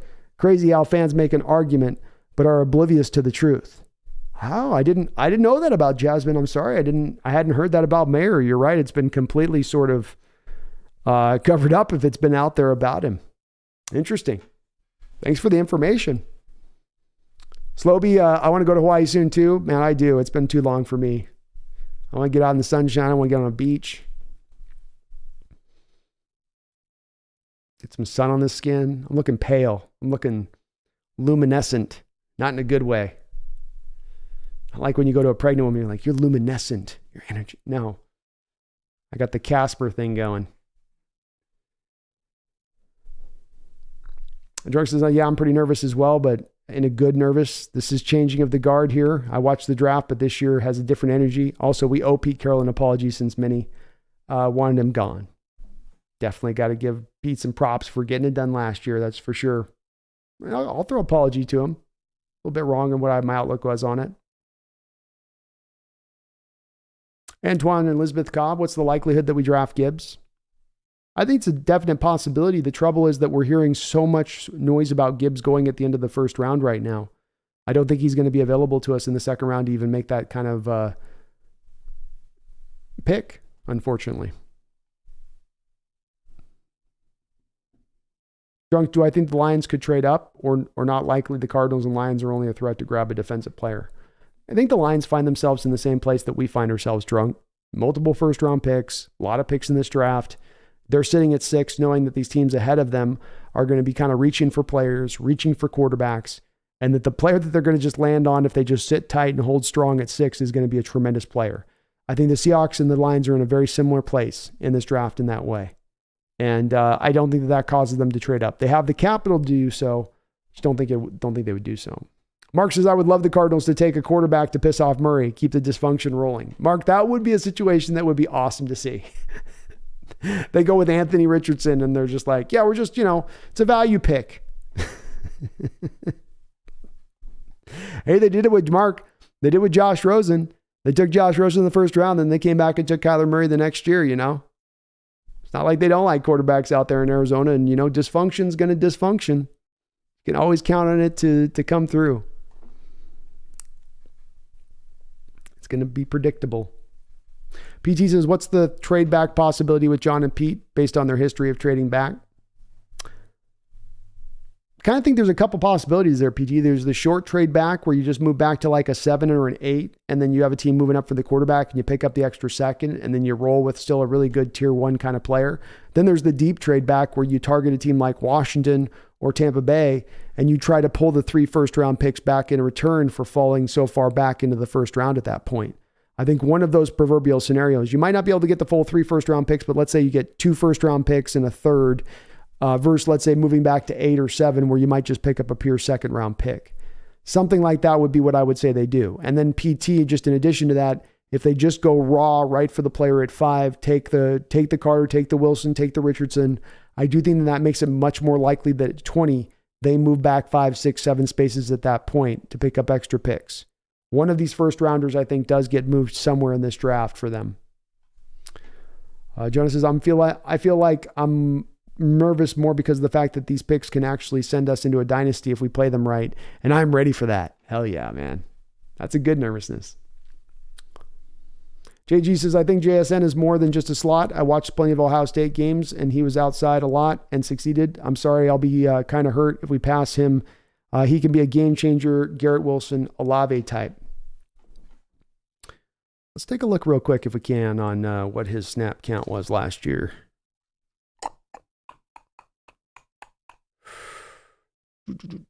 Player grades.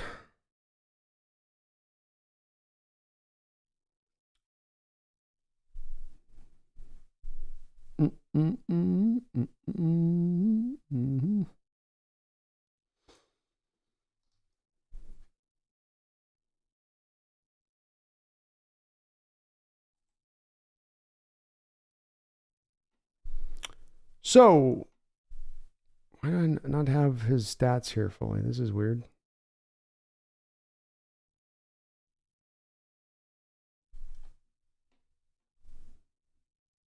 Let's go to his last year. No, I can't look at his last year with these stats, I guess. I was trying to see his stats. They don't have a lot listed here for him anywhere but out the slot. Maybe he did occasionally do it on the tape. I didn't see a lot of him doing that on the tape, into my eyes on that JG.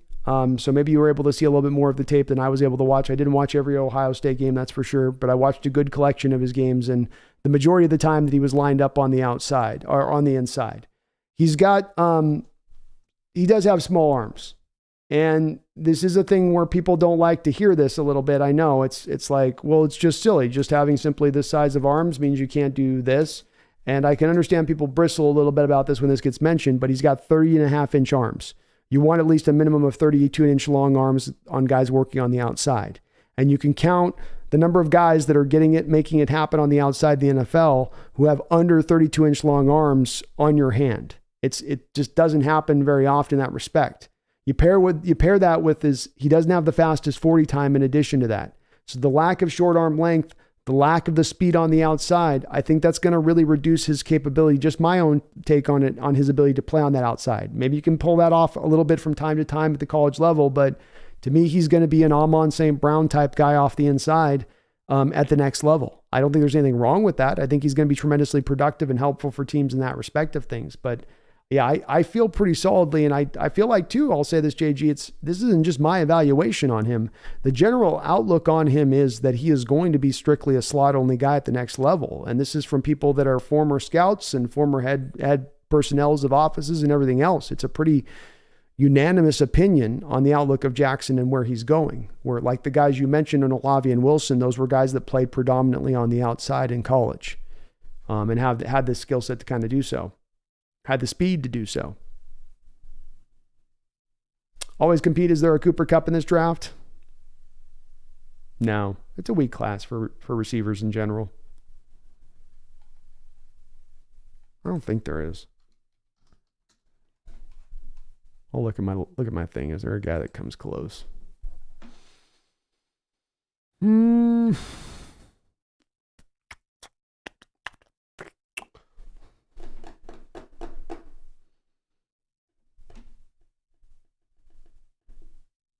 No, I don't think so. Charlie Jones, Purdue. Why is there so many question marks in this draft? Is it because the NFL changed a lot because of the draft class either being weak or really strong? I tend to think it's because of the weakness of the draft, Drunk. When you got a weak draft, when it's a strong draft, when you have good players proliferating, especially a first round, it's going to be easier for teams to recognize the talent and what is elite and what's true and what's good. When you have a weaker draft, you have more of a team scrambling to try to indicate who is really the top end talent and parse one from the other. And this draft, I think, it's tremendously difficult to do that because my opinion is you get into tier 2 much earlier than you've gotten into in the last 5, 6, 7 drafts. And so that means now you have way more variance of opinion by the NFL evaluators, say nothing of the organizations. And this is going to lead to people not being so sure about where this thing's really going to go. Why do people think more likely? What do people think is more likely, drafting a quarterback, tight end for the 3rd round, or wide receiver in the 1st? I would say drafting a cornerback or tight end before the 3rd would be more likely. Lou says, here in Spokane as well, love the show. So much value in the 2nd and early 3rd round. Trade down unless Carter or Anderson are at 5. Go Hawks. Love it, Lou. Love it, love it, love it. And welcome a fellow Spokaneite. And I would go that same very route that you were too.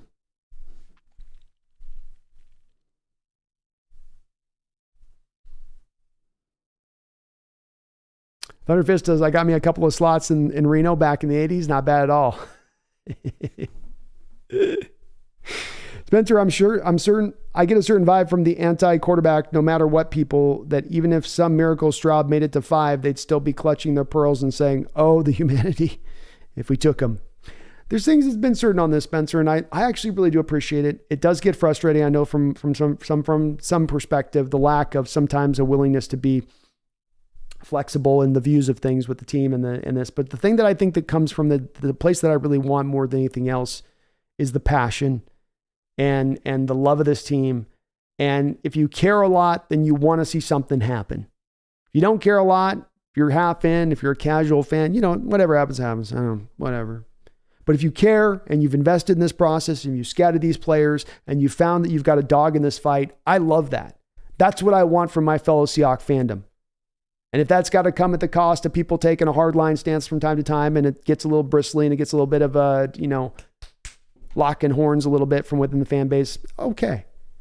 Better that than the apathy, than the lazy approach of some of these fan bases that are out there that have just sort of that casual eye to their team. I think we are a little different here. I think it's one of the reasons that we've had our fandom retired in the form of a jersey number here, is that we operate just a little bit differently in that respect of things and the way we do care in that respect of things. So I love seeing it, but I know it can be frustrating because you're right. There are people that are definitely, they will die in this trench, so to speak, the non-QB trench. Naslim Motabohoi, I hope I pronounced that right, Naslim, says, with the Hawks drafting 5th, who do you anticipate the Colts taking at 4th? I think the Colts are going to go with Will Levis here, Naslim. That seems to be, to me, who the one that's been what I've long connected them to. I think it makes a lot of sense with them. I think that they go with Levis. If Levis is off the board, then I'll go with Anderson. Or if they don't want to go Levis, they want to go, an edge. Let's go with Will Anderson then. If that's the other way that they could want to go with it. But I think Levis at this point. Joe says there's no sunshine here. It's been raining, that Pacific tropical storm kind of raining. My friend lost their whole house because the roof tore off. Water flooded the whole house just the other day. Brutal. Ugh. Well, we finally just started to warm up here on the east side. That's tough. There's some wild weather out there right now.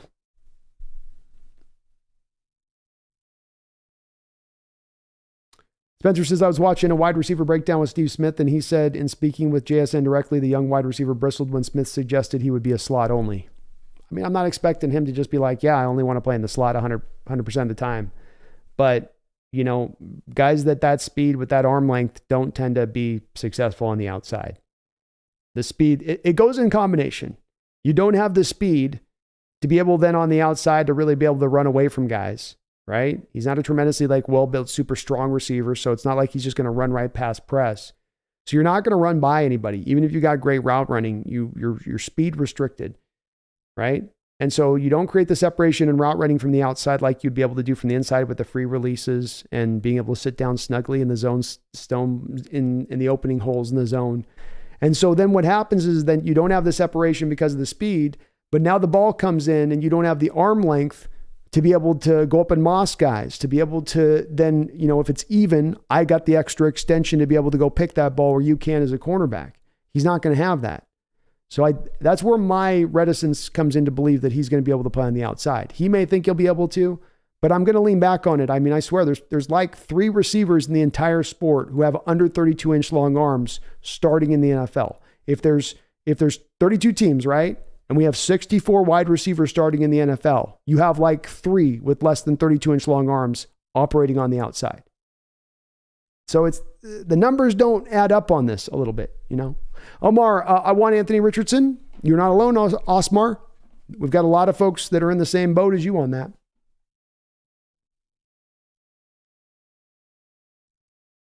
Spencer says the young man certainly seems confident he can play on the outside at the next level. Whether that ends up being possible will certainly need to be proven. Bingo. And maybe he's their exception. But as I always say, Spencer, with the exceptions, I'm not counting on the exceptions. I'm not counting on the anomalies. I'm going to more often than not lean into the traditional norms, and making determinations.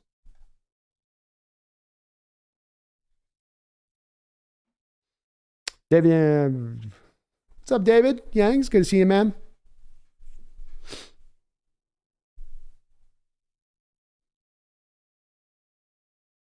Drunk, I think Matt Ryan's time is definitely coming to an end.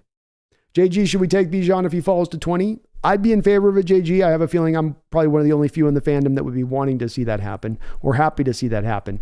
Seems like most people feel like they want to lean back to taking the running back later on. But I think he's very close to being a generational-like talent at the running back position. And to get that at 20, I think is pretty good value at that point. Can't turn it down. Just can't do it. James says we need 2 running backs. I think we draft one, maybe UDFA or trade for another. Agreed.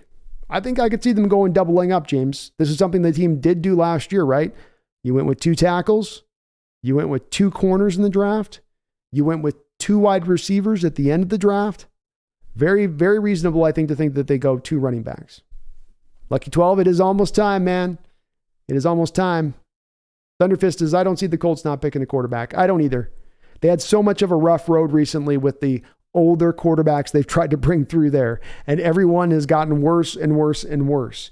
I feel like they just go, enough of this, enough of this messing about. Let's just go get our young guy and call it a day. Let's settle up with where we got to settle up. Jonah the Whale, Brandon, do you think there's a John L. Williams in this class? We could use a good utility back. Hunter Lepke, Jonah. Hunter Lepke's got a lot of stuff very similar to his game that John L. does. He's not, I think, as big a guy as John L. was quite for his time. But they both do some similar stuff where they're good all-around running backs, fullback types, can catch, really good hands, good body control as receivers. Lepke's a good player. The Real Cheese, what does the wide receiver class look like so far for next year? Man, I'm just getting done with this year's evaluation, Real Cheese. I'm just putting a button on this one. I'm aware of like Marvin Harrison, who would be the best receiver in this draft if he was coming out, and the best receiver prospect that's come out in a couple of years.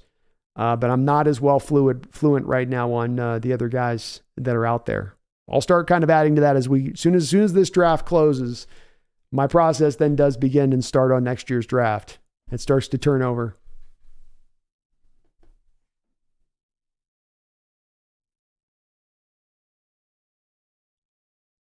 James is why it's why I've been scouting marginally draftable running backs like Lou Nichols. Smart, James. Smart. You're right. You might go, 4th, 7th round. So to know those guys when they're being picked and be aware of what they bring to the table would be a good way to go. On top of the fact too, James, running back is one of the stronger positions in this draft. The 5th, 6th, 7th round guys are a little stronger than some of the other positional groups. Spencer says, Brando, sorry, this is a repeat question, but I'll repeat. I've been warming on Deontay Banks significantly late in the process. My comp is J.C. Horn, but nastier and angrier. He will take your soul. There's nothing more impressive, Spencer, than watching him at times press guys to just death. You don't see many guys getting pressed onto their butt. But there's a couple of, snaps with Deontay where he's doing just that. He ticks all the boxes as far as what you want from a physical measurable standpoint. Maybe just a smidge, little bit of just a smidge underneath there as far as the arm length is concerned. But he is a very good prospect. I do have a 2nd round grade on him myself, Spencer, but I do think that he brings a lot to the table. He's a good tackler. He's a good complete corner. He can run with anybody. He's got good hips. He can turn and burn, short area quickness. Like I said, he got a lot of those just base structural points that you really do want in a cornerback. So if we ended up with him, I'd be hyped by that. I'd be on board with that. Garth Knight, thank you for the $5 donation. Appreciate you, Garth. And it's good to see you in the chat, brother. He says, Brando, if we were to get Roschon Johnson, where would we have to draft him? Was he the Chris Carson comp you mentioned? That would be my Chris Carson comp. And I feel very pure in that comp, Garth, where I'm not just trying to make that as, well, you have a hammerback in Roschon and then you had a hammerback in Chris Carson.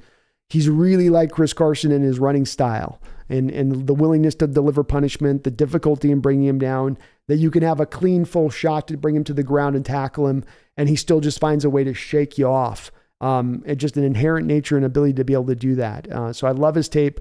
I do think at this point, Garth, he's rised up the boards where early in this process, he was a 5th round guy. And now I think he's risen himself up into the mid to late 3rd round range as to where he will go. So you would have to take him at that spot if you wanted to get him. But he is as strong a runner as you're going to find in this draft. And that's not to be discounted at all, I think, Garth. He'd be a real good player, I think. Garth, another $5 donation. Sorry, I was a little late on this one, Garth, but thank you for the double donation, man. I do appreciate you. He says, Brando, I can't wait for your book. Sounds like an erotic thriller. Only the draft supersedes my interest. Thank you for the $5 donation, Garth. And indeed, folks, I'm going to be releasing my book. A little bit of a bonus for you folks. A little bit of a little happy end of this draft. Maybe the book's crap and you guys are like, why'd you make me read that? But indeed, I've got everything finished up, everything formatted, book cover's done. I am going to be releasing my book on Saturday. As the draft ends, I'm going to be releasing it out to the public. So very excited about that. I am really proud of this book. Indeed, it is not a thriller in that way. It's just a pure thriller, sci-fi, kind of some of that elements to it. But it's a very dark book, Garth. So the content here tends to be pretty light and airy and happy and joyful and all this. This is definitely a very dark story. Appreciate you though, Garth. Thank you so much, man. Denko, freaking stoked for tomorrow. Thanks for all the content, Brandon. My pleasure, man. I've had a ball doing this coverage and getting into this draft as we've done it. Just end to end, as they say. Have a good night, drunks. Appreciate you. Kid Andy, when do you think they'll release the throwback unis? I was thinking on this, Kid Andy, you're looking at like a late May, June period where there's a real slow news period and the Hawks are kind of trying to create a little bit of a news item on a given day. You'll get the players coming out modeling it or something a little bit. But I'd imagine somewhere around in that territory of things. Spencer says, second question that I'm not sure if you ever saw. Thoughts on the best hand, and sorry if I missed your comments on that, Spencer. I definitely am not meaning to skip over your comments, so my bad if I did. Guys that complement each other well. My top two would be Washington and Ibukanda. Nasty outside zone run. Ooh, I love that. Love that. Great combination. Obviously, you got yourself a CJ Stroud and a Jackson Smith and Jigba at 20. You're got a guys with two natural connections there, Spencer, having already played with each other. I think that would be a very good pairing. I think Jalen Carter and Kalijah Kancey would be a great combination because Jalen Carter is going to demand the double teams. You got your zero tech and there's going to have a lot of the double teams that he gets commanded by also in within that. And I think that especially if then you have Kalijah Kancey on the weak side of the formation, a lot of the times he's going to draw the single blocks, which means the main negation to his game, the main worry you have about Kalijah Kancey's game, which is the double teams at the point of attack, become reduced because Carter demands those double teams on the other side of it. And so I think the combination of those two guys could be another kind of a lethal add. I think if you went like we did in my John Schneider scenario here, if you managed to go into this draft and find a way to get a Skoronski, John Michael Schmitz, or even if you want, I'm not a big fan of doing the Avila or Osiris Torrance, but you could do Osiris Torrance and a Joe Tipman. I think if you put those combinations together, they would work good, not just from that their skill sets work together well, but that it would just kind of fit well. I don't think I've got anybody else that I would really say with that. Let me see here.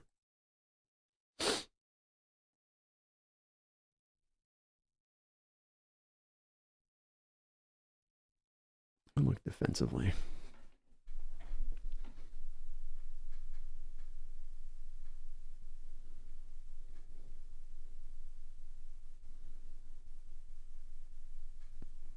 I'm going to go with those answers. Those answers sound good. And sorry I missed your question up there, Spencer. My bad, man. Flag Sabbath, there's some good receivers next year. Ja'Cory Brooks Spama, Agabuka, Ohio State. Abuka, I know him, yeah. Marvin Harris. We diving into these guys. TD says, let your dark side shine, Brando. It is. Hey, man, when it comes to my writing, you guys will see this too, because I'm going to be publishing my screenplay very shortly. The other stuff, some of my other published stuff, I'm going to start putting it out there, getting up on a site and all that, getting it all out on Amazon. Might as well just get it pushed out there. But the writings tend to be a lot darker than what I do with the football content. So we're probably, like, when I release this book, we're probably not going to be able to talk about a lot of the subjects in the book because YouTube will be all over me at that point. Spencer Smith, I do want to say, by the way, I love your combination though, by the way, of Washington and Abakanda. And I think you're absolutely right. Because what I love about Washington is that ability to seal those outside runs, pitch plays. And that's going to be now lending really well into Abakanda's speed. I think Washington's going to be able to negate defensive ends, outside linebackers and 3-4s off that edge in a way that tight ends usually can't, in a way that where the tight ends usually become overwhelmed. Denko says, Brando, likelihood they double dip defensive tackle during the draft. I almost have 100% likelihood that we're double dipping the defensive tackle position in the draft. Almost 100% of likelihood with that, Denko.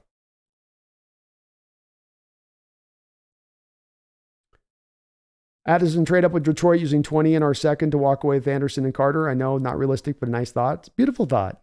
We could pull it off if they want those picks. Why do I says I have fallen in love with Ricky Stromberg, 21, and dude didn't even let anyone touch this quarterback this year, not one sack or quarterback hit. Best athlete at the center, too, with a 9.57 raw athletic score. At 83 would be a good spot for him. Agreed. Agreed all the way around on that YDY. And I like myself some Stromberg, too. So I kind of, they're all the centers sort of fall into pretty equal range for me as far as I don't have a real, I think Schmitz is the cleanest and easiest to know that I know what I'm getting and that he's going to get his upside quick. But there might be guys with higher upside, like you mentioned in Stromberg's case with being as young as he is. But Stromberg, Oluwatimi, Wilper, John Michael Schmitz, Tipman, all these guys I think are pretty good players. Kevin Corres, who do y'all think you're drafting? Kevin, I think we're taking Carter. Trung Du, Carter, and Cansey, it'd be nasty, man. Nasty. I don't think we're taking Witherspoon. Tom says the Hawks want to take a quarterback next year, then they could trade back with the Titans to get their 2024 first round pick. That might be enough to combine with our first to move up to get our franchise quarterback. It could. It very well could. You're going to need a big haul of picks to get up there, Tom, because teams are going to love so much the Williams may probably. Obviously, it depends on how they play out this next year. Raj Ho, can Tyree Wilson be like Max Crosby? No. Max is so much more further along with his hand usage and his ability to be a technician with his hands. Tyree Wilson isn't even in the neighborhood of being a technician. You know, Crosby's like the guy doing advanced moldings on the outside of buildings and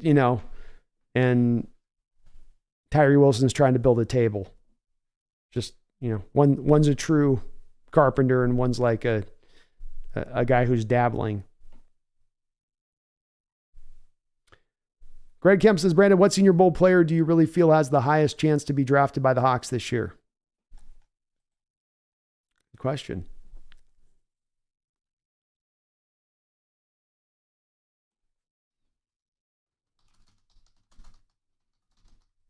Very good question. I think my guy I would go with would be Deion Henley. That would be my most likely one. I think Will McDonald was at the Senior Bowl too. So Will McDonald or Deion Henley would be the two that I would lean towards. Ethan says, 5 p.m. Pacific Standard Time. Sounds good, Ethan. Appreciate you, man. J.O. Brando, what do you want our running backs room to look like? I think, I could go for a Roshan. I just would like to come out of 2 running backs out of this class. It doesn't have to be like 2 of the top guys. It really doesn't, because I do trust in the talent that's in this running back class. Maybe you get a Chris Rodriguez in this late 5th or 6th round, or a Mohamed Ibrahim. These like kind of later on guys that you could put. But certainly would like to get one of the guys up at the top in the early stage of things. So if I could pull from one of Charbonnet, Gibbs, Abaconda, Kendry Miller, Chase Brown, Roshan Johnson, Tajay Spears, Tank Bigsby, Sean Tucker, Chris Rodriguez, Devin Archain, or Deuce Vaughn. Of those guys, that's a list of about 12 guys. If Seahawks can find one of those guys from the top 4 rounds to add into the unit and then get one of the guys in the back end, that's what I'd like the room to look like, J.O. I don't think you can afford to really stack 2 guys early on here, and that's not really needed, but 1 early on, 1 a little bit later on, and by early on, like 3rd, 4th round, and then 1 5th, 6th-ish. Tom says, here's a crazy scenario. 5 quarterbacks go in the top 5. That would be pretty insane. That would be insane. Absolutely insane. JG says, I would love Carter, Cansey, Benton pickups if we get all 3. That would be beautiful, man. And JG, you've rebuilt your defensive line at that point fully. No doubt about it. And I want to build this lineup in that kind of way, where you're really making it a strength. Not merely getting it good enough, but making it a strength. Spencer says, probably way overboard to grab 2 linebackers in this draft, but it sure would help us in the future. Another great draft duo handcuff with Simpson, Henley. Imagine the range. You would be getting that. The downside being Spencer's, you could see one or two of those guys sitting on the bench for their whole first year. That's the only downside with that versus the other guys you could be getting in that position. But those guys are in the special range of things. It's that 4 quarterbacks in the first and the 4 middle linebackers in the second. They're kind of in their own little special groups in that respect of things. King Bloop says your Brooks draft reaction was hilarious, man. Thank you. I've gotten more control with the years. I get a little less going off the deep end on the draft picks, but I definitely hammered on Jordan Brooks on draft night pretty hard. Flags have it. The Brown brothers have an incredible story. They faced a tremendous amount of adversity. I could see Pete really wanting one of those guys. I could too, man. They do gravitate towards adversity. Gino the Goat, TheSeahawksNest. What's up, Gino? It's good to see you on here, man. He says, JC, still your consensus pick for 5? That's who I went with, man. I went with that. At the end of the day, my community spoke loudly. They said, we want Carter. I've wanted Carter for a real long time. Why should we deny ourselves what we want? I don't have the background reports. I don't have the private investigators. I don't have all the contacts with coaches in the Georgia program. But what I do have is what I watched on the tape, which is an absolute game wrecker, a destabilizing force, a man that could be a centerpiece for a rebuilt defensive line that could suddenly now turn into the strength and not a limiting factor of the team. But yeah, I am Jalen Carter all day. I would love to see them make that pick, and we're going to find out in under about 14 hours if it's going to happen. Greg Kemp, Kendry Miller and Rock. I'm good with that, man. Kendry Miller's fun. A lot of Aaron Jones in Kendry Miller's game. Danko44, Brandon, thoughts on McIntosh from Georgia? Not many talk about him, but he does some good things in the field. He's a little bit like Jahmyr Gibbs in this respect, and we're going to go ahead. And folks, to wrap this up too, because I've got to do about 5 straight days of streaming, and we're going to be streaming for about 8 hours a day on every single day. So I've got to save my voice up. So we are going to kind of put a button here on this one. Inspector 7, thank you for becoming a member of the channel. I do appreciate you for jumping back on board on the membership. Do take a look if you're a member of the channel over on the community post. I just dropped my draft guide this last week over there, something to kind of read through, about 45,000 words on that draft guide on this draft, something for you to check out if you are a member.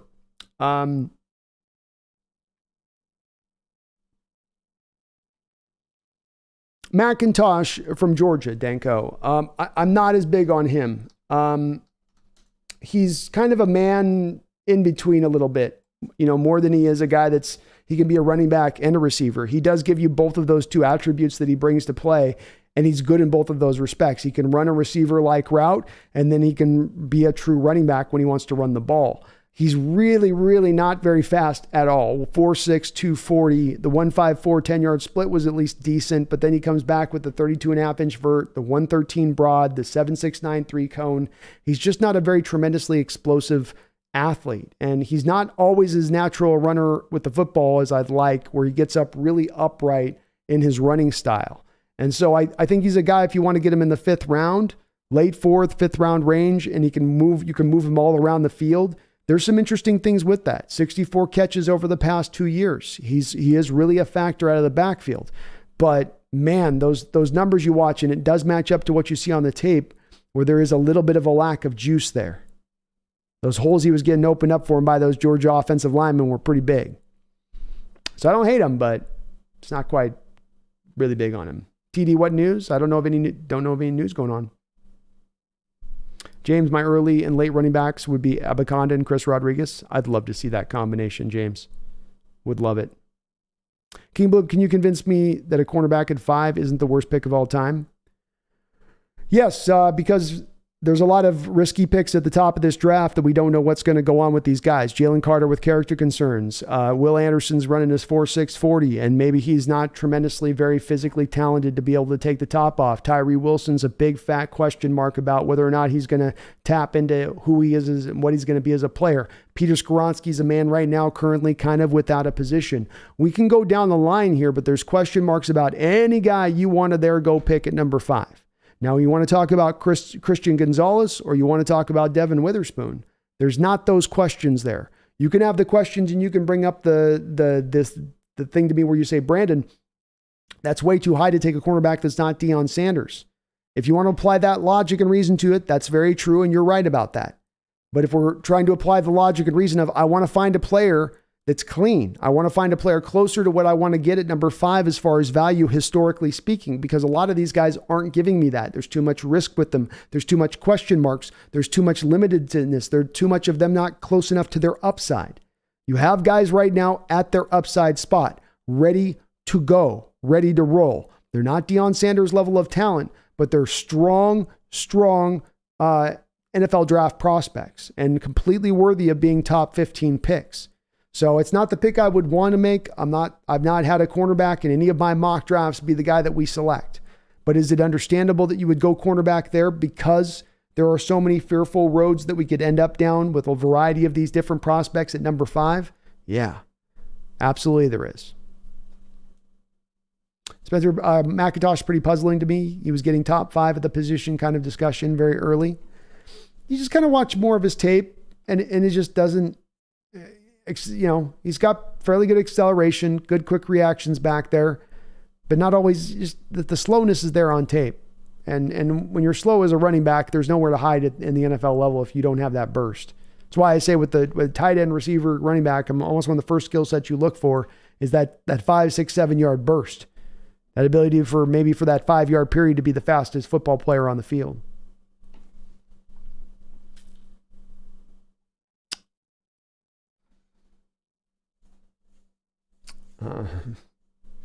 Yeah, I got to sleep at some point, Spencer. Gino says, all good, man. Going to be crazy. Go Hawks. Go Hawks, bro. Gino the Goat says, saw on the news they told Gino they may take a quarterback. A lot of news going back and forth at this point, you know. Oh, that's what you meant by what news, TD?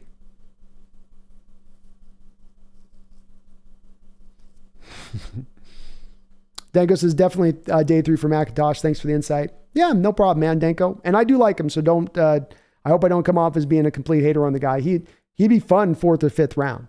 But it's that, like somebody else had said, it's his rep was coming into this as like a top 5 back, and so it's been a little bit of a drop from that, that's for sure. Thunderfist, Brandon, did you ever go to college? I went to college for a year, but I did do a lot of studying, if you know what I mean. College wasn't for me. I got to study stuff that's like specific to what I want, what I want to learn and I can't do all that generalized study stuff. I start checking out. That probably not a very good student. That's probably the other problem. Tom says, Brandon, besides Campbell, who do you think can be Wagner's understudy to eventually make the defensive calls when Bobby retires? I think Deion Henley can be that guy. I think any of the four linebackers in that second round, Tom. Trenton Simpson, and I don't think he's done it, and I don't think Drew Sanders has done it, but I don't see anything in their game that illustrates that they can't do it. But I think any of those 4 guys could be the heir apparent. I do trust in all of their talent, all worthy of being second round graded players. All right, and no more questions, guys. We're cutting the questions off. I know I said no more questions, and then I get 10 more questions in because you guys will have me go all night if I don't cut it down. So I got to save my voice, though. I know we got a lot of intrigue into this draft, but I've gone almost 4.5 hours tonight, and I got to go 5 days straight, 8 hours a day. My voice is going to die, and I got to keep it a little bit fresh here. Keaton Mitchell, he's an acceleration type back. He's looking to keep the angles where he's always out of reach of a defender. If he's got to go east and west to get it, even if he's got to go east and west to get it done. He's a bit of a long strider, so not as sudden and starting or getting lateral. He runs strong, but does not get taken down by the first tackler to get his hands on him on the regular. He runs strong, but he does get taken down by the first tackler who gets his hands on him in the regular. Shows off plus vision. I think he too often does look for the big play, and he bounces it outside way too much. Many of his best runs come from this choice, but he also ends up with a lot of negative plays trying to do too much. He needs to learn to take the dirty 3 yards when that's all he's got. Too many times he's looking for the big play and then not driving hard enough on those tough runs. The speed is great, but I don't think he's holding up at that size. He's 5'8", 179 coming out of East Carolina. So yeah, he ran a 4.37, but this is a collection of guys that came into this draft and they decided that we're going to take 10 and 15 pounds off of our running back weight, off of our playing weight. And we're going to take that weight off so we can maximize our 40. And all of these NFL teams are going to overlook the fact that we're coming to our pro day in the combine at 179 pounds because their eyes are going to be dazzled by the 4.3 speed. The speed is great on Keaton Mitchell, but if you get a hand on him, you're taking him to the ground. And not all the time in the NFL can you just run around guys and always keep people at an arm's length. And he is very, very light at 179 and 5'8". If you're going to come 5'8", I want you more in that 5'8", 205, 215, where there's actually a little bit of a fire hydrant-like amount of weight to you. And there's not that there with him, Greg. So, I mean, I do have him more in that 5th round range, though he's got some really great speed. Bank account at 1 Anderson 5.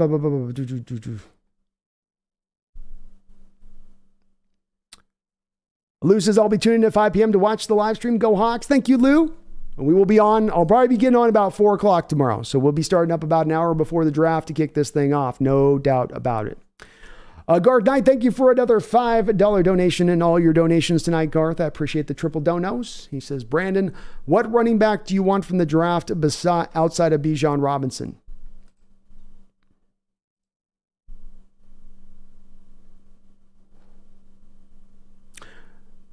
I think there's 3 running backs I would go with.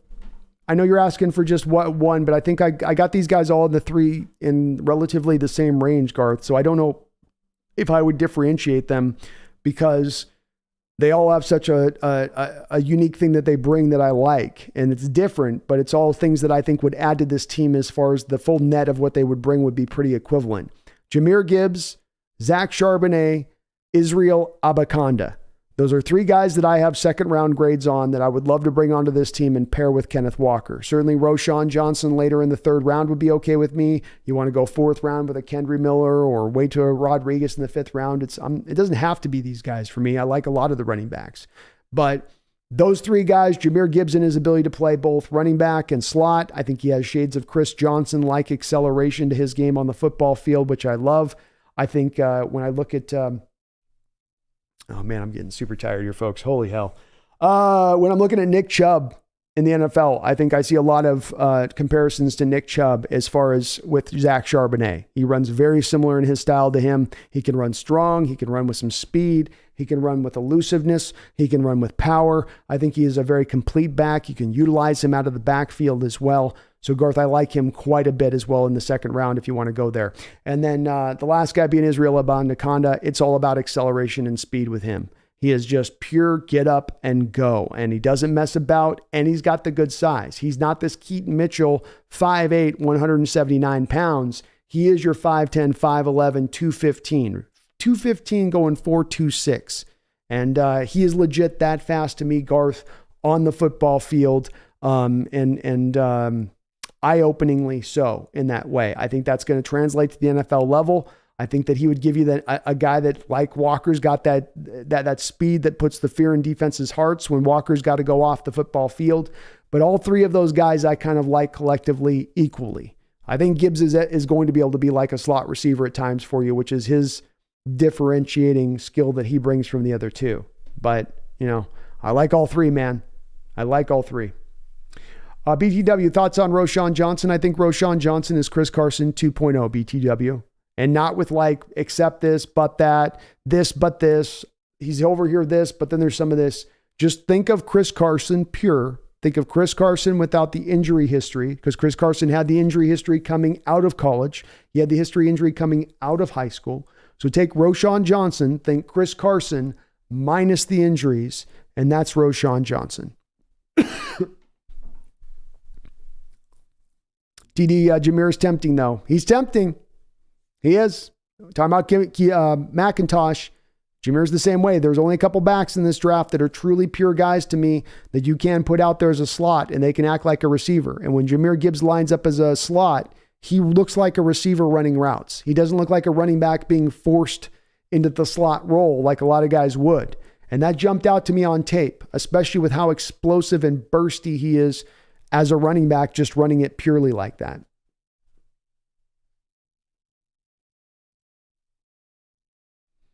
Lance, if we trade back with either the Broncos to get more future picks, we extend the gift Russ trade that keeps on giving. We can just keep talking about it with a smile on our face. We can keep it going, man. It's the genie in the lamp. Genie tells you when you rub the lamp, you can't wish for more wishes, but as us having the opportunity to wish for more wishes. You know, Jonah, does anybody know what the 4.240 would be translated to Madden rankings? Was like 99 speed? I think it'd be 99, but I'm not sure on that, Jonah. I am not sure on that. Spencer says, let's smash this effing draft out of the park, y'all. After that, set down the path to stepping on this whole division's throat in 2023. Good night, 12s. Hey, I think Spencer Smith is going to close us out in the right way with that comment. We're not going into this draft tomorrow, folks, merely simply to have a good draft. We're not going to this draft to merely have a successful draft. We're not going to this draft to merely pad on and add on to this roster. We're going into this draft to have one of the most monumental drafts that we've seen in Seahawks history. The type of draft that can galvanize, that can orchestrate, that can perpetuate not only Super Bowl runs, but a dynasty-like run. I hope you are ready for that potential to start to bloom tomorrow. I hope you have every iteration in your mind of every possibility this thing could go. We're going to be here every step of the way covering it here at the Hawks Nest. I will be live streaming tomorrow, the next day, the day after that, and the day after that. We are going to be hitting this draft as hard as you guys can possibly imagine. So if you're looking for a place to hang out, come here to the Hawks Nest.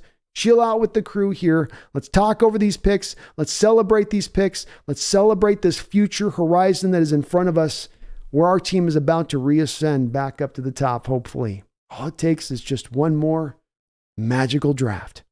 We'll see if our Seattle Seahawks can pull it off. Have faith, my fellow brothers and sisters. Don't be nervous. I think John's got this one. I think Pete's got this one. I'm feeling real good about this year and where we're going and how they're going to get it done. We will see how it goes. I will be back tomorrow at 4 o'clock Pacific Standard Time here on the Hawks Nest. I do hope you join me. I appreciate all of the folks for all the donations and the support tonight on this channel and throughout this whole offseason. Many times offseason can get quiet for many channels and they've got to just go dark. Not me. I've been able to stay active and vibrant with you guys, and you've been there every step of the way with me on that. Thank you for all that support, for watching, for hitting the like button as you guys all do, and all the new subscribers that have jumped aboard as well, as we are closing in on 12,000 subscribers. It's already been a tremendous year as far as the growth, and we are just getting warmed up. I appreciate you guys. I love you guys. I can't wait for tomorrow to experience this with you guys. But until that time, please don't you ever forget. Don't do it now. Don't you? I see you. I see you. Don't do it. Go Hawks.